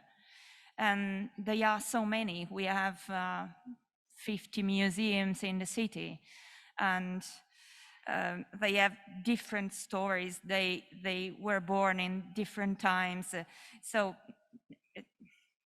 I can use your word, palimpsest. I don't know actually. We tried to put together many things in this project, and to link different places in the city, and to let people speak for their needs and their questions and their own history of the city. But I don't know. It's a too big question for me. You should ask someone more important in the city, in the administration, in the municipality, I think. For Millennium, the same Joanna and Joan asked us 2 days ago, why Milan don't have a museum of the city of Milan. In the document we have, in the regulation of civic museum, we have the Museum of the City of Milan since many years, and is in a building that now is a costume museum, and in a floor we have a lot of painting about Milan in the 17th, 18th, 19th century. That was the Museum of the City of Milan 70 years ago, no? And now the situation is like in Turin. We have the archaeological museum about the archaeology of Milan.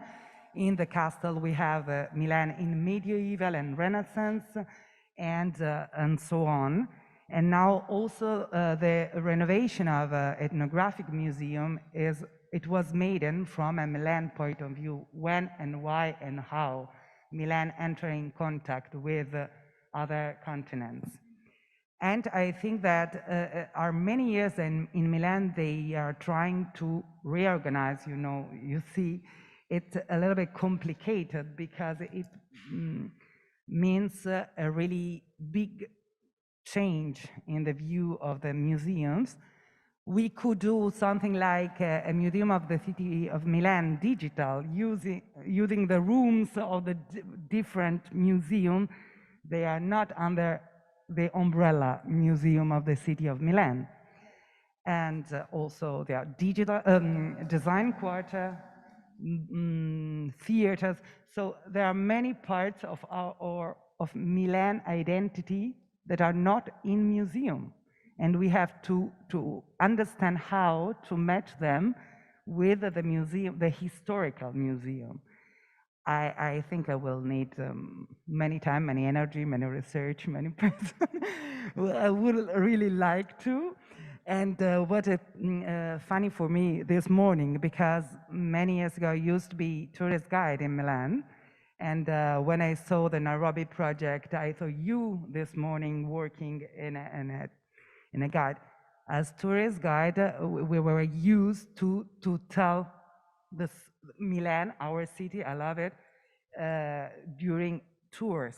So but in each tour, you need a museum because you need a safe, warm, dry place where you find object about the identity of the city. Is not the tour enough, but you need also a museum in it.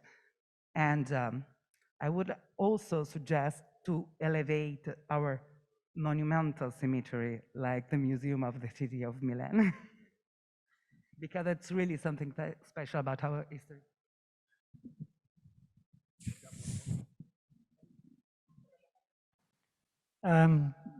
Just to mention that on this question of the sort of presence and absence of city museums in different European countries, part of the book that we've been preparing in the City History Network, I did a sort of survey of all the European cities over a certain size, and it came out with extremely strong variations, which you could all guess as to which countries had a lot of city museums and which countries had few. Basically, in very simple terms, there's the Germanic bloc, which is almost universal, that every city over a certain size has a city museum or a city history museum, whichever way you call it. Then there's a block which is hit or miss. France, United Kingdom, Spain, some do and some don't. And there's reasons, and you have to start doing micro sort of research to find out why and why not. And then there's the ones that don't. Scandinavia, I'm including towards the Germanic group. Eastern Europe is hit and miss. Sorry, I'm putting that in a terrible box of Poland. Actually, is Poland. Poland is nearer the Germanic group. More Polish cities have city museums than you might think. And then there's Italy, which doesn't. And to some extent, Greece is not very strong on city museums. There are two small ones in Volos and Athens. So all I'm saying is I'm passing the thing one story back, which its national traditions are very different. Historically, Italy is enormously strong on certain sorts of museums. That's where their culture sort of line is archaeology, art, and certain other sorts of museums.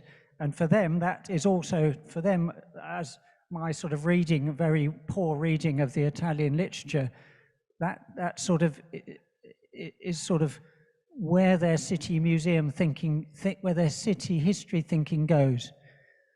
So it's not a gap, it's a different way of doing things. Anyway, that was my very sort of simple blocks of 4 types or something like that. And it needs much better research to find out. But I think the impressive thing was the Germanic tradition and the way it spread into Switzerland, the Netherlands, and Poland, and Austria, and to some extent Hungary, from the old Austro-Hungarian Empire. And that sort of powerhouse of the city museums, city history museums.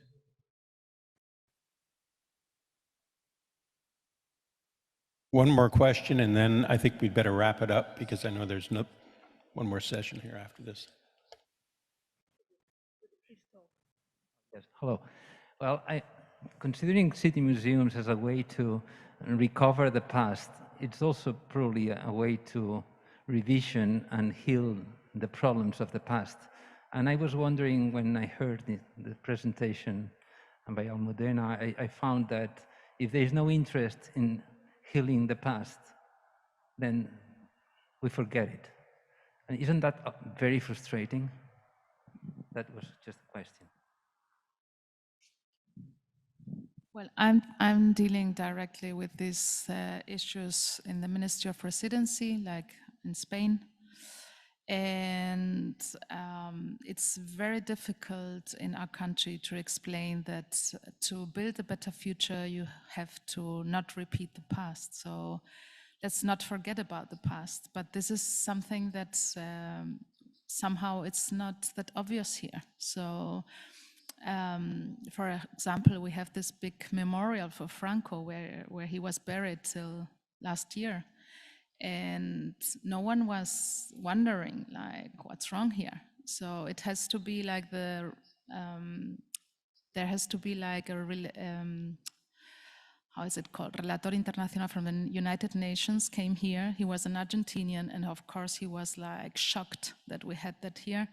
And he was saying, okay, first thing, this has to be like fixed. What is this? So finally we took Franco out of this memorial, and now he's buried in a private cemetery. But here's not that easy. So I don't know. It's like, of course, the Republicans, they lost the war. So then we had like 4 decades of dictatorship almost, and no one wants to talk about it.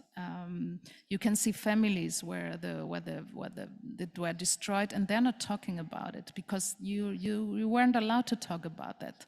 So somehow, and there's an anecdote like talking about this thing that Germans and Poles, and they love city museums, and it's just I was aware of it when friends of mine, especially Germans and Poles, came to the City Museum and say, okay, we were in the tourism information spot, and they had, and this German girl, she told me, okay, I was in Barcelona, and they don't have like this amazing offers of tourism as you have here in Madrid. But when I was asking for, okay, can you tell me some route about the Civil War? Because in Madrid it was very, very strong. It was, okay, Barcelona was, but really we resisted longer, so there was a big thing in Madrid.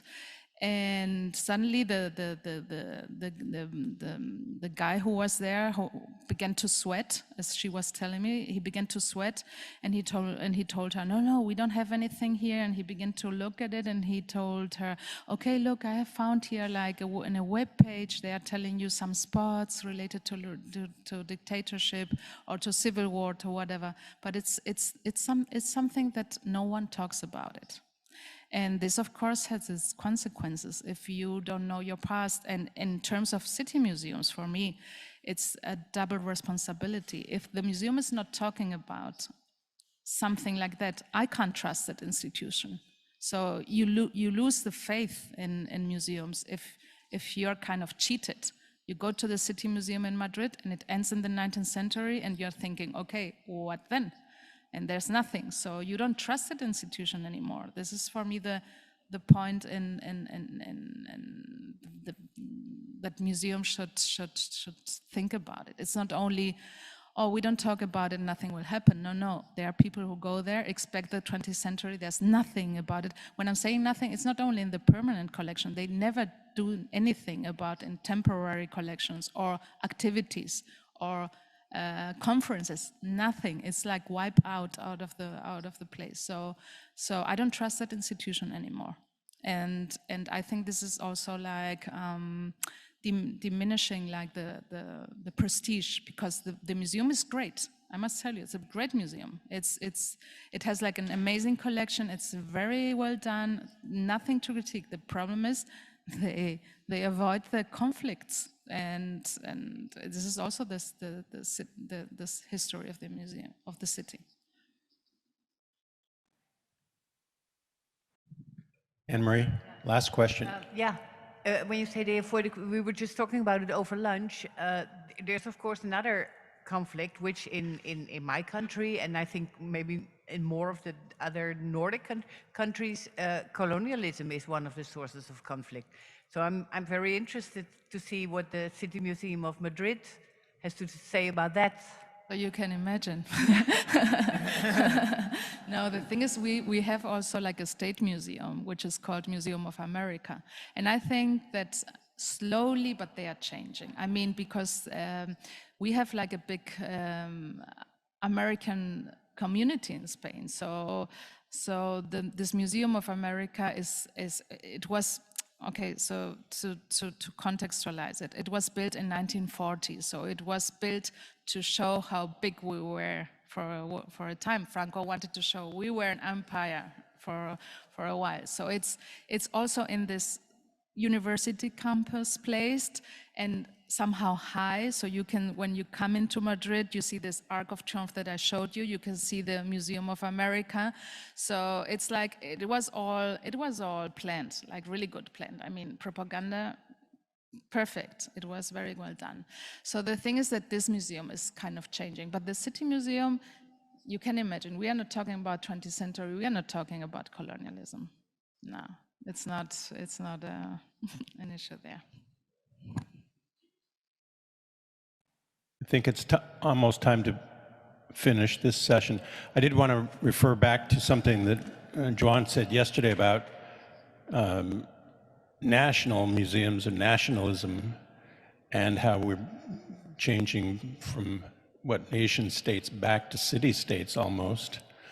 And to some extent, it relates to what we were talking about here. And that's the potential, I think, in, again, future CAMOC sessions, perhaps, to talk about what city museums are doing to reflect what's happening at the national level. Glenn Young was talking about the role of the Greensboro Museum, talking about a national issue of slavery in the United States. And it's only one, I can tell you, of many museums, dozens, if not hundreds of museums and cities in the United States that are dealing with that. Many that had nothing to do, theoretically, with the Civil War, but they did. So let's give everyone here a hand, but at the same time, let's also give our technical staff yet another hand, because they're doing amazing work.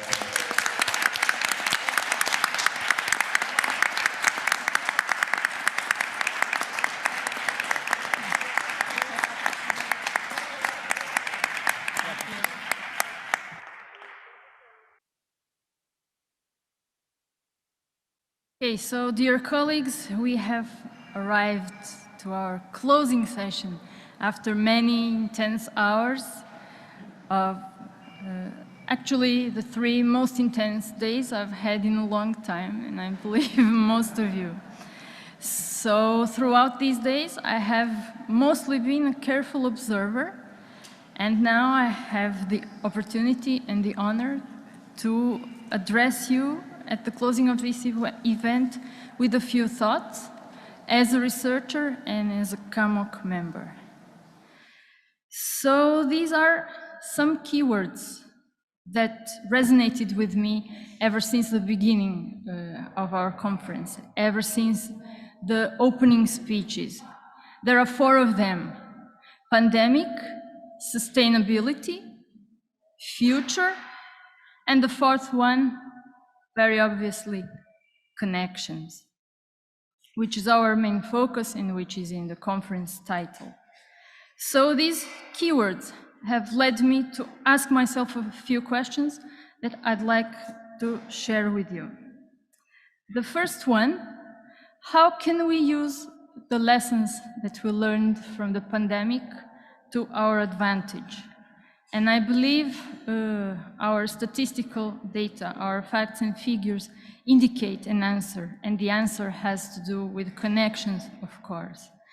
For the first time this year, at the conferences in Krakow and here in Barcelona, we've had speakers from 10 new countries and attendees from new countries like Cuba, Colombia, Mozambique, India, Zambia, Paraguay, Kuwait, and some others I don't have noted here, but so many new connections that we have managed even despite of these pandemic circumstances. So this question is easy to respond. It is very likely that our events will never be the same, even after the pandemic is long behind us. So I think the way to go is to do them as a combination of physical and virtual, which together can give us better experience, better connection than physical only and online only conferences. The second keyword, sustainability. It was in the conference title, it was in the roundtable dedicated specifically to this theme in the context of city museums. It was in many other presentations, and as we have seen, it will be in the theme of our next conference and the ICOM General Conference. So the question I'm asking myself is, how can we as city museum experts connect to other sectors, to other disciplines, also debating on sustainability? So this second question of mine is also about connections. These images you're seeing, especially on the right-hand side, are very familiar, right? So we see the projections for cities in urbanization in the next few decades until 2050. We see how inequalities are rendered visible and very tangible in urban space.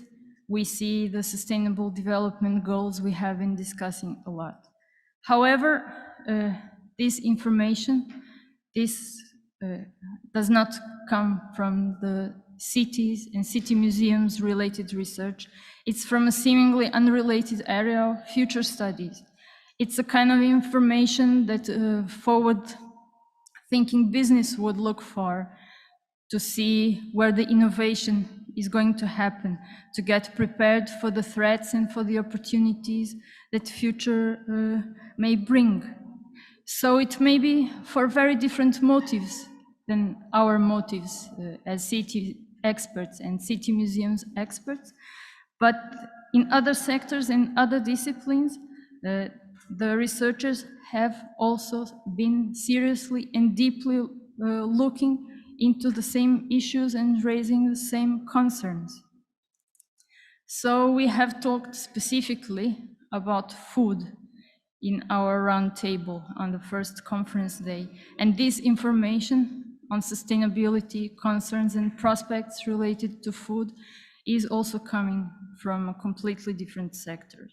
So I can't but ask myself if maybe there is a possibility to establish connections again as a keyword, with these other sectors in the future, to establish connections among city museums and beyond city museums, so that we could together act around and about those complex, unstructured, wicked problems where there is a need for major change, where there is a need for learning process, for expanding our own worldview, where there is a need to change the dominant trends which are the part of a problem, and where there are long-term horizons to develop alternatives.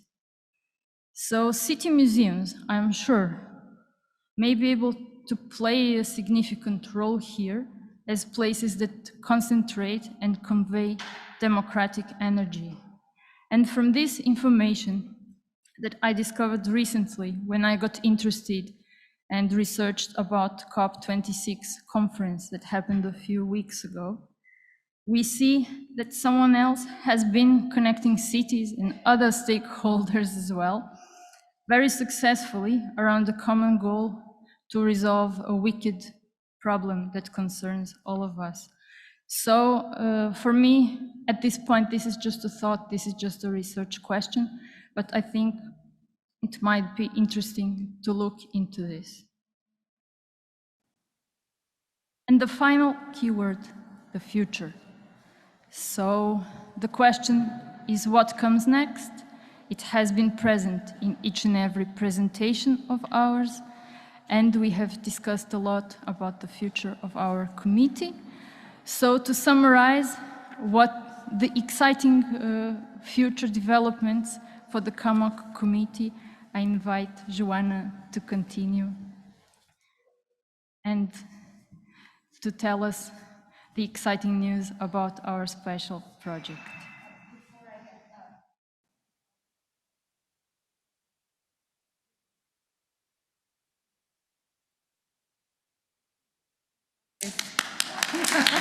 Thank you.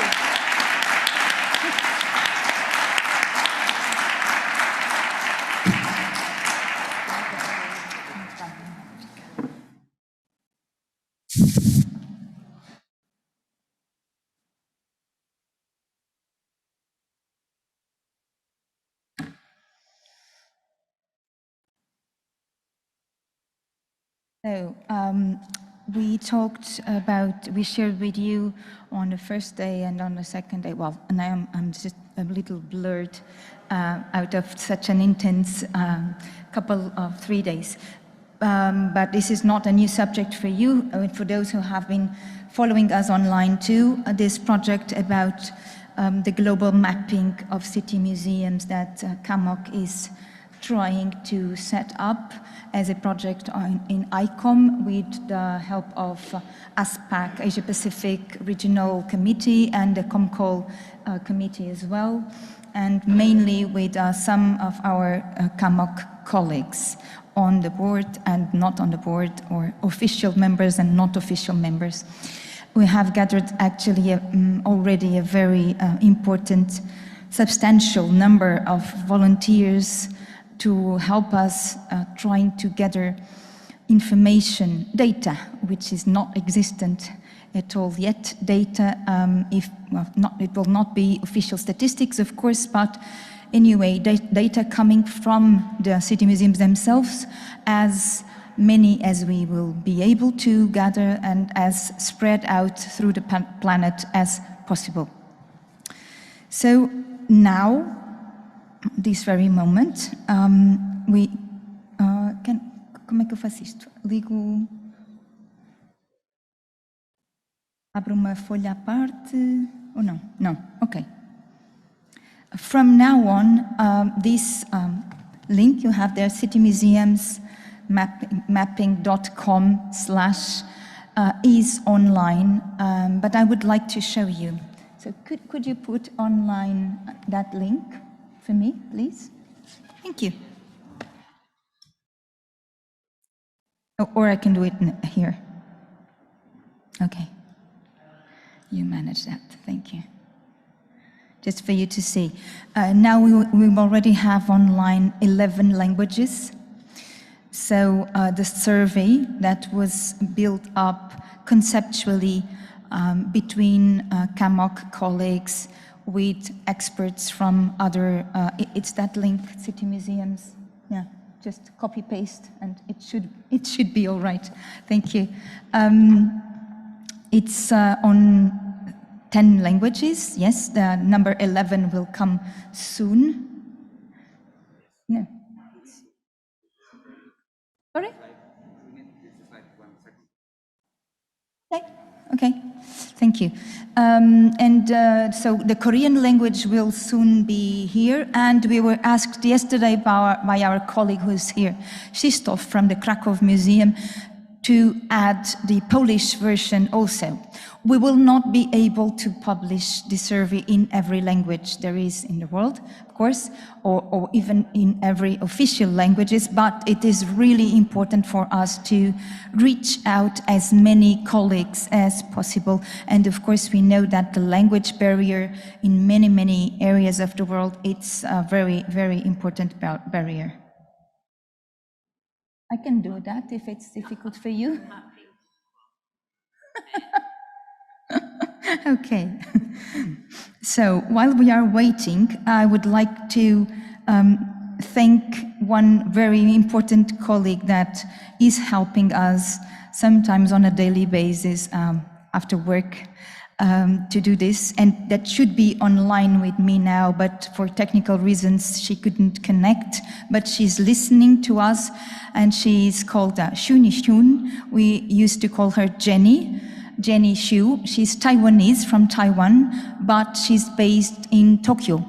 And she works in Tokyo, in the Tokyo Museum. She has also been working in Kyoto museums.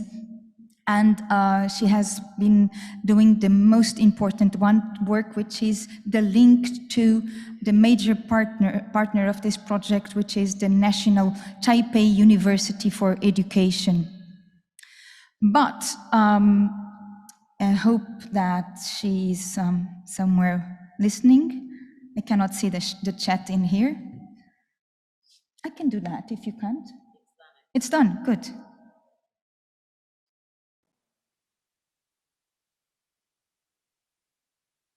Of course, to show, yeah. Oh, it's there, thank you. No, I don't need that. Just scroll it down, please, and to show you. This is the Edo Tokyo Museums. We have just some images. Yeah, thank you, that's what I wanted to show. So we have English, I think it's Chinese, German, Spanish, Japanese, French, Italian, Portuguese, Russian and Arabic for now. We will have more. Thank you. We can go back to the, I can do that. And I would like to, okay, I'll be there. I would like to call to here to the stage, please, because it's nothing like for you to, and for those who are online, to see the faces of the people who work, and not only the names. Glenn, can you come here, please? And Andrea. Thank you. Glenn Perkins is helping us on the backstage a lot.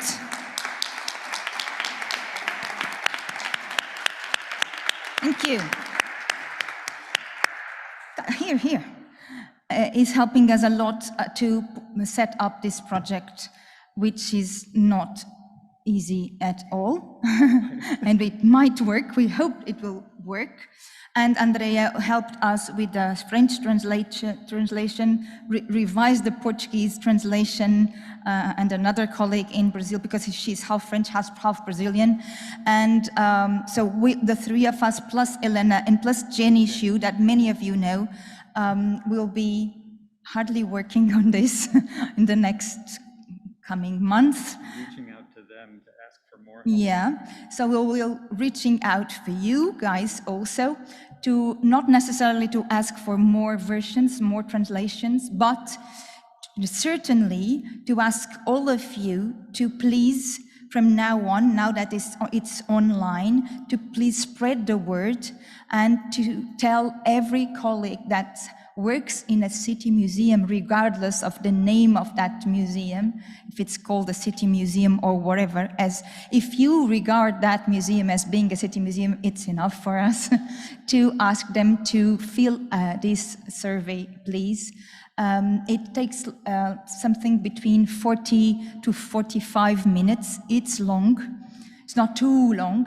I've tested it, of course, more than once, but it is long, but it is very important because if it would be very short, it would be useless, as it will be the first one. So we ask about, we propose a working definition.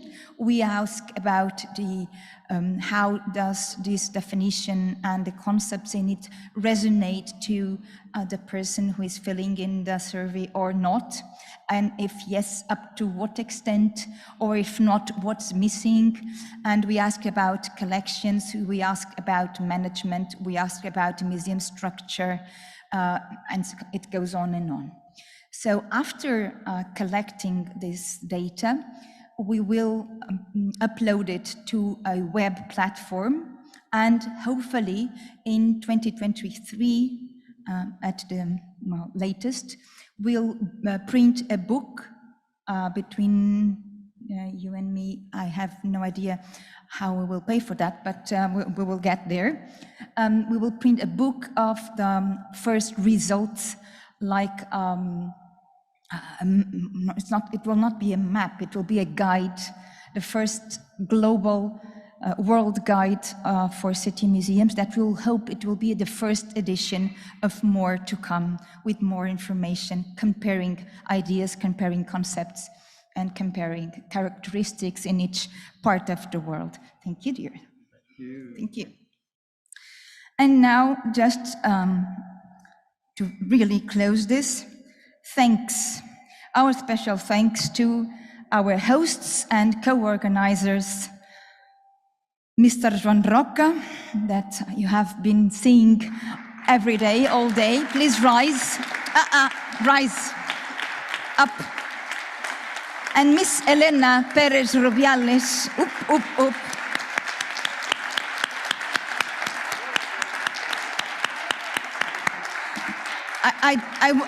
I wasn't finished. Yeah, the two of you first, and tot el equipo de MUBA, everyone in MUBA that helped to make this conference. Teresa, Monica, and all of you whose names I don't remember anymore. Kim Brugada, of course. Claro, perdón, Kim, perdóname. Sí, Kim Brugada, Mónica, Teresa, tantos otros que ya no me acuerdo los nombres. Sorry, I keep switching languages. Sorry, translators. I give you a lot of work to do. But not finished with the thanks. Exactly, to thank the translators. That's a very hard job.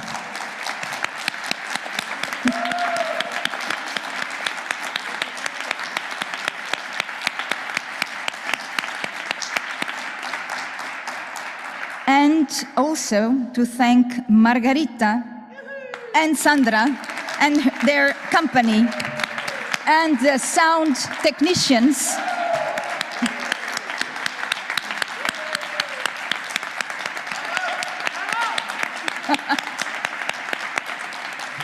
And the catering service, which was wonderful also.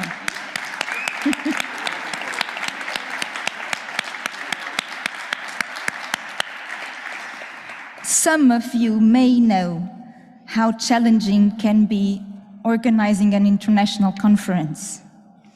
This conference with MUBA in Barcelona was even more challenging than others, of course, to which the pandemic context didn't help.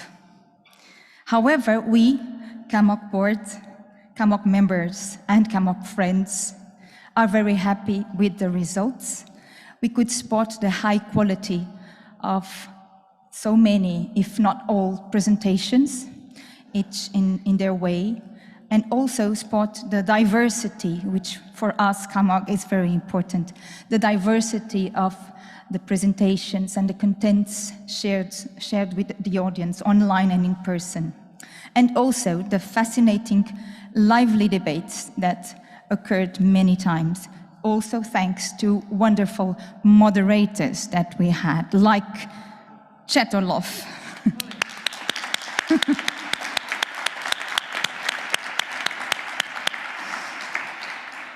My last thanks goes to all of you speakers and delegates and attendees online, wherever you are, and here in person, who made this conference actually both possible in this time and great. So thank you. That's it. Muchas gracias. And we will have the performance here and later on the final dinner, conference dinner at the Casa Padellage, the headquarters of the museum where you have been before. Thank you.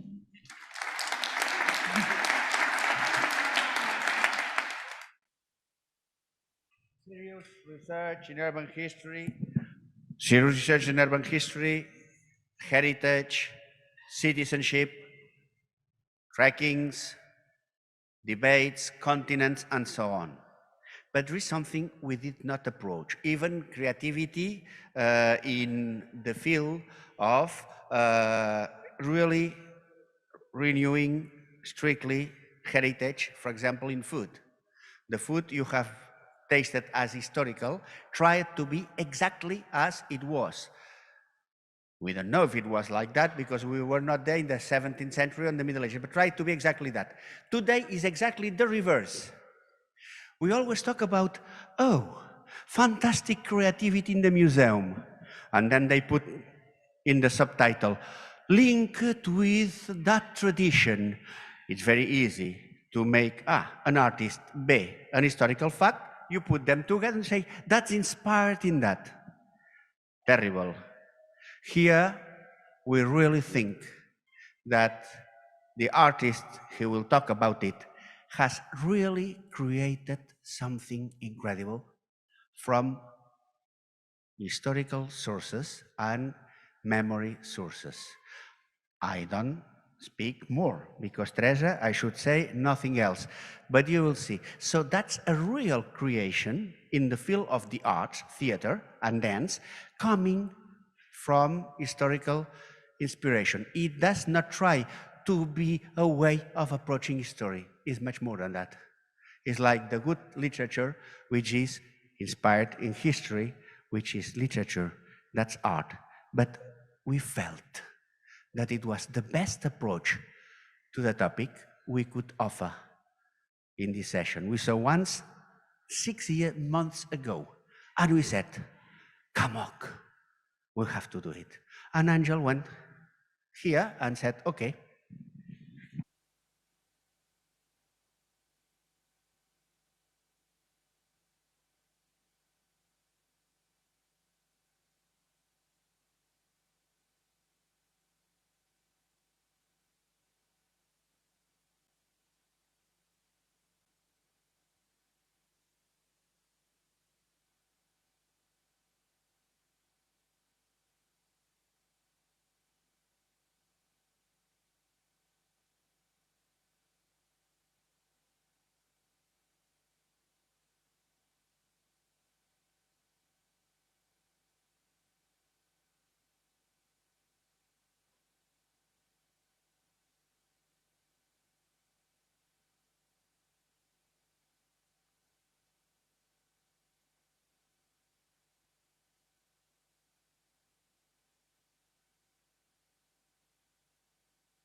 platita, que no la tire, que no la tire.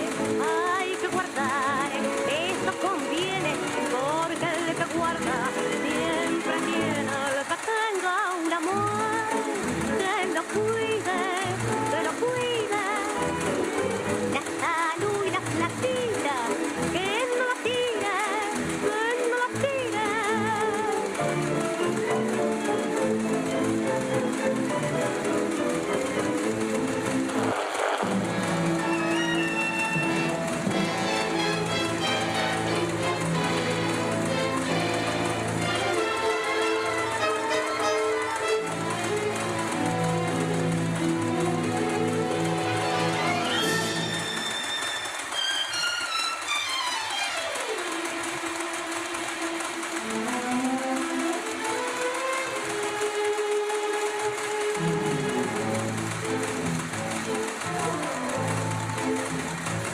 No te debo, no te pido.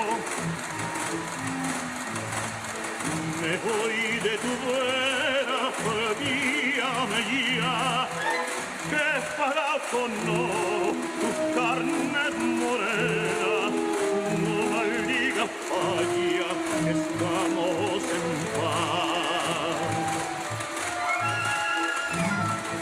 No te quiero, no me quieras. Si tú me lo diste, yo no te pedí. No me eches en cara que tú lo perdiste. También a tu vera yo todo lo perdí. Bien pagada.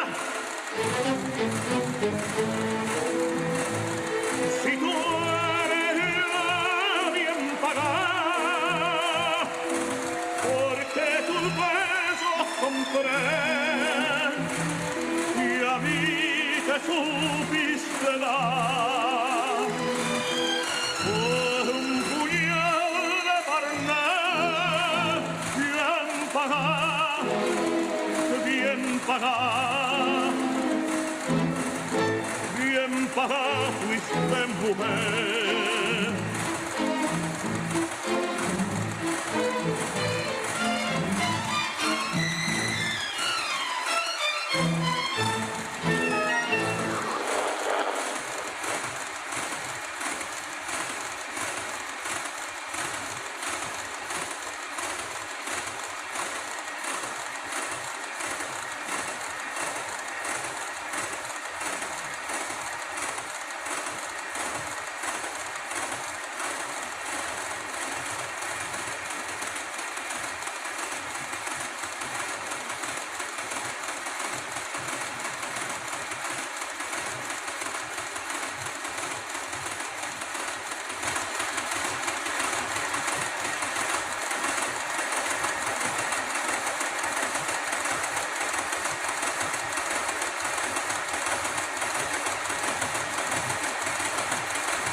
Angel Duran.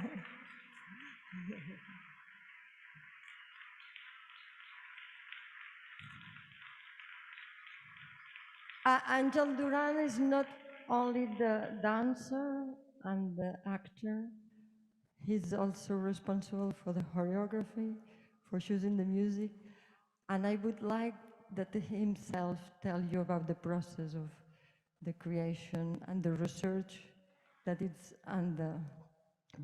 that he's been going through. So I let him breathe and have some air and water before. And if you have questions, he will be kind to answer you whatever you would like to ask about this project.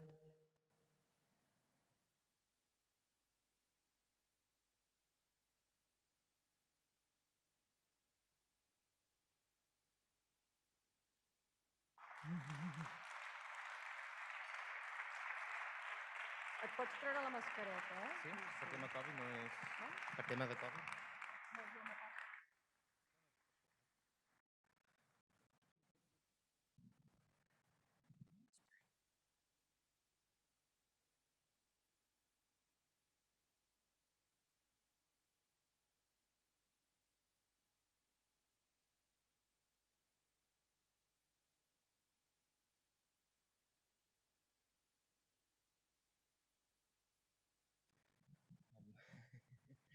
Well, hi everybody. Thank you, first of all, to all the...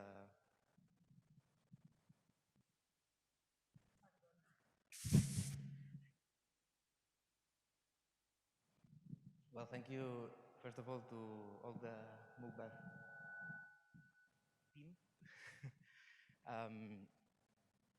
Well, this piece was after an application for a festival here in Barcelona. They were asking pieces that were inspired and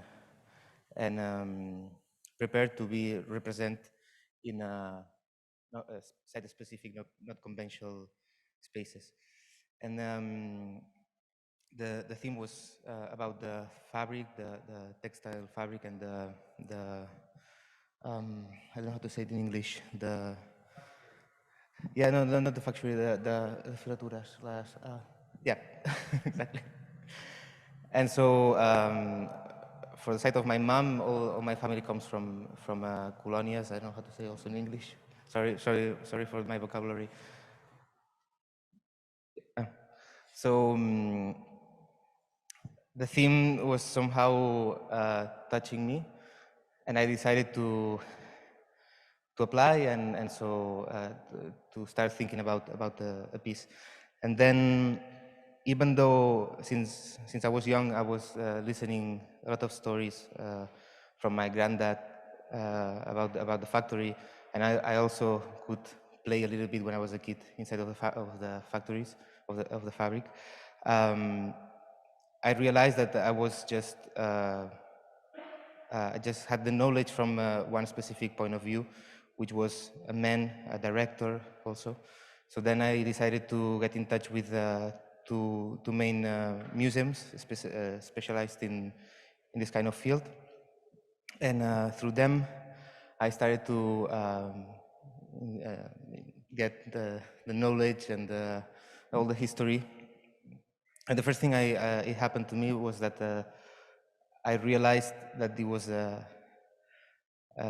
woman's world, or let's say a man's world full of women. And so then I realized that I was a man trying to talk about this topic and doing a solo. So I just decided to change the perspective of the piece and embody somehow the patriarchal figure, and so to make somehow a how do you say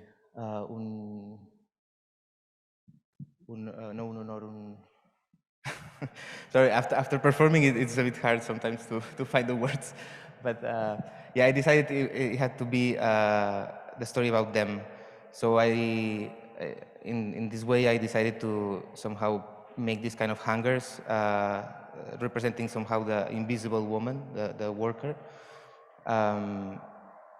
So if you know that if you see that is a solo, at the beginning it was a solo, but it became somehow a group piece, and actually the protagonism is for them.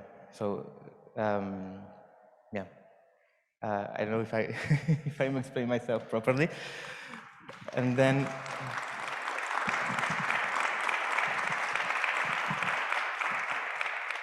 And well, everything was inspired by the archive of the two museums. Even also the teaser, you can check it online. The teaser was inside of one of these museums, in between the tales, I don't know how to, the machines that they were producing the fabric.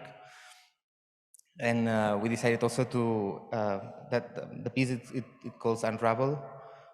Well, because for me was it's this word that somehow it swims somehow in between the thing of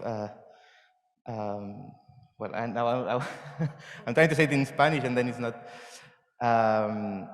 this kind of unravel the history, unravel the memory.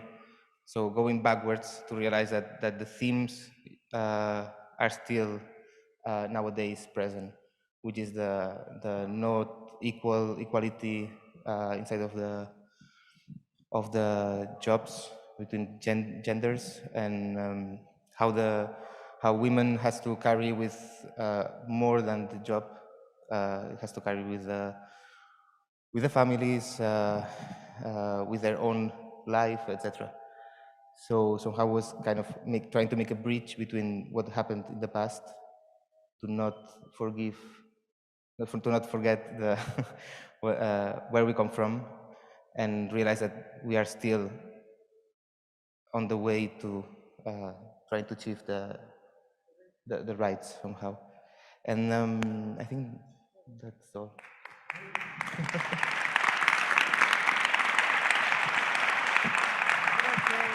Gracias, Ricardo.